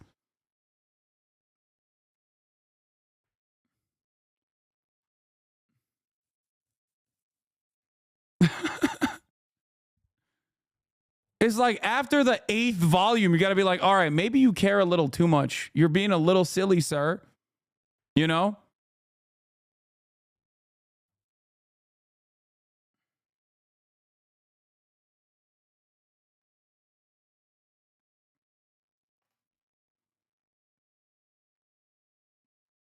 It's crazy. Industrial Revolution era Twitter. I mean, Karl Marx is a poster too, obviously. He also fucking loved writing. Karl Marx, my friend told me Karl Marx was anti-Semitic. Yeah, he's Jewish. He did say some he did say some edgy stuff about Jewish people, but Karl Marx also was Jewish.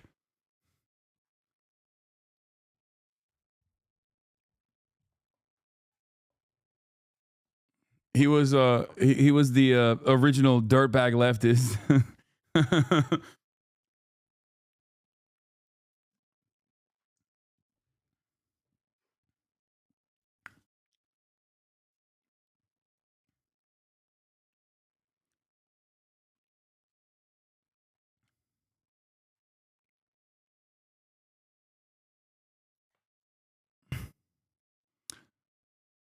Chad, I'd like to see you reader write something. Okay, first of all,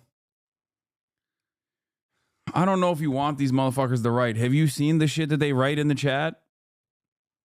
I don't want to read anything by these chatters, okay? I read enough.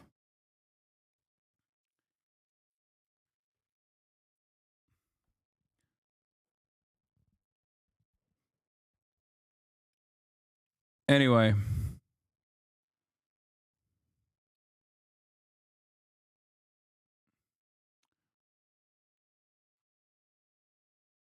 Where were we?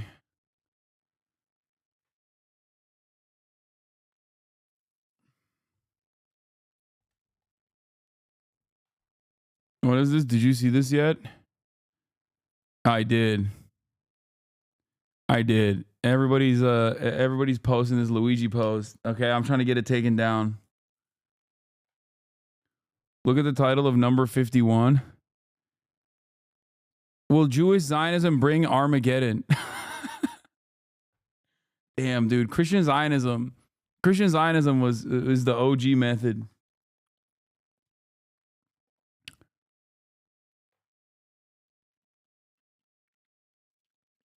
There it is. Yeah, here is a rare historical photo. Henry Ford receiving the Grand Cross of the German Eagle from Nazi officials, 1938. Hitler came when he saw that shit. Holy 20 pages each, bro. Yeah, the condensed version is the abridged version is 174 pages.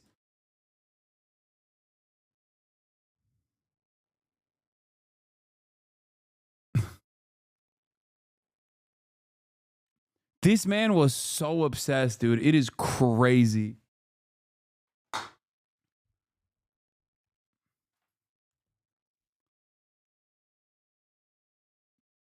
Anyway.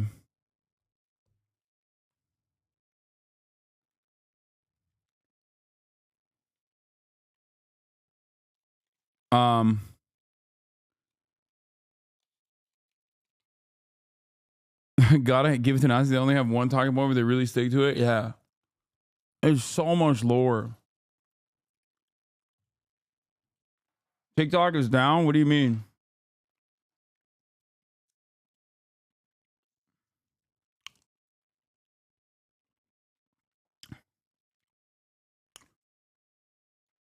Kufi article excusing anti-Semitism. Christians united for Israel.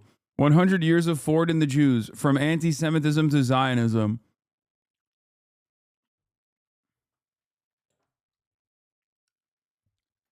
I'm beginning to think that the Christians United for Israel don't really care about anti-Semitism that much. He bought a small local newspaper operating at a loss with a mission. Anyway.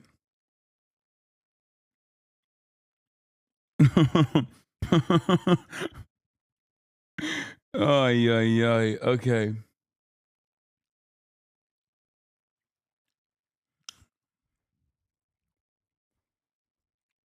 Shocking revelation. Yeah. Yeah, Elon Musk condensed the Jews are doing mass immigration from the third world into this country by basically just responding to a guy who said it by going, "You have said the absolute truth." Man, brevity, okay? Important. I guess he is, after all, more innovative in that field, where he was able to condense such dense anti-Semitic lore into such few words. You have said the absolute truth. Way more efficient, way more dangerous. Let's deport him. One guy. You know, if you really want to deport, an illegal immigrant, just one.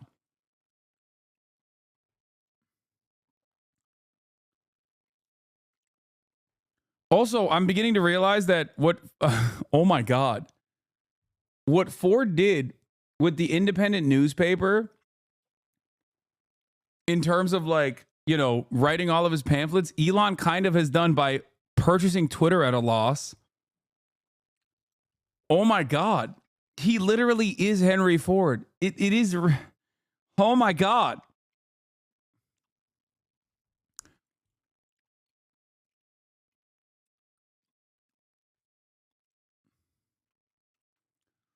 Yeah, this motherfucker's never had a single original idea. It is crazy.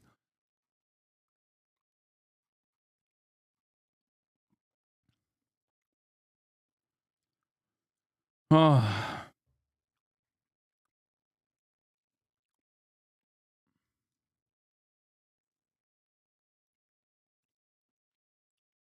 Someone allegedly found Luigi's manifesto and posted on Twitter. I don't know if it's true. Chat.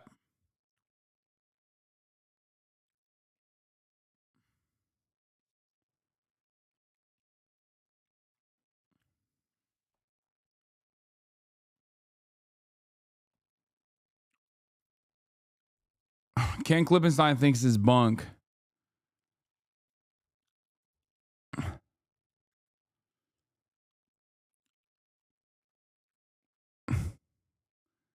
Who will be Times Person of the Year?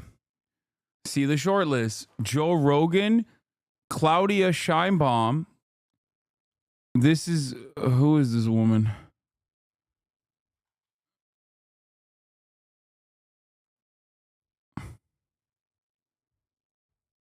Kate Middleton? Is that like a queen or something? What the fuck is that? She's like, no, Kate Middleton is like next in line to be queen or something, right? Donald Trump, Kamala Harris, Elon Musk, and Claudia Scheinbaum, the real queen.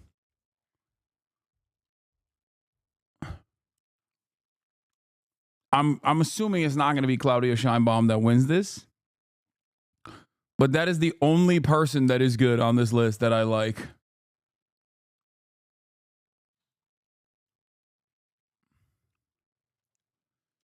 She's queen consort, not even queen. I envy the shit you're ignorant of.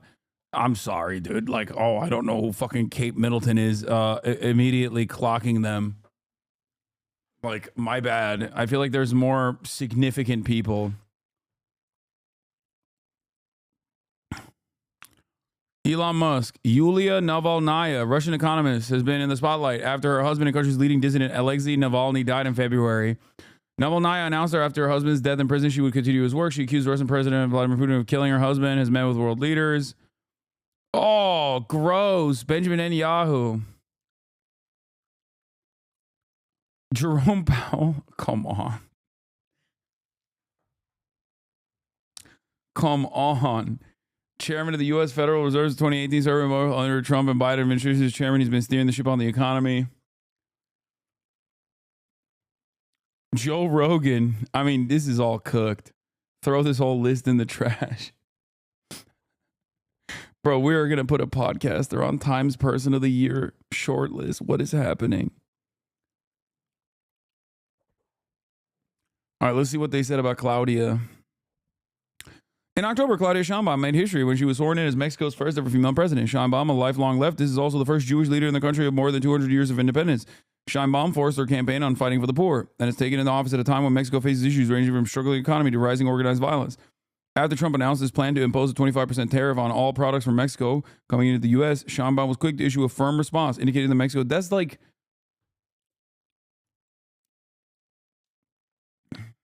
I think she should get it, but I don't think she will. Ew, why would Mark Zuckerberg be on this? He was under the microscope this year as a billionaire Meta CEO dealt with government scrutiny into Meta, which owns Facebook, Instagram, and other platforms.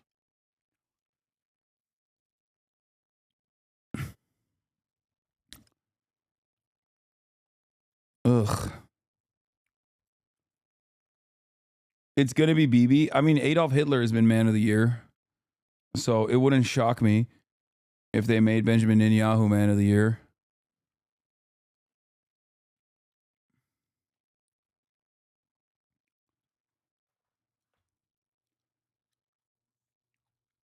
I think it'll probably be Benjamin Netanyahu. Yeah, see? Adolf Hitler, man of the year, 1938. This is very famous, chat. How do you not know this? It's probably going to be fucking Elon, which I think is gross.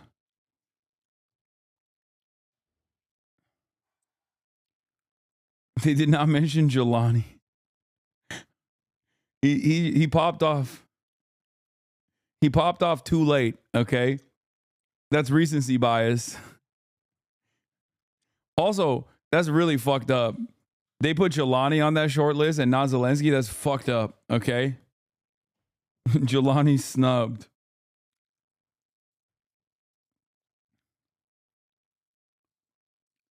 Where's Haley Welsh?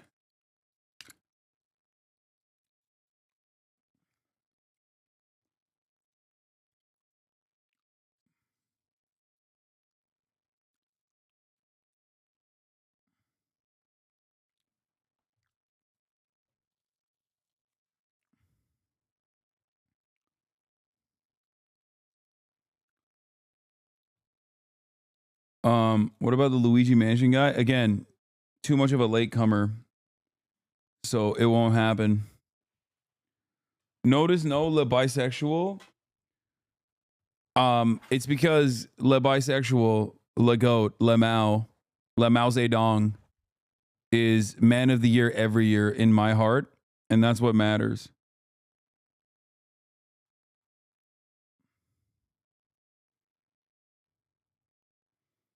This list is so funny because it's like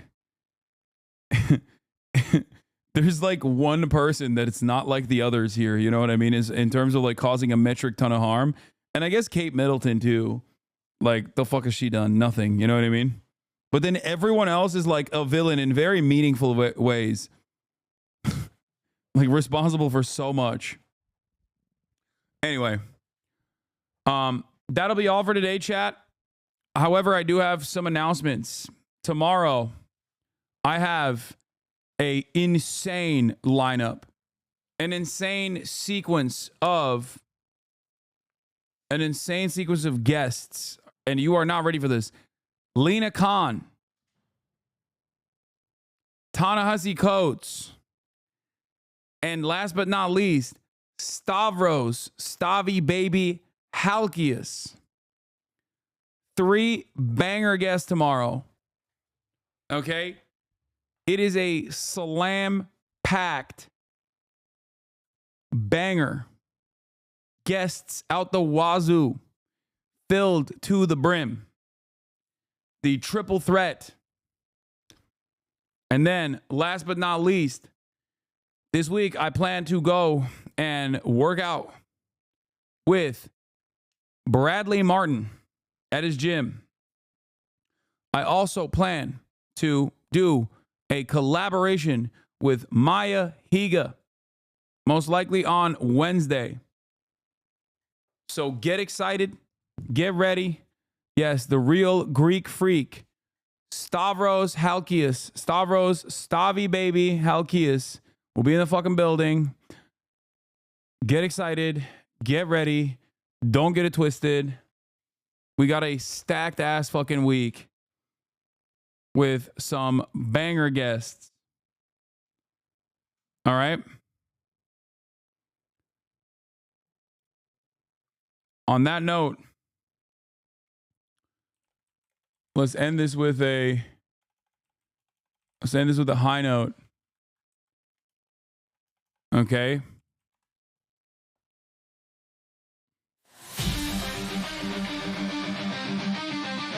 They built a castle out of pain.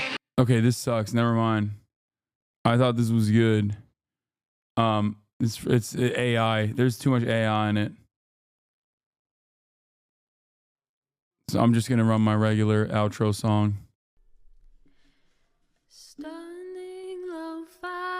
Anyway, love you guys, and I'll see you tomorrow. Peace.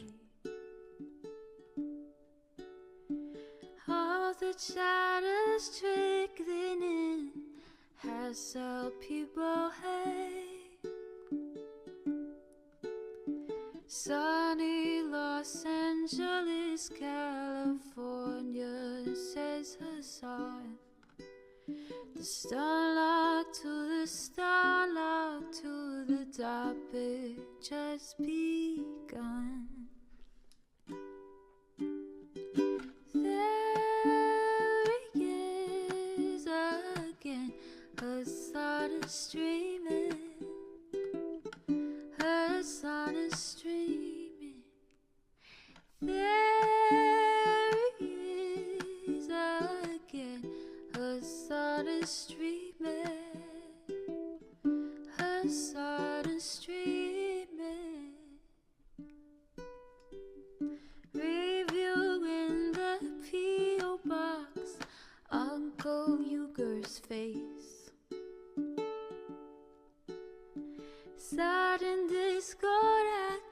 prop. Great names take embrace. Tiny Bernie Sanders, LGBTQ Air Force. The whole left at your fingertips, on at your door. H3 crowded debate, the Young Turks online show. 3 full fucking years of this, plenty more to go. 90-day fiance talks of champagne bourgeoisie. A Trump rally live reaction, a mass riot at DC. There he is again, Hasan is streaming. Hasan is streaming. There he is again, Hasan is streaming. Hasan is streaming. Reading live stream fair comments, Austin show chat advice. And all the ways the right-wing pipeline can suck you in online. JCS react, Lord frame gets broken, cover blown. A full-blown mass pandemic, monster streaming at your home. Total radicalization coming out to find. The system you were taught to trust in was broken the whole time. All these daily streams, whether big or whether small, have helped me and so many find the meaning through it all. There he is again, Hasan is streaming. Hasan is streaming.